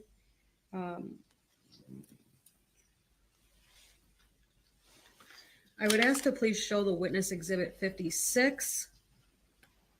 And I'd also like to pull up exhibit 222.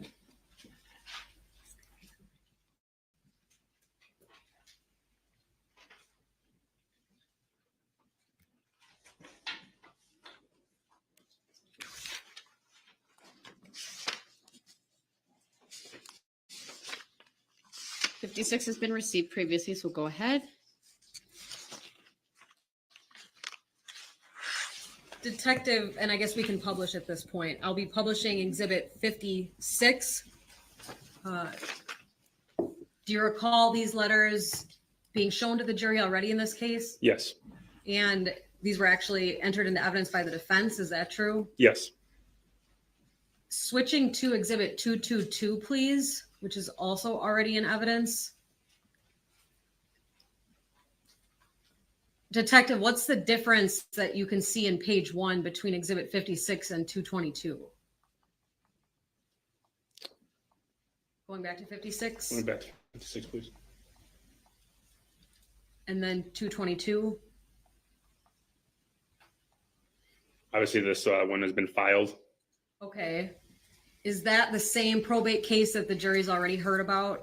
Yes. Okay.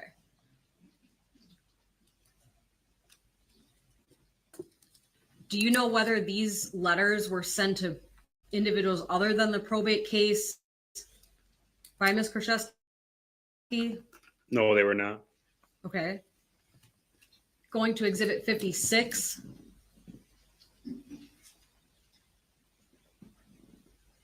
Did you receive these letters during your investigation? Yes, we did. Where did you get them from? They were made at the request that we made at the facility. Okay. Were they found in a location that was being used by Ms. Kurczewski only? Yes.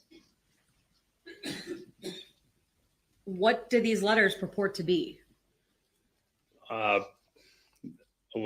Allegedly suicide letters written out to multiple different individuals, or goodbye letters per se. Your Honor, take his interpretation of what the letters are. They speak for themselves. There's 27 pages. Well, then he can read from portions of them. Detective, why don't you take a look at page 1 and point out some information from it that you think would help the jury understand what the topics of these letters are.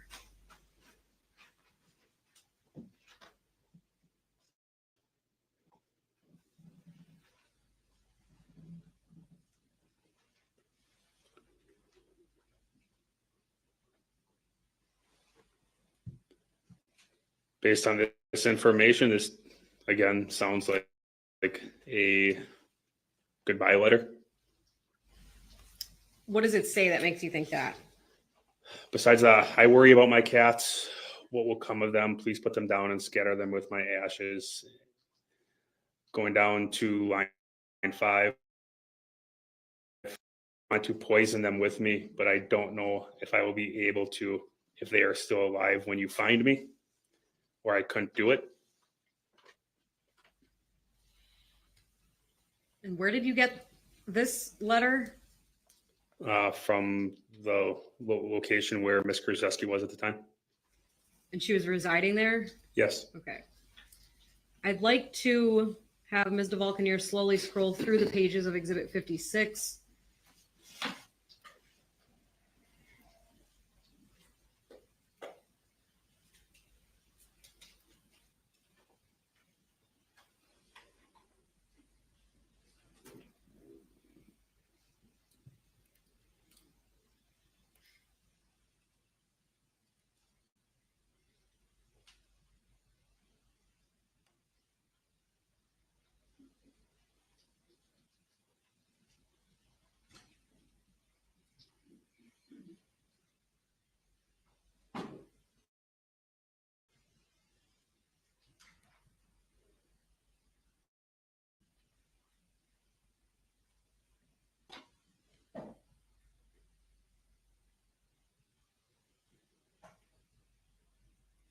On page 19 of Exhibit 56, Detective, if we can scroll to the bottom, what is the date next to the signature? September 15th, 2018, Where was Lynn Hernan on September 15th of 2018? in Waukesha Memorial Hospital. Okay. We can keep scrolling through, please. I'll have the same question for you on the final page.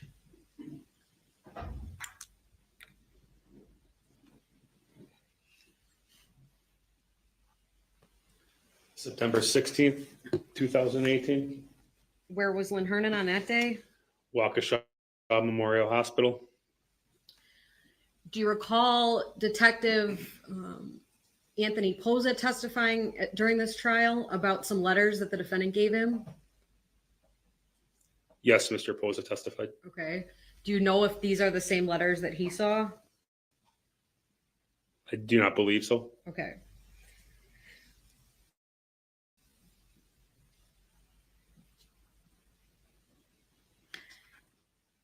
And you received these in what month and year? I believe those were April of 2020. Okay, and then if we go back to Exhibit 222, can you please indicate what date that exhibit was filed on Exhibit 222?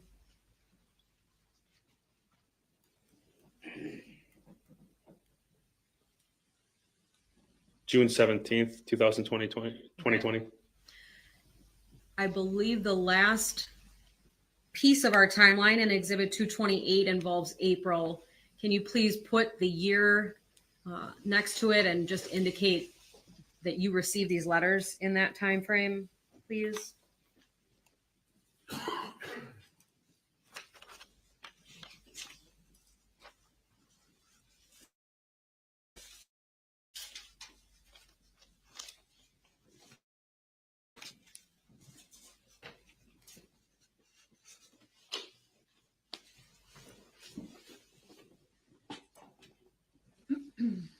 Thank you.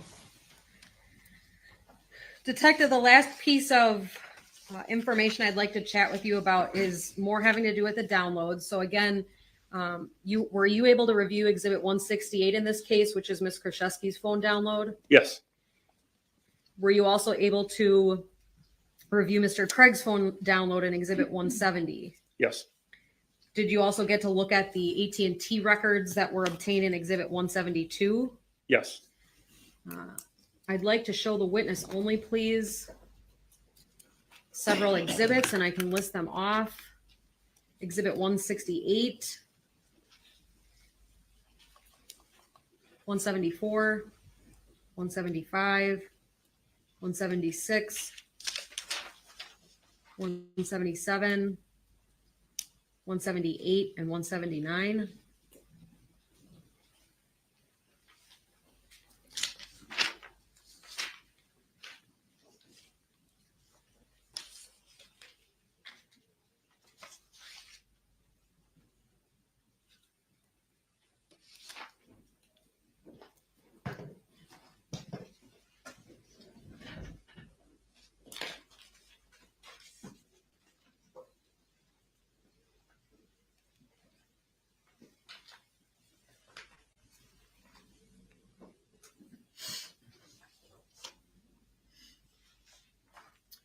Starting with Exhibit 168, I'd like.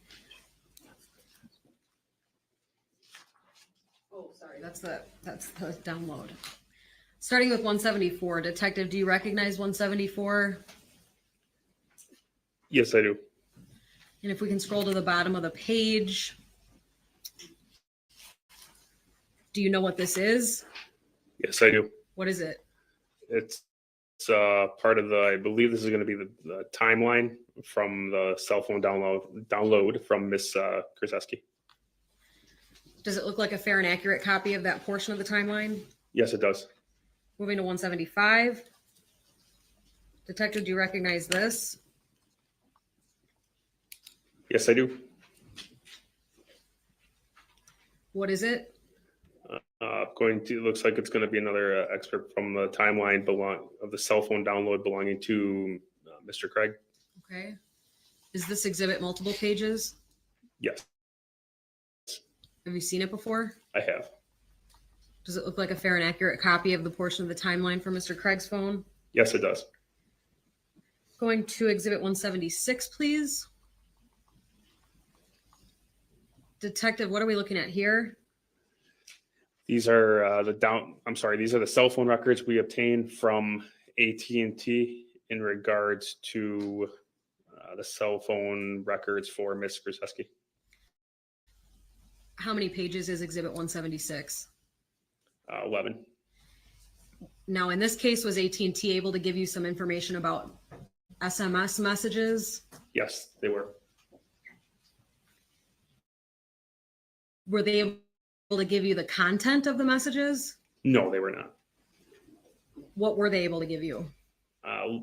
Obviously, time, date, and location data of the text message. Is Exhibit 176 an accurate copy of the portion of those records for the defendant's phone in Exhibit 172? Yes, it is. And moving to 178, please.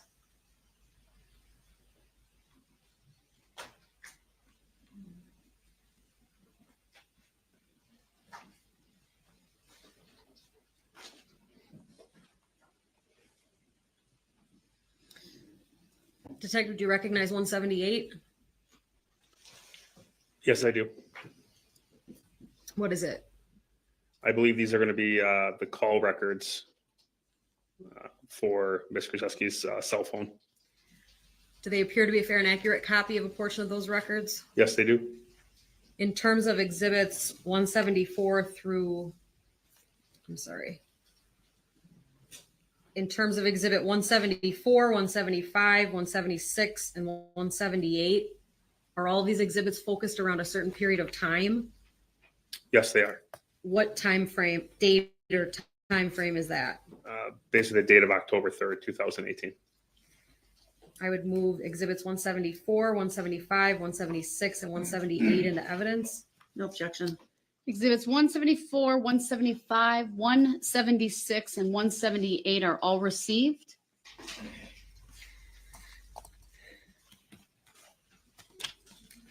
No. Detective, were you able to compare those different sources of information in this case? Yes, we were.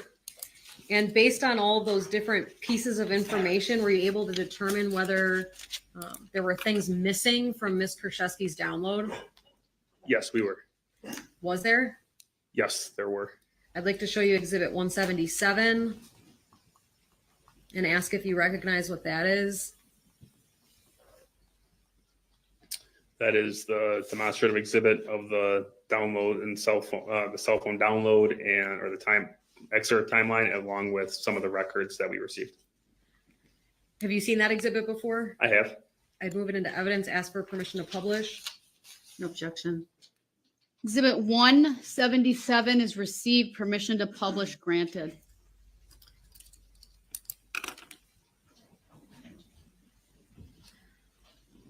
Detective, is it fair to say that this is some snippets of those other exhibits that we just talked about? Correct. Moving to slide 2, please. Could you remind the jury what exhibit 168 is again? The forensic download belonging to Ms. Kurczewski's cell phone. Okay. There's 2 line items highlighted on slide 2. Could you tell the jury why? Those were pertinent as far as the time frame goes. Now, if you are looking at a timeline on a phone download, does it only show messaging? No, it does not. What does the timeline show? Timeline will usually show you everything from call history, internet usage possibly, and then text message, or some downloads will even pick up social media usage. Other than what's being shown right now, was there any more data on Ms. Kurczewski's cell phone from October 3rd of 2018 on the timeline? No, there's not. Okay. Any messages in this timeline portion between Ms. Kurczewski and Mr. Craig? Not on this download, no. Okay. If we can go to slide 3, please. Detective, can you explain to the jury what they're looking at here? This is a portion of the cell phone records obtained from AT&T, and specifically this would be regarding SMS or text messages. There are some words in red that have been put on slide 3. Were those in the records? No, they were not. Okay, so why were those added on? Just to make it a little more readable and understand the originating and terminating, and along with the time change. Okay. The 2 items that are highlighted, what's the date for those items? October 3rd, 2018. And the actual time in Central Standard Time would have been 2:44 p.m. Now, page 2328 of this record that the jury is looking at, does that speak to calls and messages and voicemails, everything together? That's just strictly SMS, What is SMS? text messaging. Okay.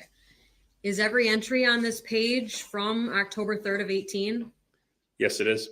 And whose records are these? Ms. Kurczewski's.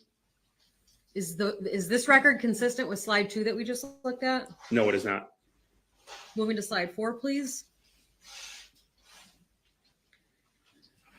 Detective, what is the jury seeing here? This is a portion of the timeline taken from the cell phone download of Mr. Craig's cell phone. From what day? October 3rd, 2018. Who's the other party involved in these messages? Ms. Kurczewski. Did these messages appear on Ms. Kurczewski's download timeline? No, they did not. Okay. You've reviewed a lot of phone downloads over time, is that true? Yes. Sometimes are you able to see deleted items? Yes. Are you always able to recover everything that's deleted? No.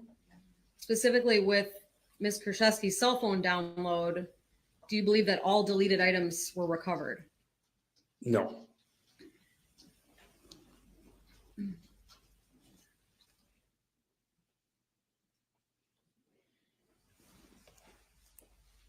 Detective, when you reviewed Ms. Kurczewski's cell phone download, was this the only day that you recognized things missing from it? No, I do not believe so. Okay. In this case, was Jennifer Flowers' phone downloaded? Yes, it was. Were you able to review that? Yes. Was there material missing for large portions of time on that download? Yes. Were you able to review Scott Craig's phone download in this case? Yes. Did you see large portions of time that appeared to be missing from his download? No, we did not. Okay.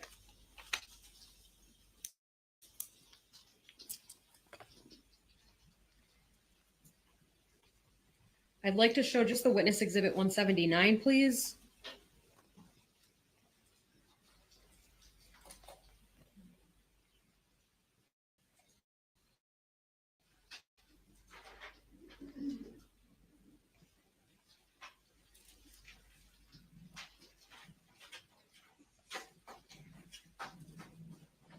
Detective, have you seen 179 before?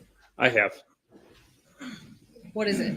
It is a demonstrative of text communications on October 3rd, 2018. Is this exhibit displaying multiple sources of data? Yes, it is. Does that include the phone download from Ms. Kurczewski? Yes. Does it include the phone download of Mr. Craig? Yes. Does it include the call and message data from AT&T? Yes. Do you believe this is a fair and accurate representation of the communications that occurred on October 3rd, 2018 in this case? Yes, I do. I'd move exhibit 179 into evidence, ask for permission to publish. No objection. Exhibit 179 is received. Permission to publish granted.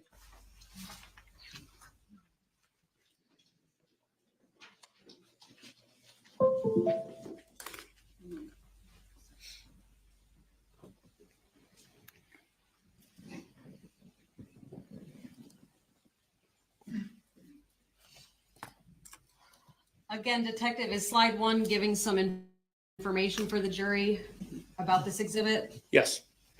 Moving to slide 2, actually, I can click it with this handy thing here. Why are these 3 numbers included on the second slide? This shows you, along with the color, of whose number and information we're looking at in the upcoming frames.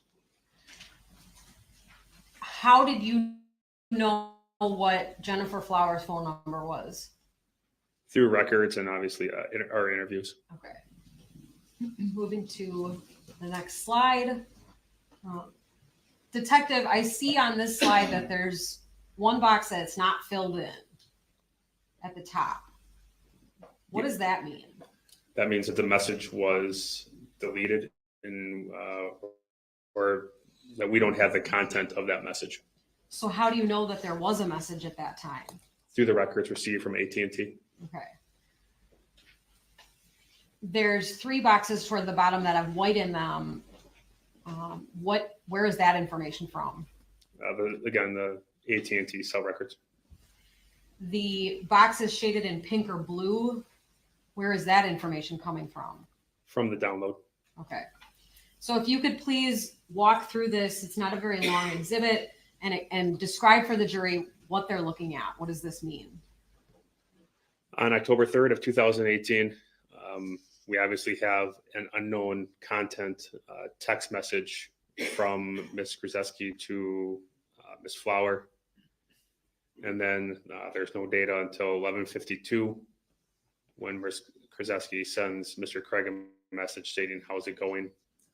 Mr. Craig replies. We obviously have a short reply and then a question from Ms. Kurczewski to Mr. Craig, which we have that information. And then a call at 12:06 p.m. from Ms. Kurczewski to Ms. Flower, which lasts 8 seconds. At that point, we have another unknown text message at 12:06 p.m. from Ms. Kurczewski to Ms. Flower, along with 2 additional phone calls at 12:07 p.m. and 12:10 p.m., the first lasting 3 seconds and the second lasting 6 seconds. Is the text message content on this slide something that you were able to find in Ms. Kurczewski's phone? No, Where did you get that from? Mr. Craig's. Okay. Moving to the next slide, we're on the same date. If you could walk through this slide, please. Again, another text message at 12:13 p.m. From Ms. Kurczewski to Ms. Flower with known content. We have exchange of messages, which we've seen before, from 12:37 through 1:07 between Ms. Kurczewski and Mr. Craig. And then at 1:09 p.m., there's another outgoing call from Ms. Kurczewski to Mr. Craig, which lasts 18 seconds. Okay. What about slide 5? Begins with a text message at 1:19 p.m. from Ms. Kurczewski to Mr. Craig. And then at 1:37 p.m., there is an incoming message to Ms. Kurczewski's cell phone from Ms. Flowers, again with no content. A reply seconds after from Ms. Kurczewski to Ms. Flower. And then less than 2 minutes later at 1:39 p.m., Ms. Flower responds to Ms. Kurczewski, and a few seconds later, Ms. Kurczewski replies to Ms. Flower. Again, there will be no content on those 4 text messages. And then there's further exchanges between 2:16 p.m. and 2:17 p.m. between Ms. Kurczewski and Mr. Craig. Slide 6. At 2:17 p.m., there is an outgoing call from Ms. Kurczewski to Mr. Craig, which lasts 20 seconds. And then seconds later, there is a text message exchange that begins at 2:17 p.m. Between Ms. Kurczewski and Mr. Craig, with the last being sent from Mr. Craig to Ms. Kurczewski at 3:01 p.m. Content is there. And then we have at 3:03 p.m. And there's back-to-back calls from Ms. Kurczewski to Ms. Flower, first lasting 4 seconds and the second call lasting 27 seconds. Detective, do you know when in this case the 911 call was made? Yes, I do. When was that? 4:55 p.m. Okay. Moving to slide 7.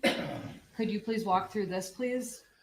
4:51 p.m. Ms. Kurczewski, it's an outgoing call from Ms. Kurczewski to Ms. Flower, lasts 5 seconds. 4:52 p.m. There is a text message from Ms. Kurczewski to Ms. Flower, again with no content available. There are 2 calls, one placed at 4:53 and 4:58 from Ms. Kurczewski to Ms. Flower, both lasting 3 seconds. There are then 3 text messages sent at 4:59 p.m. from Ms. Kurczewski to Ms. Flower, again with no content available. At 5 p.m., there is another outgoing call from Ms. Kurczewski to Ms. Flower, which lasts 5 seconds. And then shortly thereafter at 5 p.m. again, or after the call, there is a text message from Ms. Kurczewski to Ms. Flower with, once again, no content. Continuing. 5:09 p.m., there's a outgoing call from Ms. Kurczewski to Ms. Flower, which lasts 7 seconds in duration. At 5:15 p.m., Mr. Craig sends a message to Ms. Kurczewski stating, "Call me." At 5:19 p.m., Ms. Kurczewski replies to Mr. Scott stating, "Lynn died. I can't talk." Mr. Craig then sends 4 messages from 5:19 to 5:20. At 5:43 p.m., there is a text message from Ms. Kurczewski to Ms. Flower, again with unknown content. And at 6 p.m., there is another outgoing call from Ms. Kurczewski to Ms. Flower, lasting 6 seconds in duration. Slide 9. 6 p.m., there's an outgoing text message from Ms. Kurczewski to Ms. Flower. At 6:04 p.m., there is an outgoing call from Ms. Kurczewski to Ms. Flower, which lasts 3 seconds in duration. 6:04 p.m., there is another text message from Ms. Kurczewski to Ms. Flower.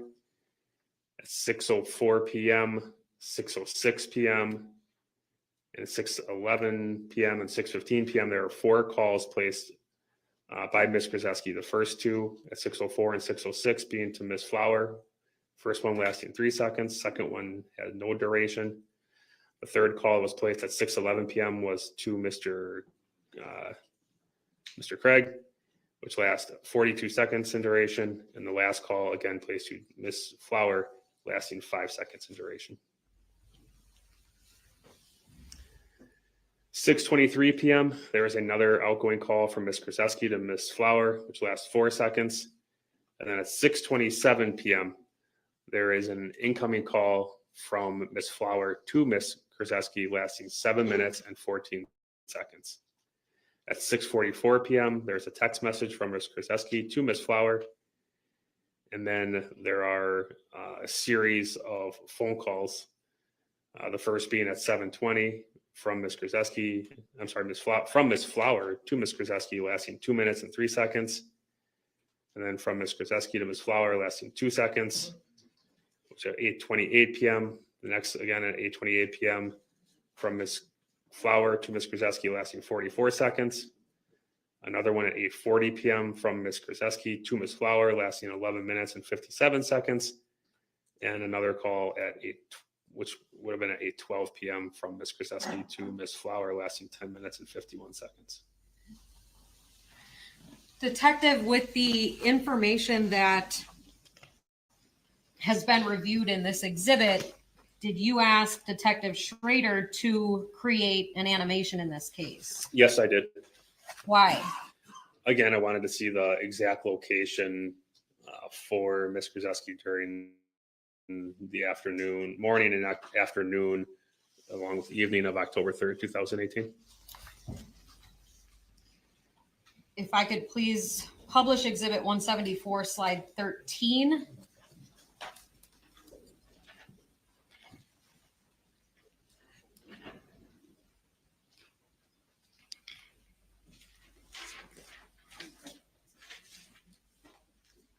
Sorry, 173.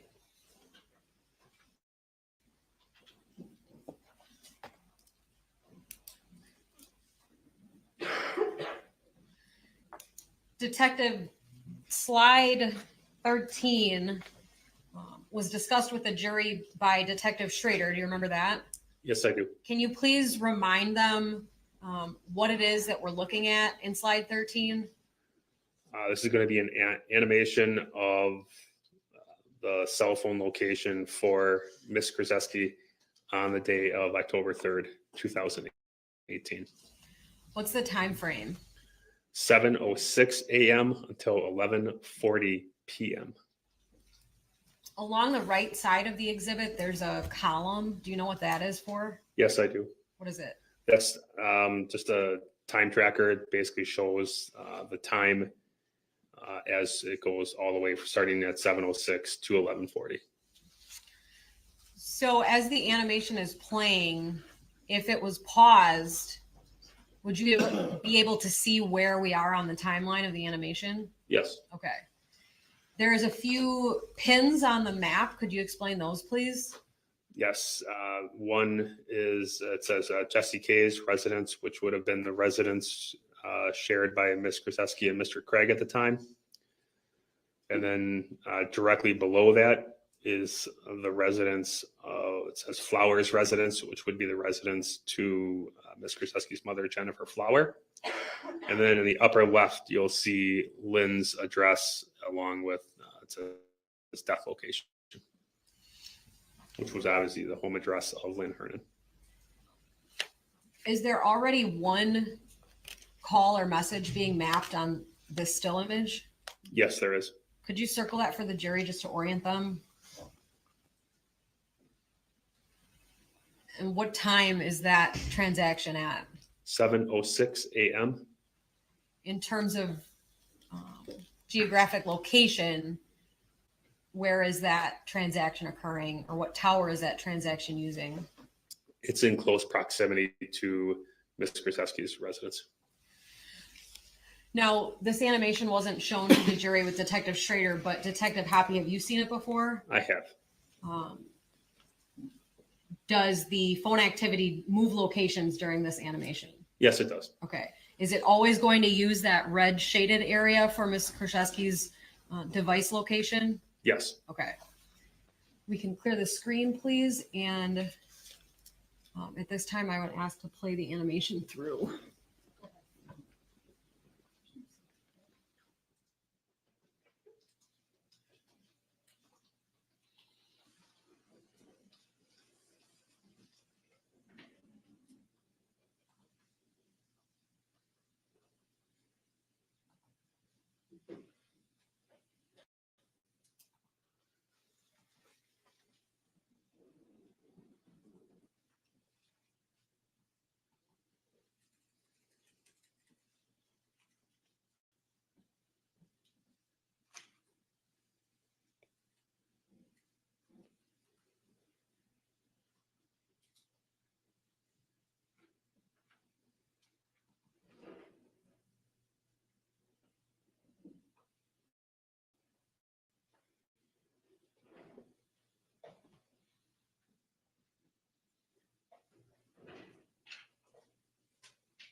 you've seen that many times before. I have. The first activity that the jury, okay, at around 7:52, is the phone using towers near someone else's residence? It's near Miss Hernan's residence. Okay.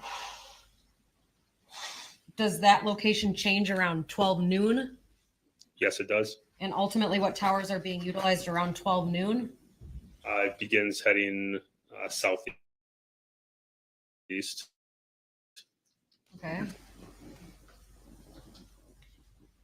Ultimately, does the phone activity pick up at Ms. Hernan's residence? Much later in the afternoon, yes. Like what time?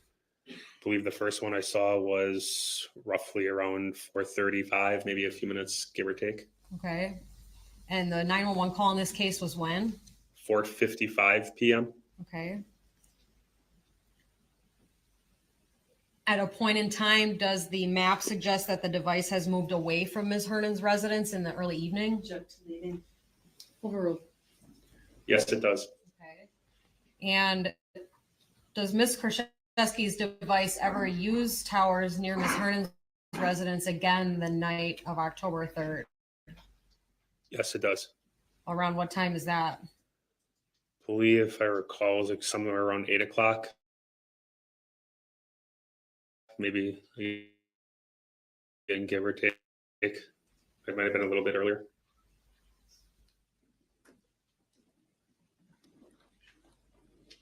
Just one moment. We can unpublish this.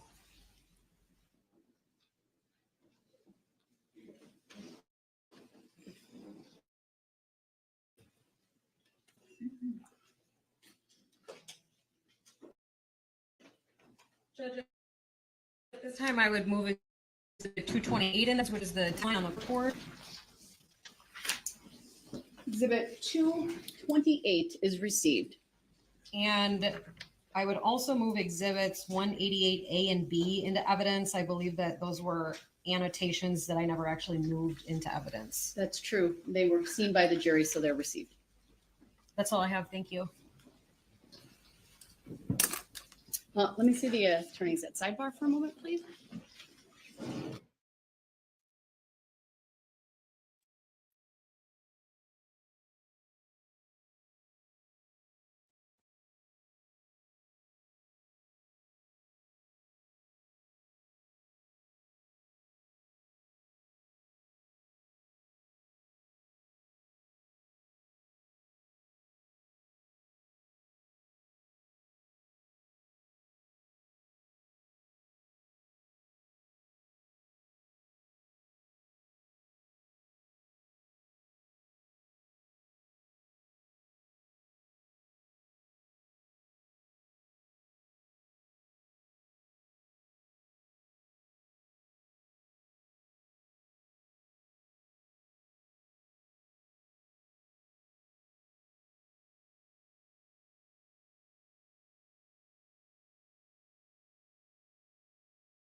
Gentlemen of the jury, I know we haven't been on the record for a whole lot right now, but given that the direct has just ended, I'm going to take our afternoon break earlier. It'll be a little bit longer. We're all going to come back at 2:30 to start the cross exam. All rise for the jury, please.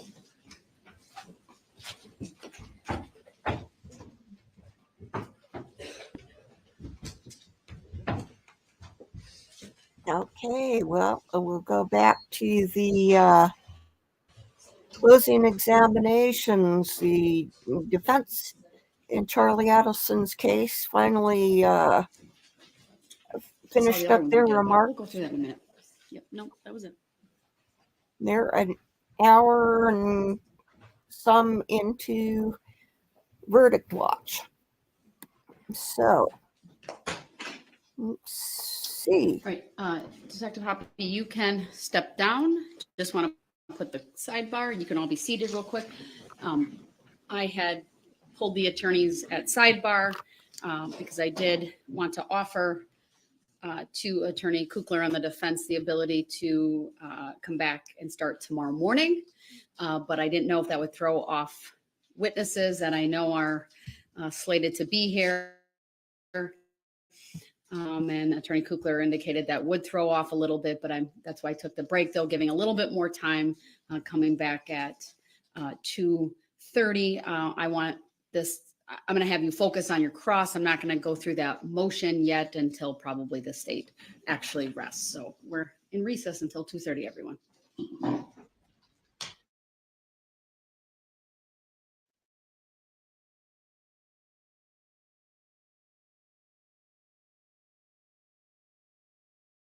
I've been paying all this money. I've been compliant with everything. Can you get him to look into this and figure this out? Katie, I'll go to the moon and back for you. Why? Because she did something big for him, and he's going to be indebted to her for the rest of his life. Not because he feels sorry for her, not because she's his protector. He's the protector. He'll go to the moon and back for her because they're neck deep in this conspiracy together. Somebody messes with her, they mess with him. Somebody messes with him, they're messing with her. Same thing. Here he's demonstrating an understanding of, a rational understanding of how blackmail works. His example is that you could blackmail someone that's cheating on their wife, meaning you blackmail someone that you have dirt on. You don't go kill somebody and then go up to an innocent person and say, I killed your brother-in-law, give me money. At the end of the conversation, defendant says, you know who this is coming from? Inside. And then I don't have a slide for this, but he goes on to talk about what he will do for her. I don't have to sit here and tell you what I would do. I show you what I could do. You know what I'm saying? You know how I am. I look for things to do. You don't ask me for shit. Didn't she ask you for $138,000 and then a payment plan and then another $195,000? You don't ask me for shit. I look for things to do for you. Is that a statement that would be made to his blackmailer, or at least the woman that's taking the money to the blackmailers? These are just a selection of the incriminating quotes on this Dolce Vita recording, and I know it's a struggle to listen to it. You will have the recording, not the transcripts, but you'll have all the audios. The transcripts are just demonstratives, they don't go back. But you can kind of hunker down and listen as much as you can to get what you can out of that Dolce recording, because it is full of gems, and you can probably think of 10 more arguments than the ones I've just tortured you with today. In the initial recordings, the defendant and Magbanua seem to be kind of dancing around the issue, right? Nobody ever speaks directly. He can't know for sure at this point that she's not involved in the extortion effort or possibly wearing a wire, and she can't know for sure that he's not wearing a wire. So they're both just feeling each other out in the first several interactions after the bump. But those are the best stuff before they start to figure out, okay, we really think this is law enforcement. After the meeting with Magbanua, defendant calls Donna and tells her he had coffee with a friend and gave her some good relationship advice. Now remember, he's not talking code. He assures Donna repeatedly that it's being handled and there's nothing to worry about. Then we hear in call H, the call where Magbanua calls Garcia and he's really angry. And she needs him to call that number to figure out who this is and to deal with it. Ultimately, Garcia says he will take care of the problem. The less she knows, the better. And then he tells her to stop talking about it on the phone and hangs up. Then we go to this. That's that. And then we've got the real struggle over the phone number. The point of this is that this number was handed to Donna. The number goes from Donna to Charlie, to Katie, and now to Garcia.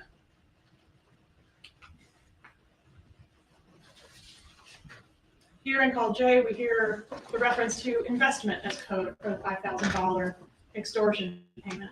A good investment would be someone who really does know something, not somebody that's just fishing, and will agree that 5,000 is going to handle it. If you're going to go away, you're going to be silent about whatever you know, 5,000 is going to do it. A bad investment would be someone who's just read the papers and decided, hey, I'm going to try this, a law enforcement officer, or somebody that's going to take 5,000 and just keep coming back for more and more and more and more and be a continuous problem. This is a composite slide of all the places in the recordings that are in evidence where the parties express concerns about the details that the undercover had. It's getting too detailed. He's coming up with a lot of fucking details, etc. It's obvious they're analyzing the legitimacy of the undercover and assessing how much of a threat he is based on the quantity and the quality of the details that he has about the killing of Dan Markel. Then you've got more property and listing code talk, more concern that the blackmailer might try to increase the amount. Here's a composite slide illustrating all the different calls where the defendant expresses concern that if he pays, that might not be the end of it. And the reason why I think this is so important is because you've been paying for 2 years. Why are you analyzing how blackmail goes or might go so much? You're supposedly an expert in it. Here, defendant gets stern with Catherine Magbanua, telling her to find out who the F it is and stop playing their games. You make one hell of a doomsday device, kid. Again, for a guy that's living in mortal fear of Latin King gang members, he's pretty cool. He's pretty in control. Recall that in this one call, she basically says, I can't, she's really furious in this call. She's like, I can't do all this code anymore. I can't talk in code. Remember, defendant told you he didn't talk in code on the wire. So she breaks character here in this call BB. The defendant later says to her, the quote I already gave you about how they're in this together. They're one and the same. And I couldn't agree more with that statement. This slide is a composite of all the places where defendant says if he had information about the murder, he would collect the reward money. First of all, whichever side of this case, whichever theory you're finding credible, both sides agree that the defendant knew the whole time who killed Dan Markel. Or close to the whole time. So definitely could have gone and gotten the reward money, although it's hard to imagine you would collect reward money for information about the defendant claims he doesn't go to the police, period. And he offers an example of I had a jet ski stolen and I didn't go to the police. Well, maybe the insurance was worth more than the trouble with the cops. I don't know. But he has gone to the police before. There was evidence of that. And the evidence shows that when somebody messes with him, he comes at them with everything he has. On the lawsuit with Ryan Fitzpatrick, the incident with his child's mother, incident with an old roommate, incident with a former female employee, some of those included reports to law enforcement. Some of them included use of other resources. In the last case with the female employee, he sent a letter that said, he accused her of trying to shake him down. So she's trying to extort him. And it states that he would never pay her a dime. In fact, I'm going to get attorney's fees. He's a guy with considerable resources, and he's not a shrinking violet. He is not afraid to use those resources to his advantage. If some street thug was trying to push him around, do you think he'd lay down and take that without doing one thing about it? This slide is a composite of some of the occasions defendant mentions the option of going to the police. And these quotes are specifically in reference to him saying, if you're threatened, you go to the police. If you're threatened, you go to the police. And he has done that before, but he did not go to the police in this case. He didn't go to the police in 2014, not out of fear, as he would have you believe, but because he did this crime. He believed he had gotten away with this crime. He didn't go in 2015 because he was busy that year having the best year of his life. Financially, got in a serious relationship with a new girl, June Umchinda, cruised the intercoastal in his boat. This dude had solved the problem. Everyone was happy. Wendy and the boys were back in South Florida where they belonged. Mom was happy. He was making money hand over fist. June described the beginning of their relationship. June Umchinda described the beginning of her relationship with this defendant in October of 15 as a fairy tale. He is not sweating anything, folks. And that continued until the time of the bump in this case in April of 2016, whereby the defendant became agitated, angry, and anxious. This was before the report concerning him was leaked. At the time of the bump, his behavior changed noticeably. June noticed it, and Ryan Fitzpatrick noticed it as well. He was erratic. Now, why on earth would he be more stressed out after his extortionists were arrested? He seemed perfectly fine to these witnesses when he would have you believe he was in fear for his life. And then he further told you that he was more nervous after the arrest because he feared he'd be falsely arrested. Why? You didn't do anything wrong. You're not going to get arrested. Now, yeah, after the report gets leaked, okay, but why are you so nervous before that? Or were you a hot mess because you knew that we were getting closer? Here's Catherine Magbanua and the defendant discussing if the undercover could be someone who's trying to be an informant. An informant for what, if not the death of Dan Markel? He's not going to be an informant on the defendant getting extorted, a crime he has not reported. Here they're talking about whether the undercover is getting his information from the inside or the outside. The inside means someone within the murder conspiracy, someone on that board, or the outside, somebody that one of those people told. Magbanua says it can only be one of two, apparently. If somebody's that desperate, not from the inside, because there's too much from the inside that the person knows from the outside, so they won't risk it. That's why I know for a fact it's not from the inside. And then Adelson says, it's somebody not from the first layer, but probably the second layer. Yeah, and they just made a big mistake, she says. As the wire goes on and the defendant proceeds to continue to analyze the additional bump efforts that law enforcement makes, that text message, the letter, the call to the Adelson Institute, he becomes increasingly confident that this would-be extortionist is an undercover agent. And then after listening to Donna's call to the undercover, he is completely sure of that. And you have never seen anybody so elated to be under investigation by the FBI for first-degree murder. Consider this in light of defendant's assertions that he was acting strangely after the bump because he was worried about being falsely arrested. To the contrary, he doesn't seem worried at all. He seems thrilled. I think he says it's fantastic in one of these calls. I want to turn briefly to your jury instructions. The defendant is charged with conspiracy to commit murder, solicitation to commit murder, and first-degree murder. Why all three? Because the defendant didn't just ask Catherine Magbanua to do this and promise her money. He didn't just set a plan of action in place toward doing it. It got done. It got done. And that's what makes it a murder. That's the difference between just conspiring. You didn't just conspire. It got done. This is the difference between just soliciting or just conspiring and being a principal to first-degree murder. To prove the crime of first-degree murder, I must prove to you that this was premeditated. Premeditation is defined as killing after consciously intending to do so. This murder consciously decided to do so. All right, so this murder was in the works for over a year. It began with Root when he enlisted Catherine Magbanua, and she thereby brought in Garcia and Rivera to do the killing. The planning that went into the killing was extensive, spanning over a year, and it included the solicitation of Magbanua to find someone to do the murder, the preparation of that letter and that envelope that were placed in Catherine Magbanua's diaper bag, free of DNA or prints containing the directions for a murder that was delivered to the hired gun, Secretary Garcia. 3, the payments that were made in advance for renting the vehicles in the hotel and the expenses associated with those trips. That was part of the planning. 4, the scouting and stalking of Professor Markel that we learned went on in both trips. And 5, the pressure that defendant applied to Catherine Magbanua after that first attempt failed. Get it done, get it done, get it done. 6, of course, is the payment itself. He paid for it.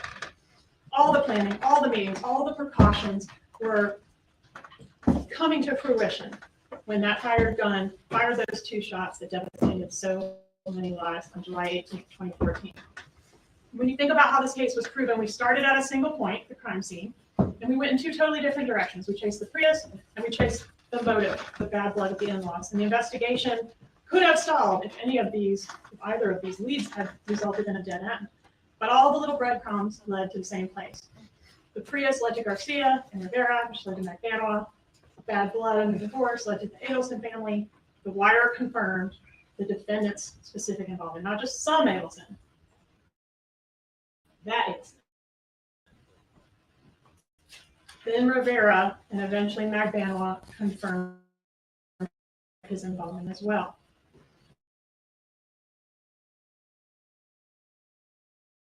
This in jury selection, the defendant didn't pull the trigger. But that doesn't mean he isn't just as responsible as the person who did it. Without every player jury instruction here in the paper, procuring Magbanua, or said some word, get it done, get it done, get it done, that caused or helped another to commit the crime, then he is guilty of first-degree murder. Or 2 ways you can find it. Or if he intended the murder to be done and he made or promised payment in exchange for the murder and the crime was committed by another person, he's guilty of first-degree murder. My burden today is to prove to you this case beyond a reasonable doubt. The jury instructions tell you that a reasonable doubt is not a mere possible doubt, a speculative, imaginary, or forced doubt. So when you're stuck back there deliberating, ask yourself, what is reasonable? When you're weighing a piece of evidence and deciding, like, is this a doubt or not? Is it reasonable? Does it fit with the other evidence in the case? If you find yourself saying, what if, or a fellow juror is saying, what if, without evidence to support whatever it is that comes after the what if, that's speculation. Remind your fellow jurors to get back on track. And that cannot be a reasonable doubt if it's speculation. My burden is to prove the elements of the listed offenses. Nothing more. If you have a question that I have failed to prove the answer to, but it's not one of these elements of the crime that the judge has given you, that is not a reasonable doubt. I'm concerned that you'll get back there and think, well, he didn't pull the trigger, so let's just do conspiracy and solicitation. You guys have worked too hard to render a compromised verdict at this point. I trust that each of you will follow the law and your oath to render a wise and legal verdict in this case. This defendant is guilty of first-degree murder under the principal theory, if ever anyone has been. So the efforts to distract you from this case and what it's really about, including these clear links in this conspiracy and all the evidence that establishes them, the text, the calls, the records, the testimony of Rivera, the testimony of Magbano, all those things together. The wiretap, the phone calls, the iCloud messages, and the absence of any other reasonable explanation should all lead you to one conclusion. This is the puzzle. This is the puzzle. The image is clear. When I confronted Rivera with the defense theory that he and Garcia acted alone to kill Markel and then extorted money out of the dentist through Magbano, he found it laughable. I wrote down his quote, "Ha, that's a good one." It came out in this trial that in Garcia's trial, Rivera was portrayed as the sole killer, the bad guy. He conspired directly with Charlie Adelson, according to Garcia, to commit the murder through WhatsApp or some kind of way. Garcia's lawyer said this was all done without the knowledge and participation of Garcia. Then we learned in Magbano's trial, Garcia supposedly conspired directly. Now, here we are in the trial of Charlie Adelson, and the truth has been revealed. Once again, the state got this almost right. That's what you heard in the opening from Mr. Rashbaum. We understandably thought that his client, Mr. Adelson, was the hirer of this murder, but there's a twist. Nothing is as it appears to be. The defendant is really the second victim in all of this. Per his theory, the killers drove to Miami twice to kill someone they'd never met and had no motive to kill in hopes that Charlie Adelson would, one, not report them for murder, and two, would instead agree to give them large amounts of cash at that time and on a payment plan over the next, years. Other than failing the smell test, there are a few specific problems with the defense theory. One, how would the killers have known where to go to kill Markel? How would they know who to kill? How could the killers have known that Dan Markel was scheduled to leave town the day after the murder? Three, possibly the biggest problem, the theory itself makes no sense. Were they just hoping that this would work? We're going to go all the way out there and kill somebody and maybe they'll give us some money. If they were going to confess to doing the murder to Charlie Adelson in order to try to get money, why not just put a gun to his head and take his money? Why not just rob and or extort him with the threat of death by Latin King? That would save you the trip and the murder rap. Their jigsaw puzzle theory is just a pile of pieces that don't fit together. Each explanation is carefully designed to explain one piece of evidence. But how many different explanations can you string together before it's no longer reasonable? How many coincidences can there be before it's no longer a coincidence? This defendant is not a victim. He's a criminal. He's wealthy, he's smart, and he's successful. But he's a wealthy, smart, successful murderer. My work is almost done here, and yours is just beginning. I trust that each of you will do your best to render a wise and legal verdict in this case. A verdict that speaks the truth. A just verdict. And that is a verdict of guilty as charged. Thank you.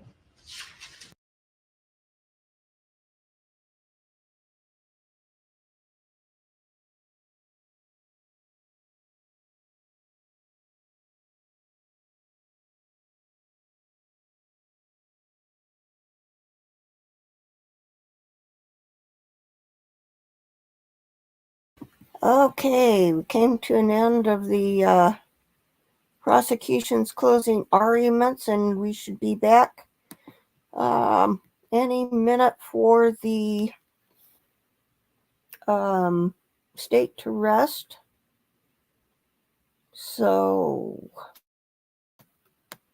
not sure that there's much point to looking for anything else at the moment, but maybe I'll,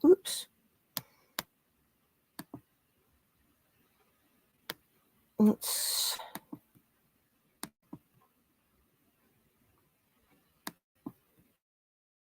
look for the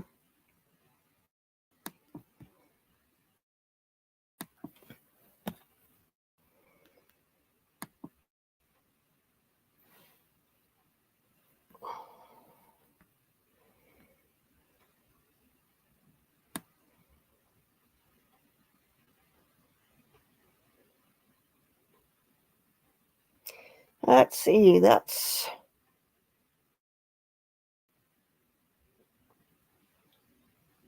says 1 hour 39 minutes, so I'm kind of inclined to let things ride for the moment over with Judge Dorow, because I would hate to lose track and miss that.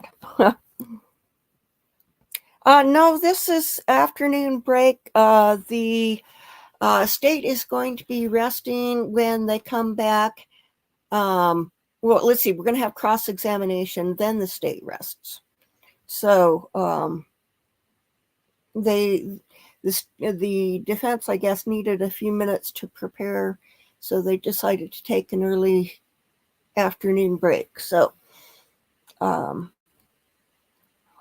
we will do that in a minute. Let me take a look and see if there's any headlines.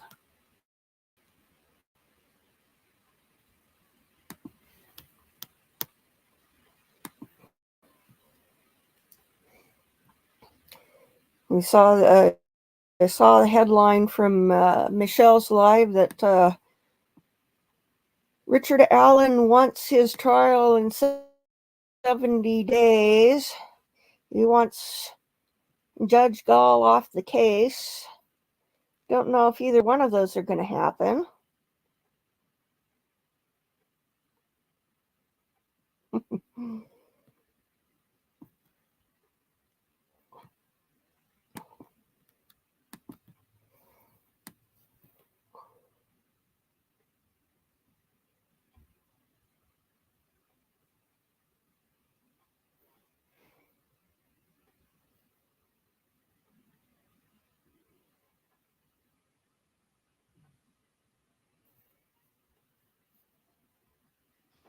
Thank you, everyone. Please be seated.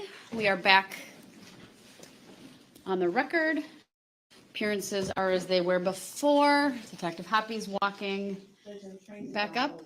Exhibit, it's just taking longer than I would Okay. expect. Let me know when it's ready. All right, thank you.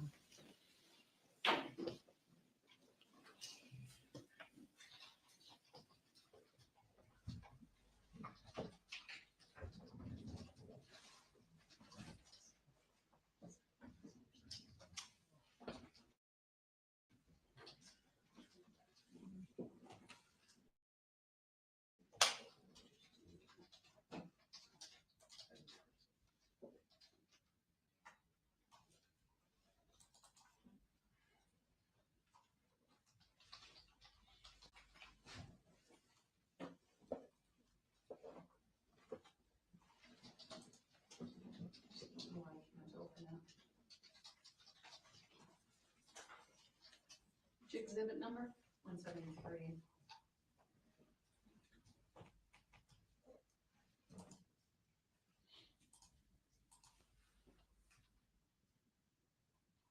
You could look at, there should be one in the court record. No, that's the animation. You won't have that. You'll have the PowerPoint of it, but I have the PowerPoint of it, correct. for sake of time, is that something the state would be willing to put up for us? 173. It is up. It's up, so if that will help you. We can put it on the preview so you can see it. Page 13. The animation. Page 13. Yep, that's the animation. I don't see it on this. I just turned it on. Oh, okay. So if I can see it on mine, can you see it now? Yeah, just let me take a look. Sure, no problem. Do you want them to animate it and watch it, or?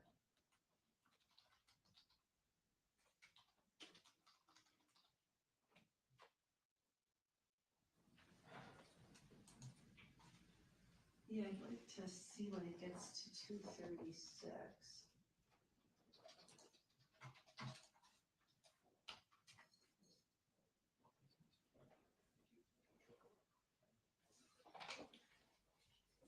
Two in the afternoon, Yeah. or 2 minutes and 36 minutes into the animation.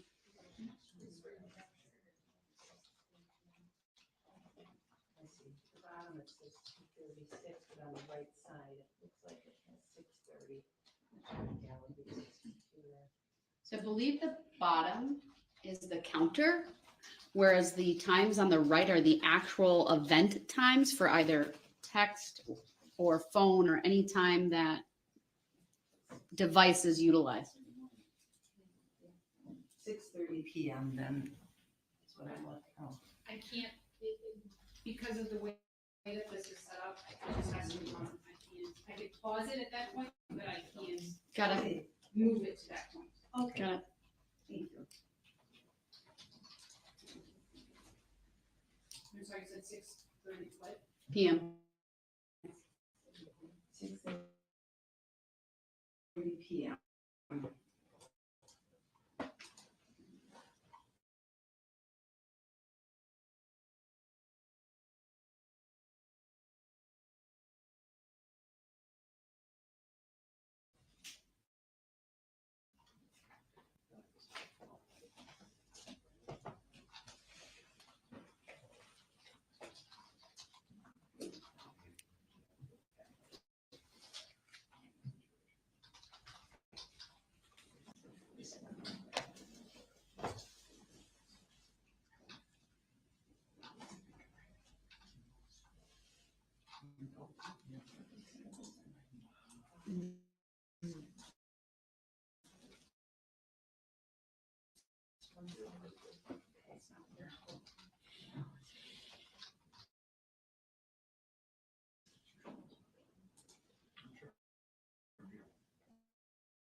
Okay, no stop. Thank you. Great. That's where you'd like it to be when it, Yes. when you start? Okay, Yes, thank you. very well, Madam Clerk, you can have the jury trot out.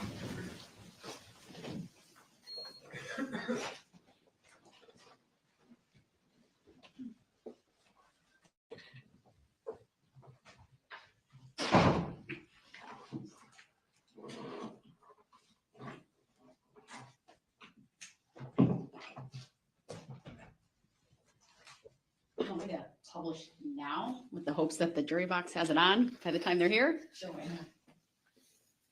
Good idea. Watch, it'll take like 5 seconds. Until when the wall lights up.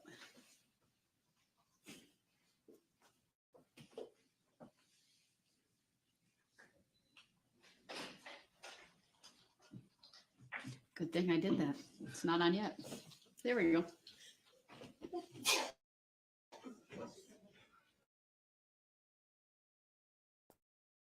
Bless you.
It may need a new battery pack. No? Oh, you charged it?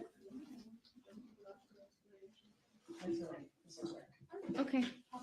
Sir, you testified earlier that you were tracing or tracking through CellHawk.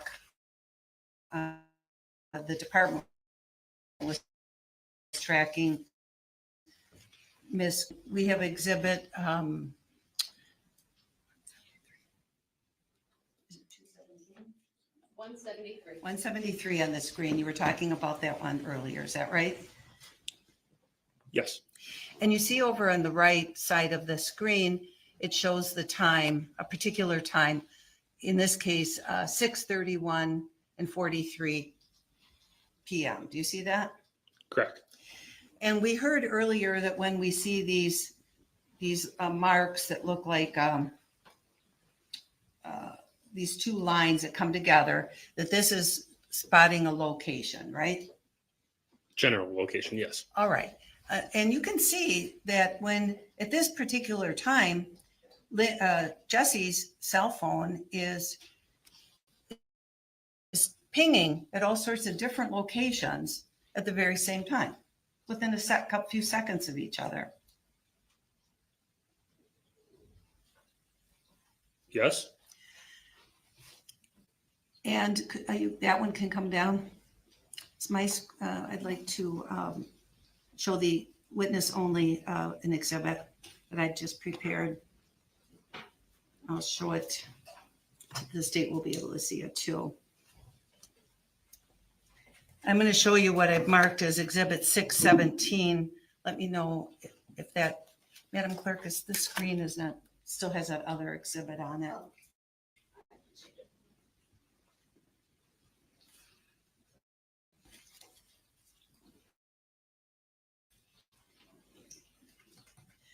Can you see that?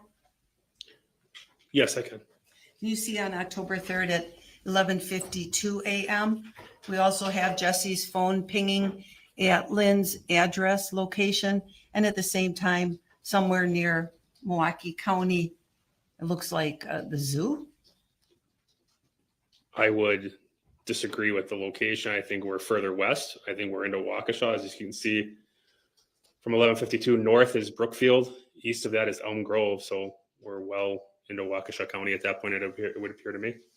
Well, it would appear that Jesse's on I-94. True?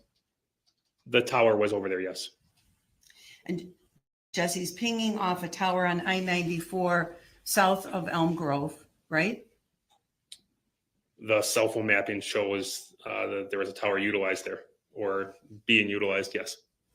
At the same time, she's pinging off a tower in Pewaukee. Correct. So really, as you sit there now, you don't know where she was at 11:52 a.m. You don't know if she was at Lynn's home or if she was on the expressway on 94 south of Elm Grove. True? I would disagree with that. That exhibit can come down. Are you offering that? Oh, I'm sorry. Move for admission of exhibit 617. Received, did you want to publish it? I did want to publish it. Go ahead.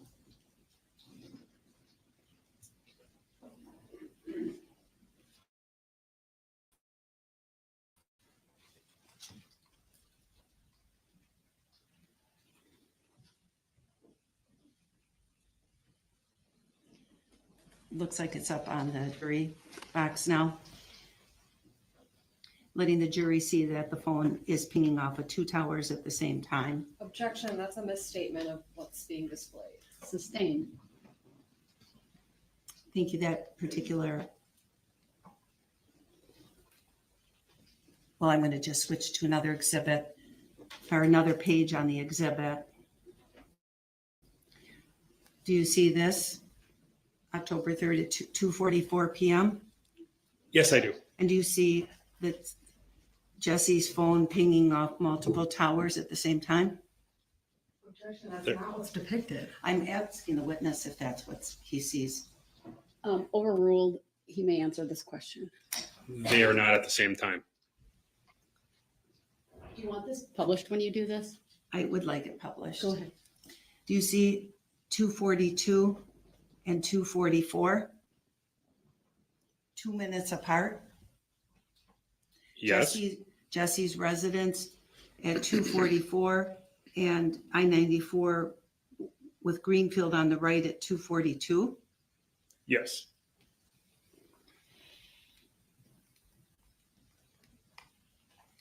Can't drive that distance in 2 minutes, can you, sir? Some people probably could, but not the average person. Probably not. On slide 3, do you see at 6:23 a ping near Jesse's residence on the right side of the screen? Yes. And also ping over on the left side of the screen on somewhere in Waukesha County? Yes.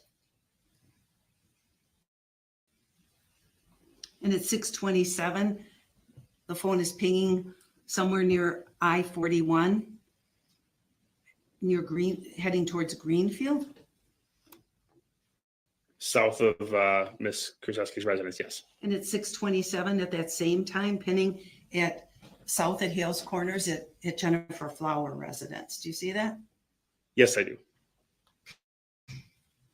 Thank you. I'm going to take this down.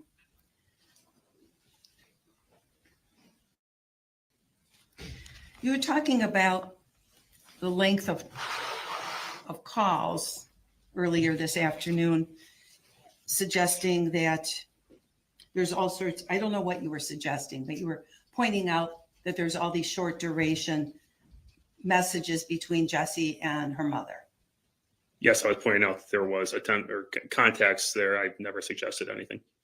And isn't it true that short duration calls could actually be voice memos?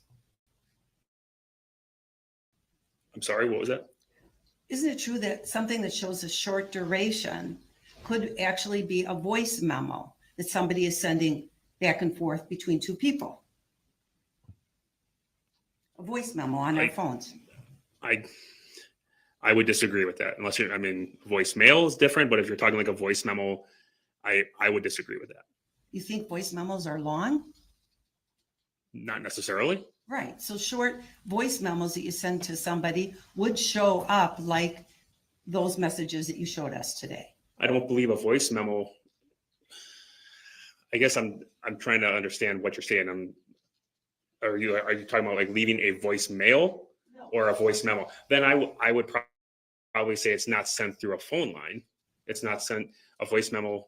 I would disagree with it. Well, we heard testimony from another officer or detective earlier who said every transaction on the phone is memorialized, whether it's a voicemail, a phone call, a text message, an internet search. Those are all transactions. Every one of them is registered.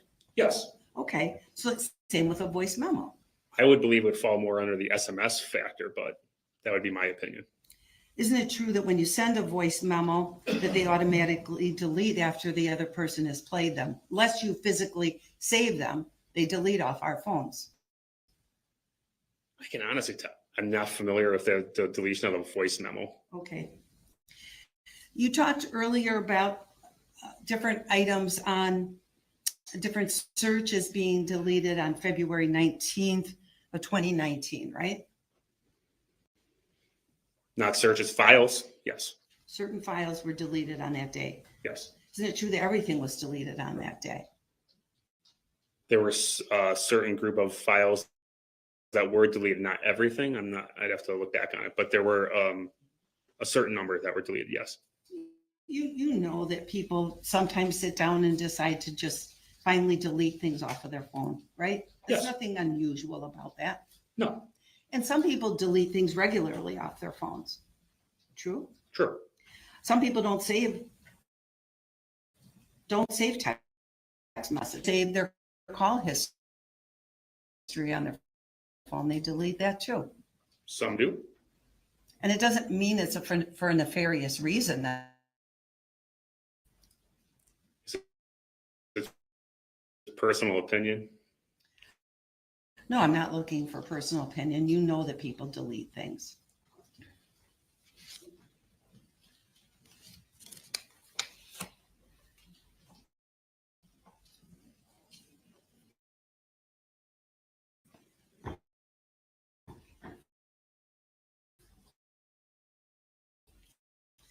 Now, earlier you were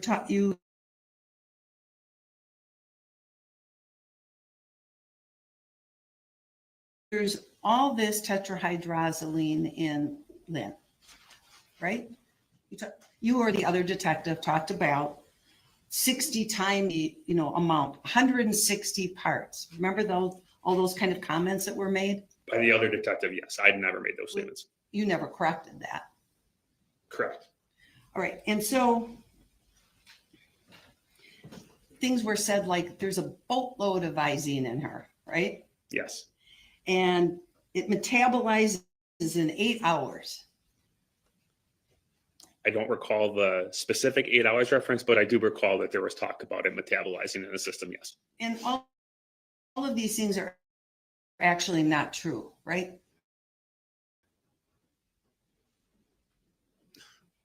Part, yes. Because you've been here in court and you heard the medical examiner testify. Yes. And you heard Ms. Kachinko from the NMS labs testify. Yes. And they can't quantify these things. Correct. But you put that all in Jessy's head right out of the gate, that Lynn's got all of this Visine in her, right? She had a significant amount of tetrahydrozoline in her system. Yes. Giving these numbers and saying it's a boatload and 160 parts and all of these things that it metabolizes, the body metabolizes it quickly. Remember that kind of thing, that all of that's not true. Correct. So you put it in Jessy's mind. So she's now thinking, geez, I've got to tell you something, come up with some kind of explanation for what you're telling her is true when it's actually not true. Objection calls for speculation, move to strike. Just sustained it to the form of the question. It's compound. You're telling her things that aren't true and putting it in her head. You'd agree with that. I would disagree. And you're saying things to her like, when Jessy would tell you things like, well, I would come back and the Visine bottles would be empty. And your comment, it doesn't match the science. But we heard the science. You didn't tell her the true science.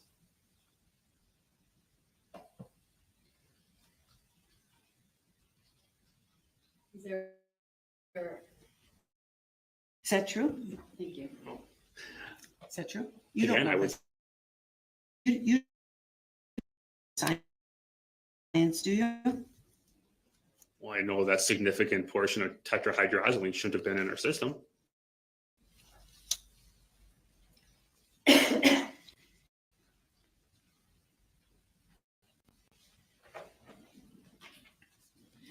Now you talked earlier about some letters. You brought up an exhibit of letters that two sets of the same letters. One that was admitted into or was filed in probate, and one copy that wasn't. Right? Point that it seemed that you were making letters, two of them that had dates on them were dated during a time that Lynn was in the hospital. Is that right? You were asked that question by the state. She said, was Lynn in the hospital? You said yes. On the one letter, yes. Both letters. Were they both letter? Okay. Yeah. Do you just agree with the state when they ask you questions? Okay, all right. On September 15th, yes. And the 28th. Yeah, she was, yes. Okay. Now, when somebody is in the hospital, there's nothing that would prevent Lynn from having her normal writing pad and writing things and writing letters while she's in the hospital. True? Probably true. And you were here when Corrine Posa testified, weren't you? Yes. And you heard Corrine say, well, first of all, you don't have any reason to doubt things that Corrine Posa said, do you? Objection. Sustained. You heard her testify, true? Yes. And you heard Corrine tell this jury that Lynn was always writing things on her pads, changing her wills, writing new wills, and talking about it to her, Corrine. I don't remember the specific will part, but yeah, there was talk about writings. Yes. And that she'd have them all over the place. Yes. So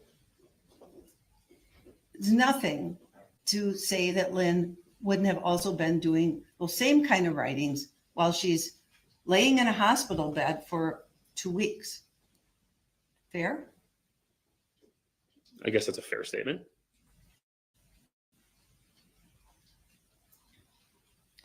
Speaking of the hospital, I recall it was probably last week that you testified that there was no evidence, that Jessy had told you that she had brought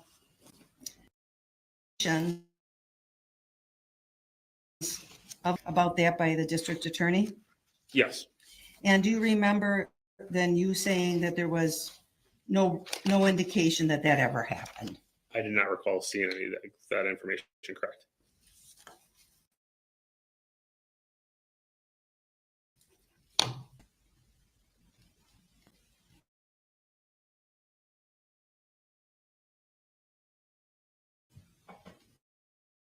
One minute while I find the exhibit.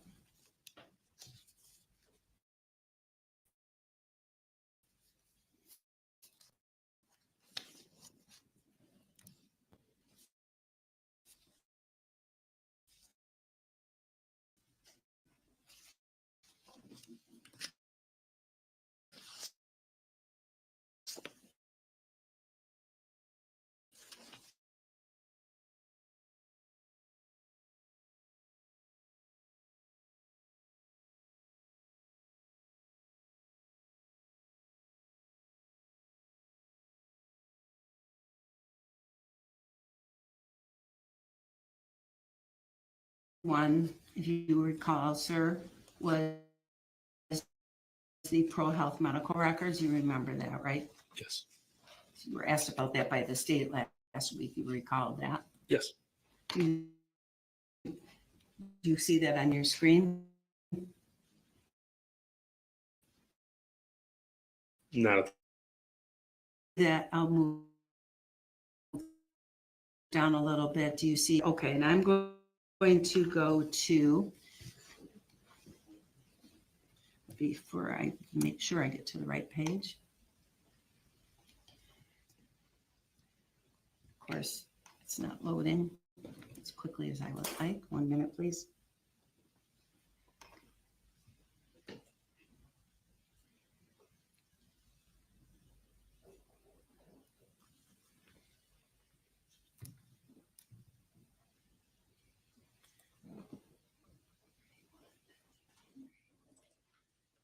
I'm going to page 1073.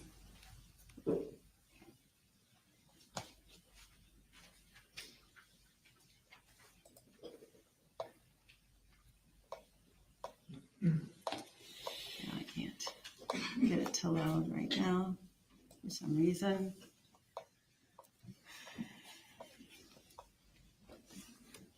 Can you bring it up on yours?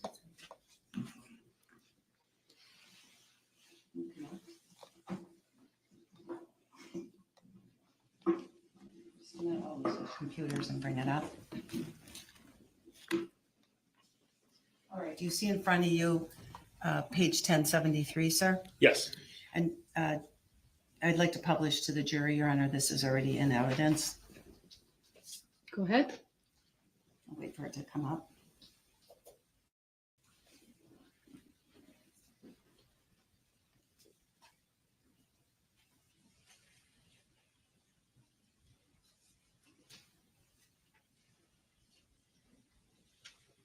Okay, it's up. Do you see on do you see patient belongings?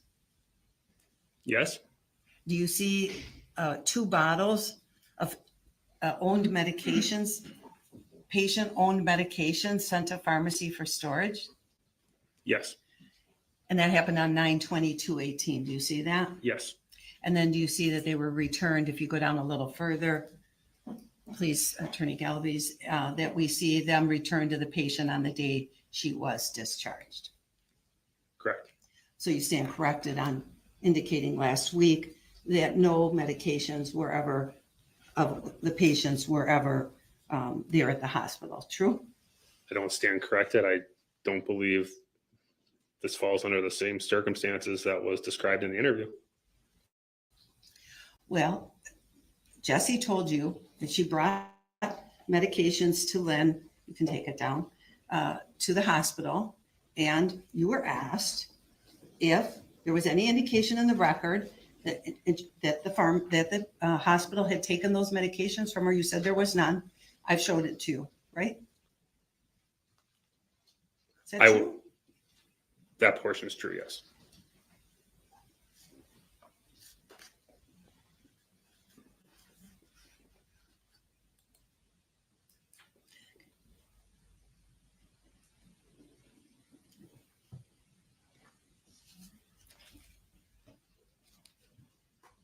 When you talked earlier about all the searches that were done on Jesse's phone back in the time frame while Lynn was alive, you'd agree with me that all of these searches that you showed or talked about to the jury, there were no searches for Visine. True? True. There were no searches for tetrahydrozoline. True? True. And having searches, and there were a lot of searches that had suggestions of suicide on them. Remember that? The files, yes. And that's consistent with what Jessy told you, that Lynn would use her phone to do searches, and that Lynn would use her phone to do searches. That's what Ms. Kurczewski said, yes. And you saw on the searches that there were, as I count, at least 3 that had the word that were related to suicide. The files, yes.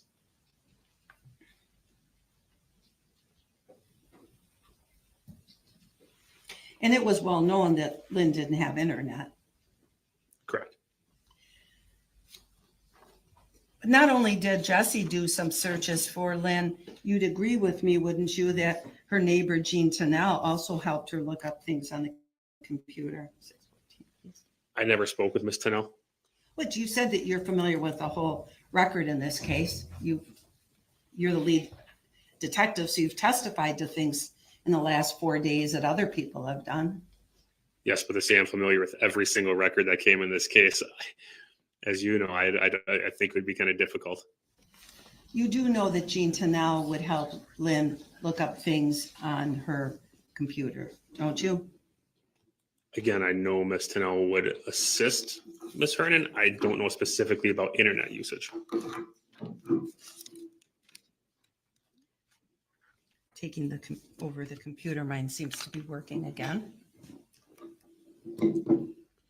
I'm going to show the witness only what is marked as Exhibit 614.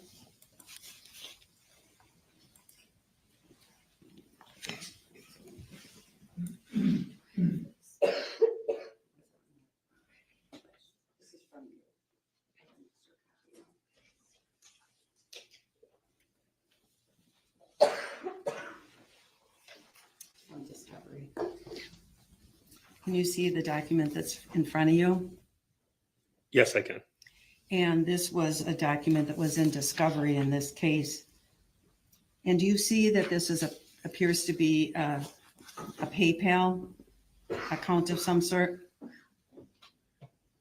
I can honestly say I've never seen this document before. I don't recall. Okay, well, have you take a look at it then? Can we go down? I'll go down. Sorry, I thought I've got control again. Have you just take a look at this? You see the Exhibit 614 sticker on it? Yes, I do.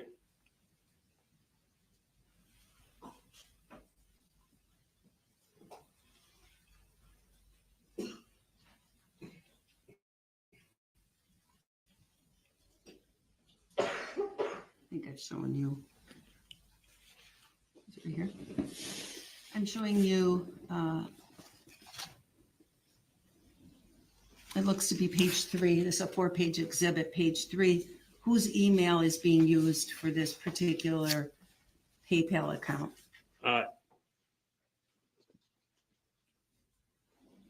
Again, I'm not familiar with the PayPal records, so I have no question to doubt the validity of that it's a PayPal account.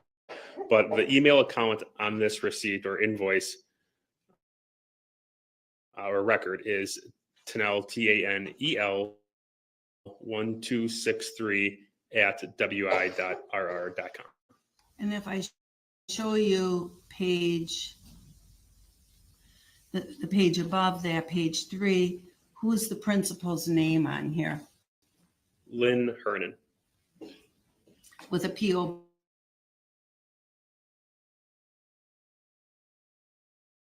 box in Franklin, is that right? Correct. And that's the phone number associated with this account. 262-565-8959. That's not any of the numbers that you've been talking about, is it?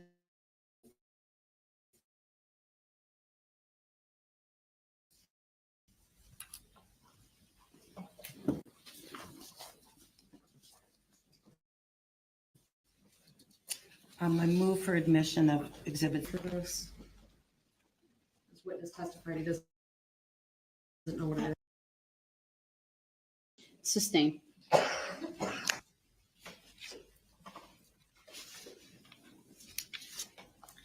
We could take this exhibit down for now. I'll move back to Corinne Posa.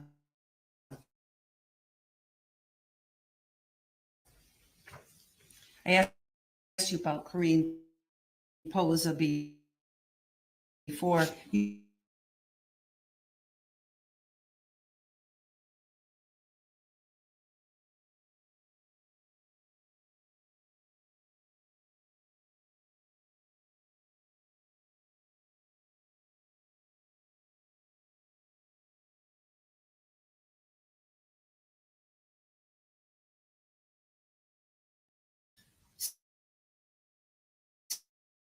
Safety deposit box, right? That's correct. That's what she said. Yes. That isn't what she told you in July of 2019. Told you that the money, that Lynn had taken all the money out of the. Yeah, she said Lynn told her that, yes. Portions, yes. Isn't, so,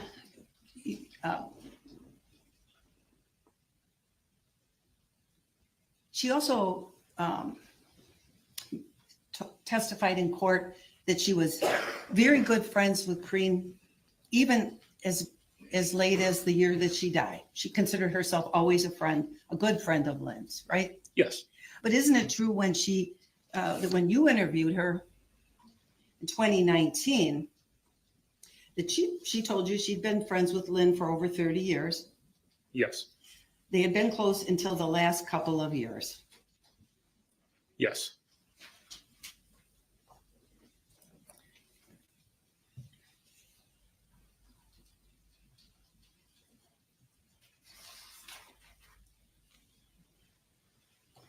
She did say that Lynn had a heart of gold. Yes. But that she had a paranoia. Yes. Mental illness. I'm going to object at this point. I'm not sure what the relevance is. sustain, I also believe it goes to the motion and eliminate. I previously ruled on number 19.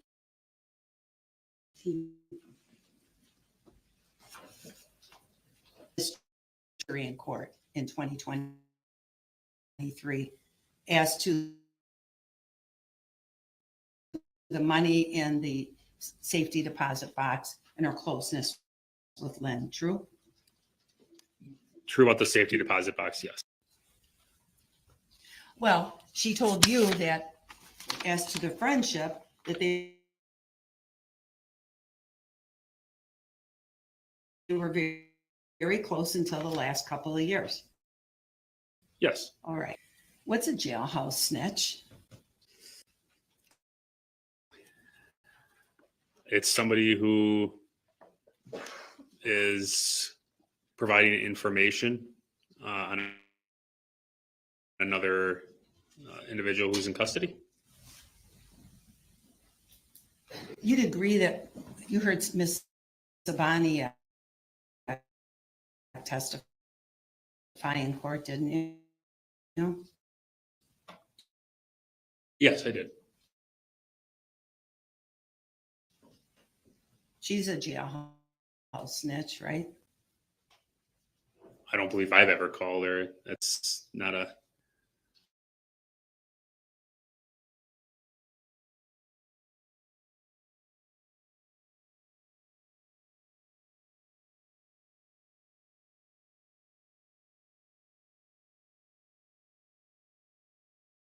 Is one of the things you evaluate whether or not they were housed together with the person that they're going to snitch on? When we receive information,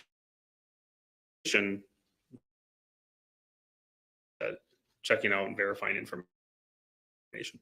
Make sure they were housed together, right? If there was information that they were alleging was directly from that person, yes, I think that would be part of it. Why, if they're giving you information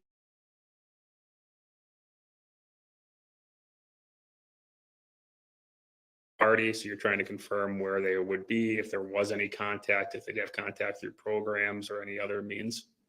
So how does that affect your decision on whether or not you're going to utilize them?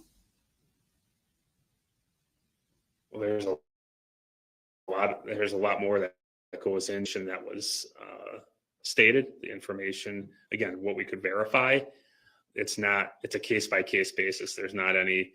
It's not just totally black and white. You got cameras in the jail, right? Jail has cameras, yes.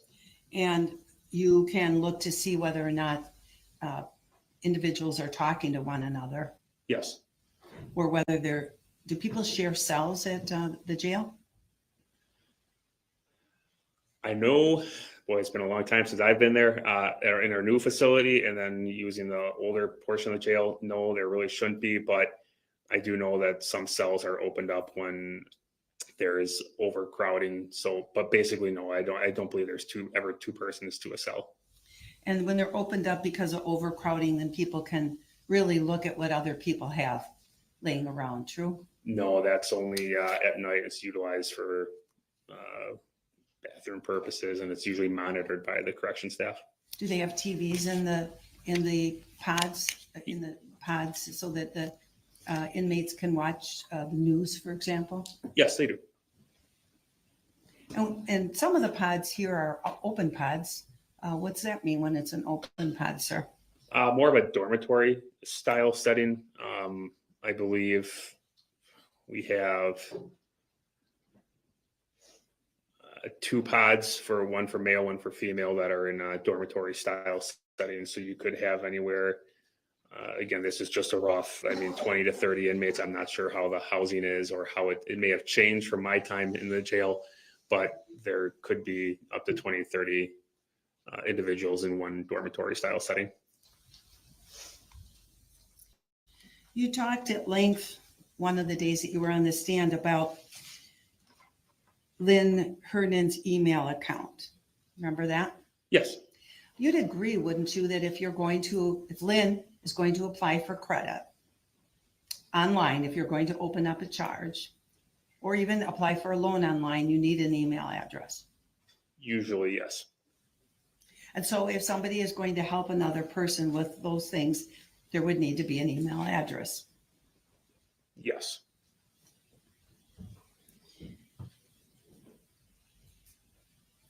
And if somebody that you are helping with email, maybe it's a spouse, maybe it's a parent, maybe it's a good friend, if you're helping them and they die, there's nothing strange about at some point, once you've closed your probate, shutting down the email. True? I would assume so.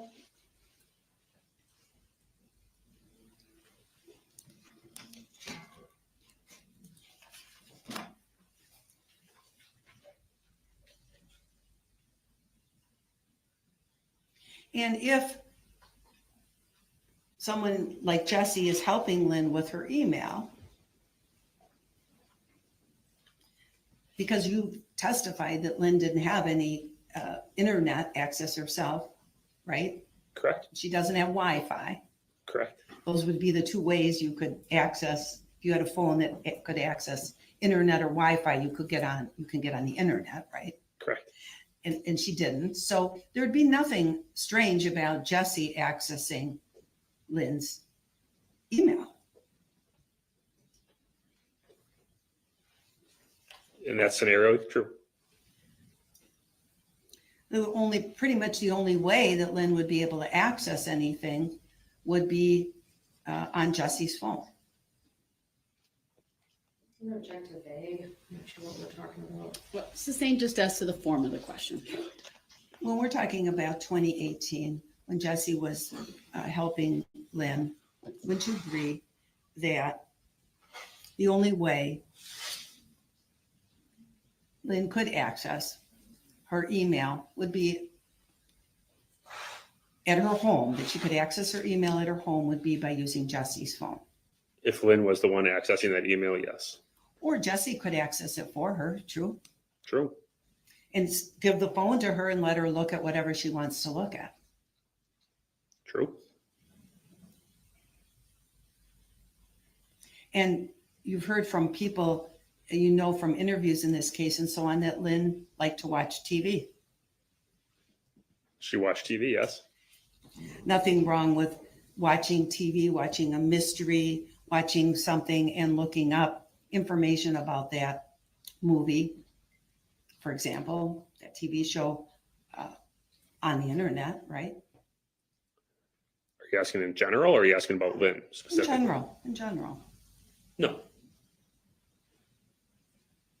What's wrong with unsubscribing to company emails?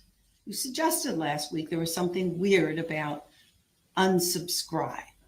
What's weird about that? That the email's even being accessed after Lynn has died. That there be any reason to unsubscribe. If you're going to close out the email account, just close out the account. You don't need to unsubscribe to anything. Right? Well, one might not want to close the email account until you finish the probate of the estate, right? That's true. That could be the case. I guess we would probably disagree on that. Well, if you wanted to get information for the probate about bills that have been paid or haven't been paid, or checks in account, if it's for Lynn Hernan, right? Or if you could call and just say you're the personal representative for the estate and Lynn Hernan is deceased. Sure, but one other way of doing it would be by email, right? Using an email, I'm sure, but I'm not 100% sure. I've never gone through the probate process. Okay. So you really don't have a lot of knowledge about the probate process. No, I don't. Most of my knowledge was learned through this investigation. All right. And one of the examples as you gave was Kohl's department store, that there was an unsubscribe or that there was an email with some kind of an offer. Is that right? Correct. And I was just wondering why that's strange, because Kohl's inundates my email every day, and I've never asked them for one thing. Objection, move to strike. Sustained. That is not a question. The jury will disregard the last statement by Attorney Kukler. Please rephrase. Do you ever hear about Kohl's department store sending out a lot of emails to people, even when they're not requesting them? Yes. And if you're getting, if a person is tired of receiving those, one of the things you can do to stop it is unsubscribe at the bottom, true? Or you can delete the account. Yes, but I said it, isn't it true one way that you could stop the emails from coming is to unsubscribe? Correct.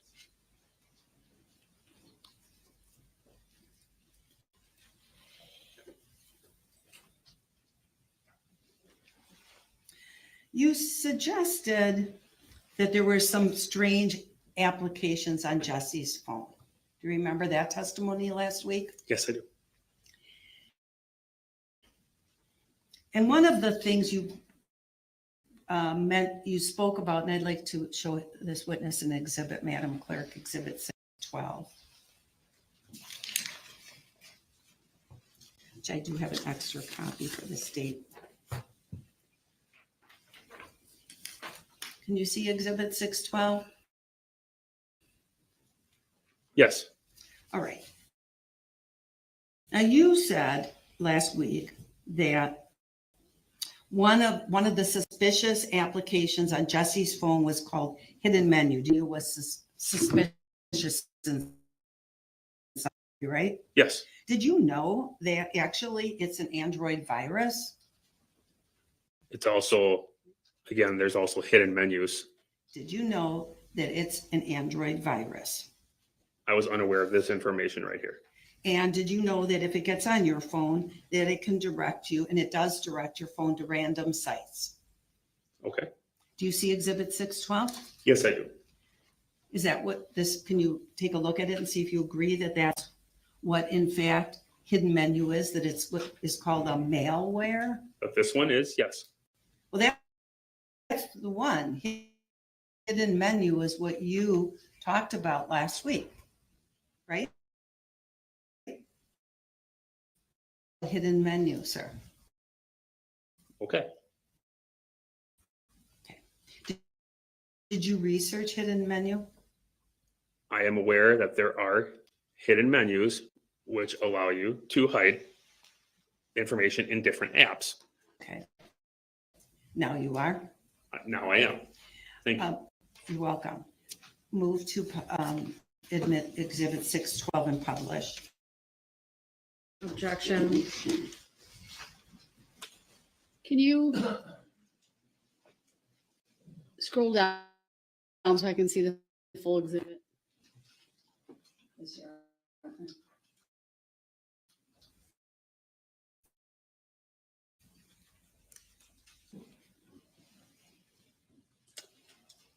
I'll overrule the objection, given that he answered questions about it before there being an objection. So you may, Exhibit 612 is received. I'd like to publish, please. Go ahead. You can redirect him on it later. Go ahead.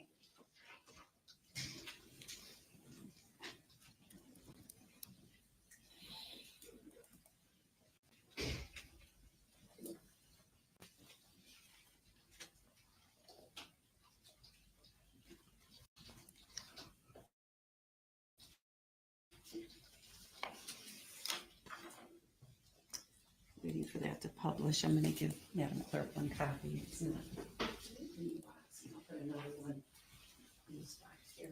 Thank you. I think it's published now? No, It yes, is. here it is.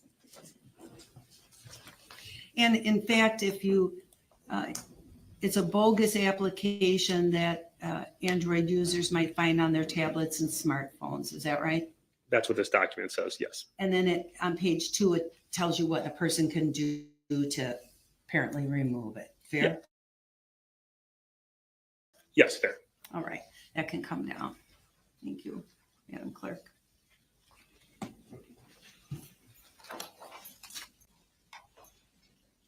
Oh, why I don't want anything to be published right now.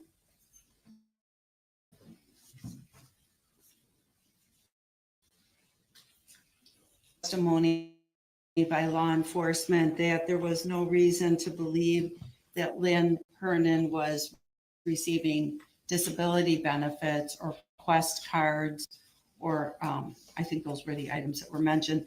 Would you agree that now you have reason to believe that she was receiving Social Security disability? I have never seen the actual documentation stating as such. And same with the food share card, true? Correct.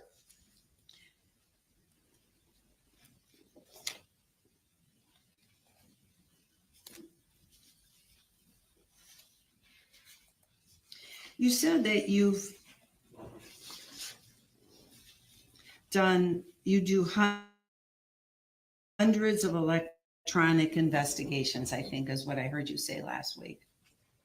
Not specifically electronic investigations, but let's face it, almost all. So that was accurate. You've done hundreds of cases that involve some electronic component. Is that what you meant? Yes. You haven't done hundreds of actual electronic investigations.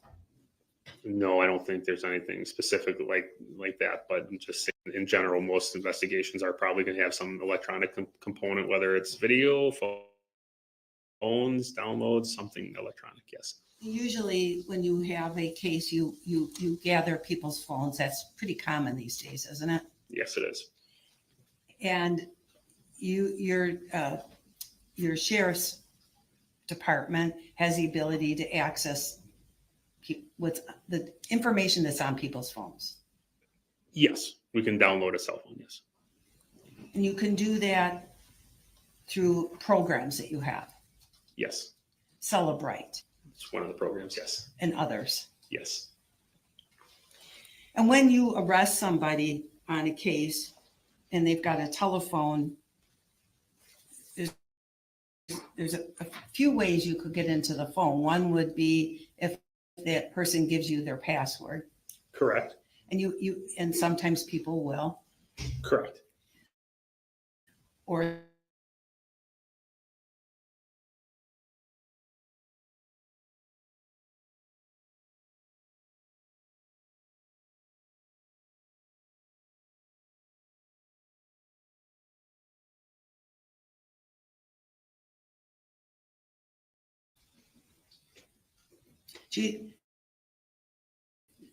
locking a phone, would you agree, is a way to keep out prying eyes? Yes. But hers wasn't locked. I don't believe so. If it was unlocked, yes. I'm not 100% sure if it was, but if it was unlocked, yes.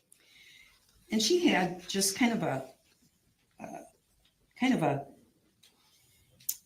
cheap phone, a Cricket wireless phone, right? I don't recall specifically a type of phone. Would you agree that phones such as a Cricket wireless phone might not have much storage space on them? I would probably agree with that, yes. And so if you have a phone that's like that, your only option is to delete things so that you don't fill up what little storage you have. True? Guess you could say that. Again, I'm not familiar with the phones, but never had a Cricket wireless phone. Yeah, but you've run into phones. You said you're doing hundreds of investigations with phones and downloads, so you know that.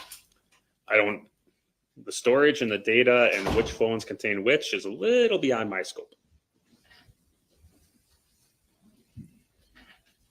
It just seemed when you're testifying last week that you were very knowledgeable about those areas, but not really. You're asking me specifically about the storage data on a Cricket wireless. I'm going to tell you that I'm not familiar with that. So that's what I'm trying to say.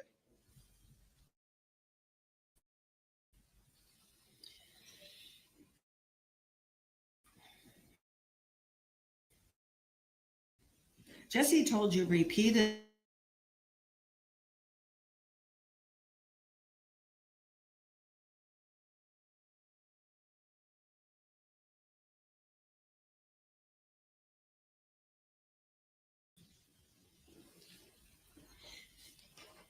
And she told you that as to those loans, that she and the two that were introduced in evidence here, the attempt to get a loan at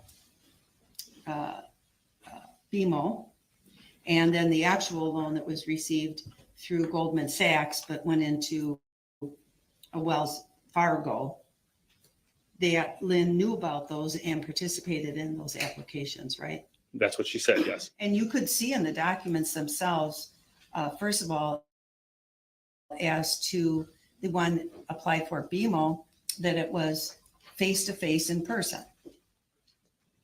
I believe it had to be taken there eventually at some point, yes. And as to the one that was actually approved through Goldman Sachs, you saw that on the day the funds were dispersed, that Jessy added Lynn to her Wells Fargo account. I believe so, yes. So the loan gets approved. The money is going to be deposited into Jesse's Wells Fargo, right? Yes. And Jessy adds Lynn to the account.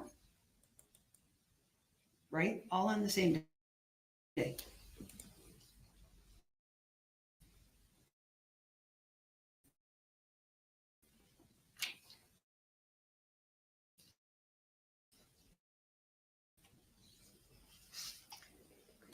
You also heard testimony in here of the loan application that was made at the first bank, the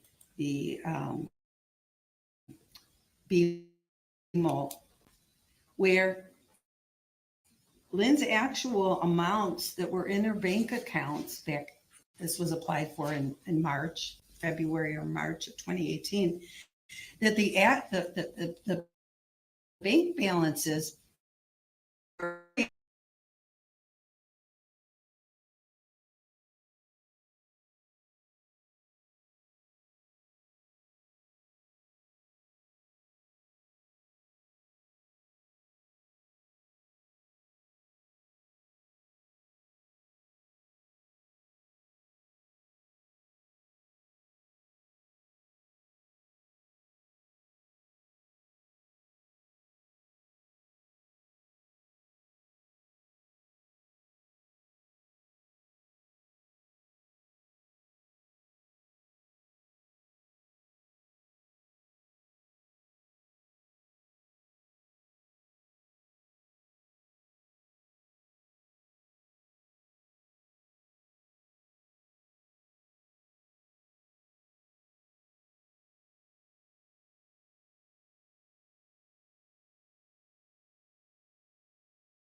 follow up in proper cross. So go ahead.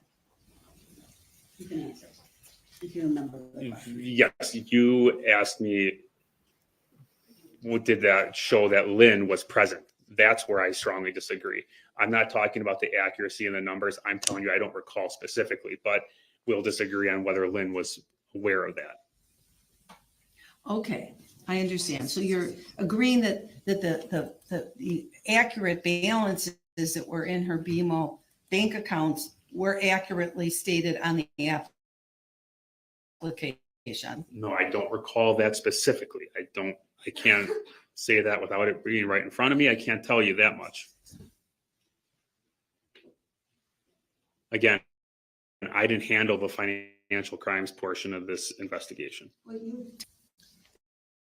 When I stated he was the lead detective on the financial investigation portion. I had minimal further follow-up in regards to the financial portion. That's why this was separated. That's why we discussed that. show you, if I could publish just to the witness. Well, actually to everybody, because this is already in evidence, Exhibit 566.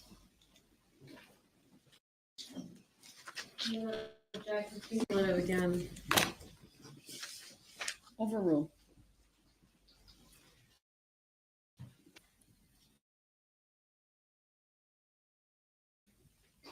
Let me know if you can see it. Yes, I can see. All right. Is this published for the jury too? It's on the Okay. screen. I'm not sure it's in the box. We have thumbs up, so it is. All right. Do you see on the would you agree that this is a copy of the application for Lynn's loan with BMO? Yes. All right. And on page 5, do you agree that wasn't something? It's hard to read. Maybe $10. Yes, correct.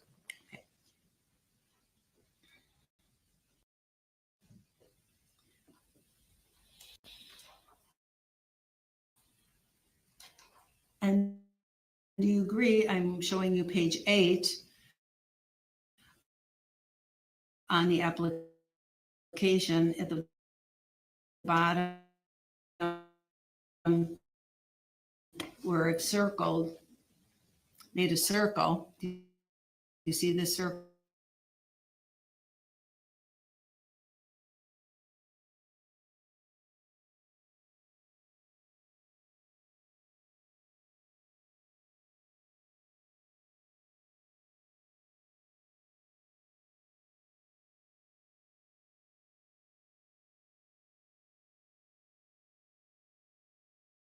Application was made in February of 2018. Do you see the date?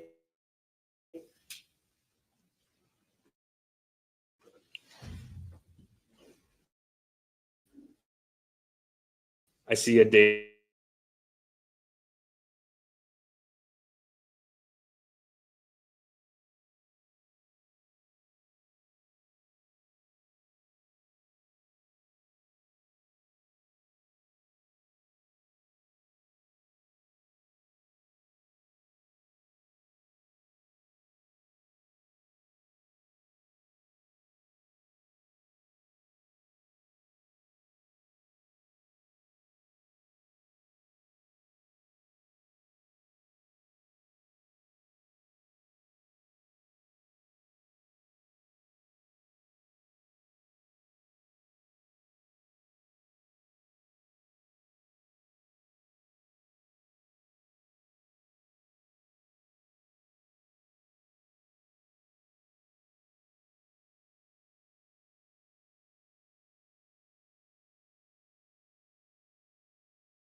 were sent. I have no specific knowledge on what documents were sent. Okay, that's fair. I'm not going to ask you, but you know that ultimately documents were submitted Yes, to the FBI and an analysis was done. correct. And you've seen the analysis, right? I have not. It hasn't been shared with you. It's not that it hasn't been shared with me. I just had no role in that, so I did not read the report. You're not curious as to what the results of the handwriting analysis are on all these checks that were written to Jessy? I knew it was being handled by Detective Plennis. I hope. Detective Plennis, I believe, and then was part of that. And so in all this time and all these years that have gone by, you haven't looked at that at all? The handwriting analysis report? That's right. I don't think it's been years since we've had the report. I think it's been more like months. Okay, or a year maybe. Or a year. No, I have not. I have not once looked at the report. And so you don't know what the results are? I do not actually. It doesn't matter to you? I don't believe it doesn't matter to me. I know that the people that have the report are the ones who, or the people that need the report have the report. That's what matters to me. And I guess when the FBI comes in, you'll get to hear what the results are. Objection, strike. Sustained. Jury will disregard the last statement.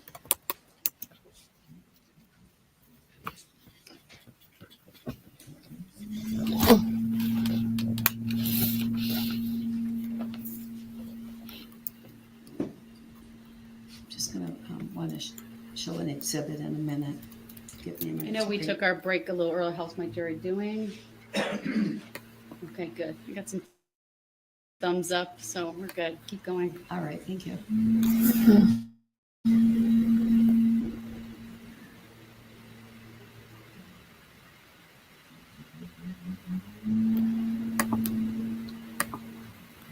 going to bring up exhibit 543, which is already in evidence. I'm going to show you slide 2. I would like to actually show everybody it's already in evidence if we could. I brought it up now, Madam Clerk, share.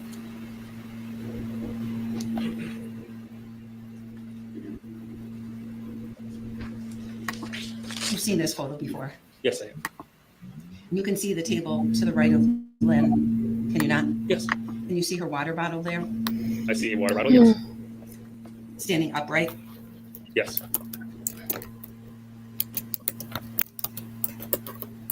Do you see on the table to her left a bottle that looks to be eye drops?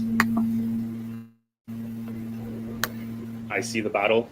That is not like the other ones and the ones that we've already discussed here. Yes. Well, there's only one eye drop bottle that's been discovered in the photos since you've been sitting in court, right?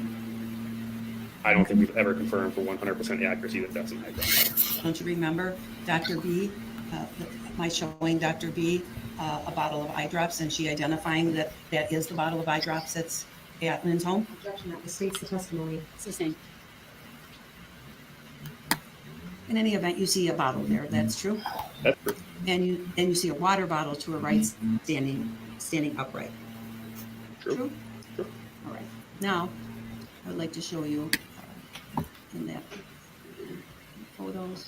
Let's bring up. Now, I should just stayed on that page. Slide 7. Slide 7.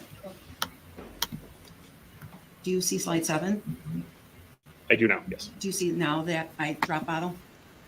I see the same bottle we were just discussing.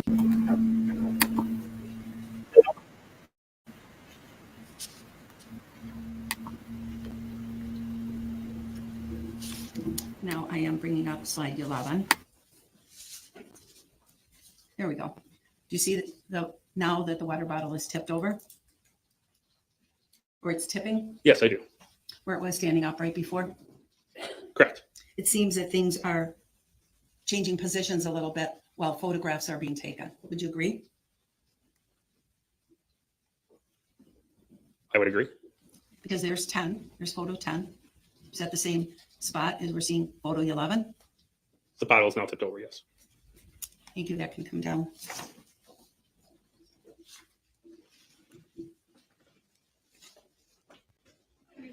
Don't know where you're at your questioning, but whenever you think it's a good point to stop, whether it's now or if you want to go for a little bit longer, I'm just not anticipating you'll be. This wouldn't be a bad time because I'm moving to a different topic. All right, and let's we'll break a little early today. I think we. All right, ladies and gentlemen of the jury, I will read the instruction. Please do not begin your deliberations and discussion of the case until all the evidence is presented. And I have instructed you on the law. Do not discuss this case among yourselves or with anyone else until your final deliberations in the jury room. This order is not limited to face-to-face conversations. It also extends to all forms of electronic communication. Do not use any electronic devices such as a mobile phone or computer, text or instant messaging or social networking sites to send or receive any information about this case or your experience as a juror. Do not research any information that you personally think might be helpful to you in understanding the issues presented. Do not investigate this case. Do not read any newspaper reports or listen to any news reports on radio, television, over the internet, or any other electronic application or tool about this trial.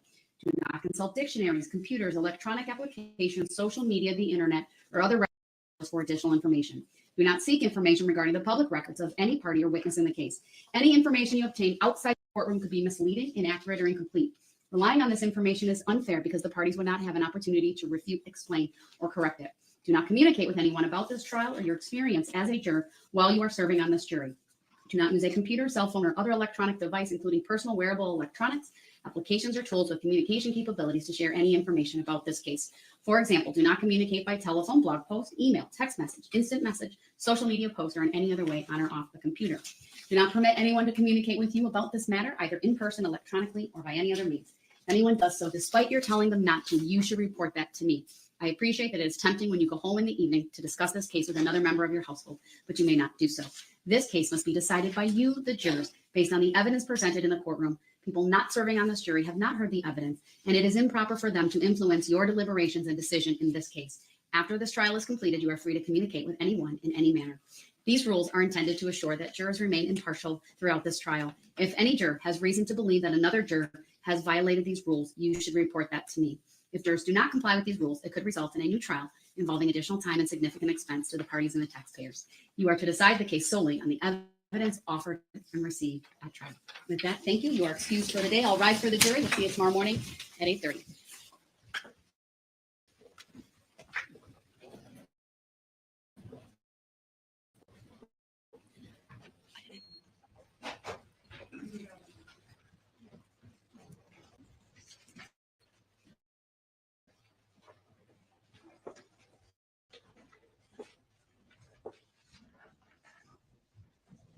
All right. I don't think we have anything else to go over today. State hasn't rested yet, so I'm not going to address that other motion. Judge, I do You can have have a seat. one thing. Okay. Oh, the door's not closed yet, actually. I just want to ask the court, because I'm still in the middle of my cross-exam of this detective, that he not talk about his testimony with the state overnight while I'm in the middle of my cross-exam. I think that's fair. Any objection from the state? No. All right. Very well. So ordered. All right. Thank you, everyone. We are in recess for the day. Okay, we have 10 minutes with our client. Sure. Thank you.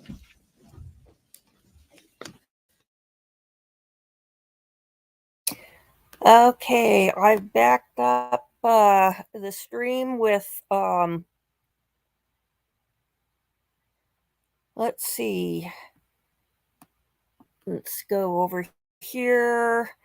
This is before they have announced the verdict is found, so I backed up about 10 minutes. So let's put it on double speed.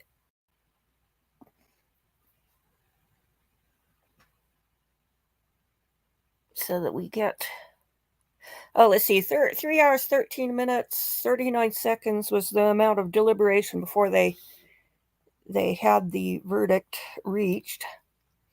So, it helps if it's on play mode. Okay.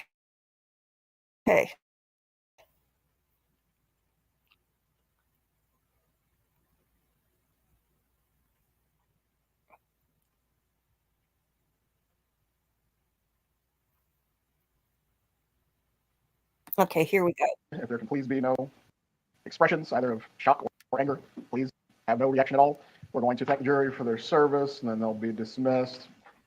But again, it's very important not to either praise them or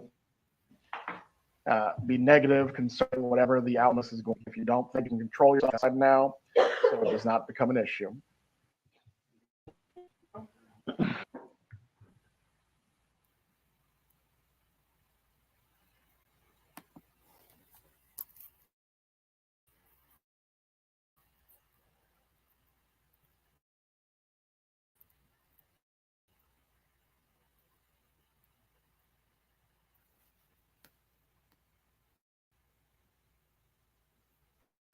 Oops, StreamYard is acting up.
Let's see, I'm going to speed it up a little because it seems like we're waiting for the jury to come back in.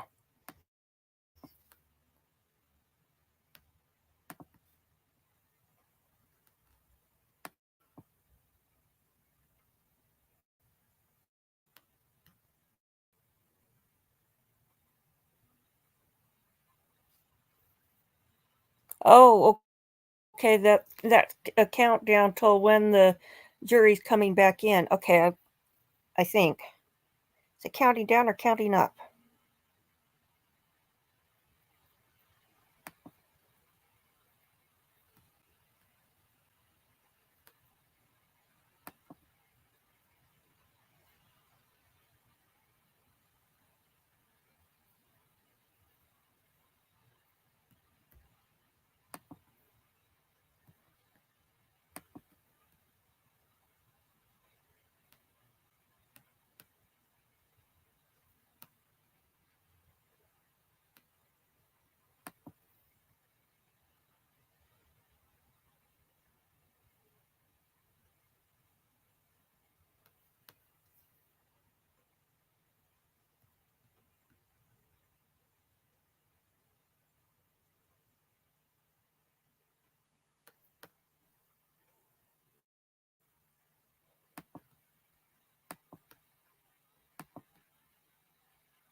It's hard to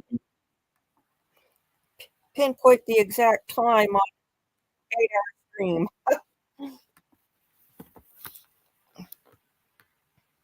Here we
Well, I assume they're going to do something more like, say,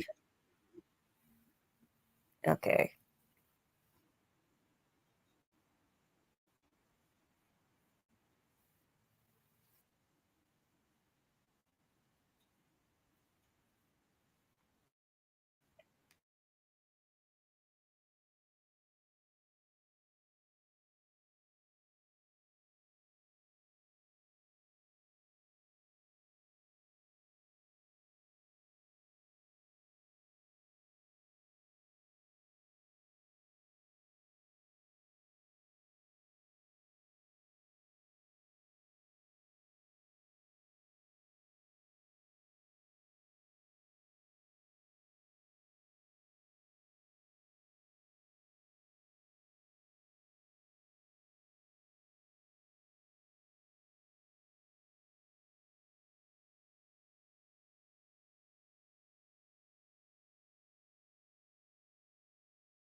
I forgot about victim impact statements. Let's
well, he doesn't look quite so.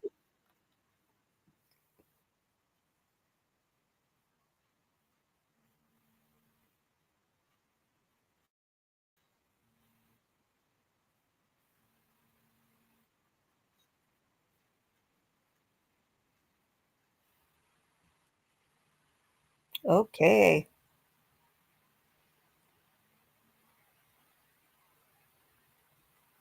Come on, I want to see him slap the cuffs on.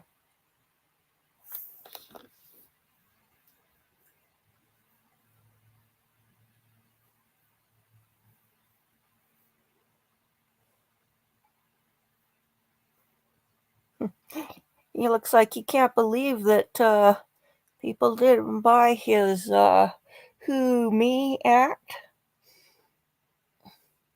I mean, it just made no sense that these two guys would just decide to go off and kill his in-law for no good reason, just because the girlfriend said he's been complaining about,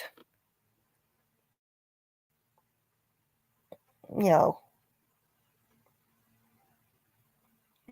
what they said in the closing arguments. If they wanted money, why not just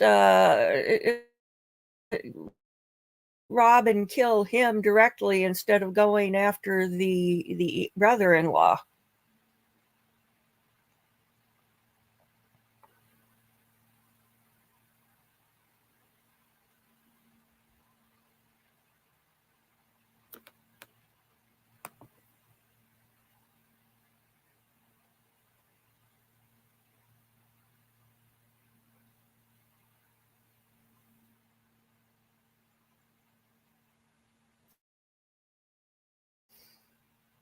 Looks like we've still got a minute to go. Let's speed it up a little more.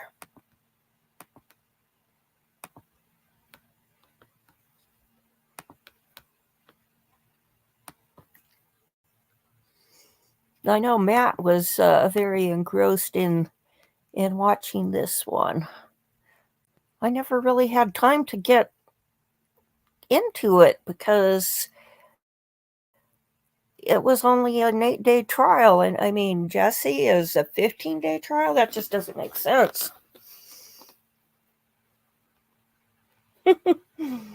Yeah, he is kind of hidden back there behind the monitor and everything. They need to get him a booster seat.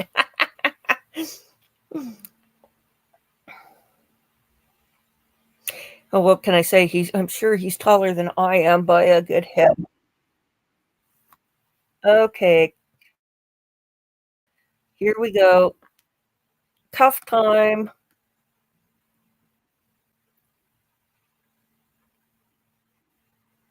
Oh, they're just going to take him back into the back and we don't get to see him get handcuffs. Oh, he already has the handcuffs on.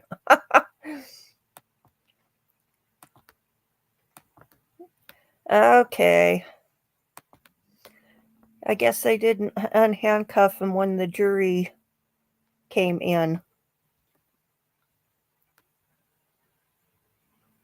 Okay, well, that concludes that. So we have finish up cross-examinations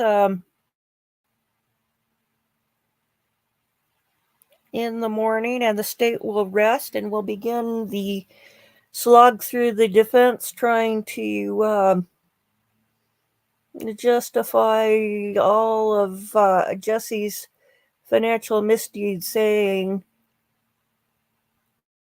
she was doing it. She was doing it. She was just using my phone. Blah blah blah blah blah. She made me pay my mom's rent with her money.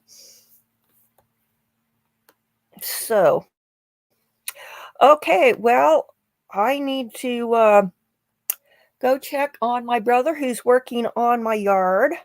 And so we'll do this again tomorrow. And we'll start the defense's case starting tomorrow. So we'll see you then. And thank you very much for joining me. And this has been fun getting to watch the verdict over on good old Charlie. So we'll see you. Have a great evening. Bye-bye.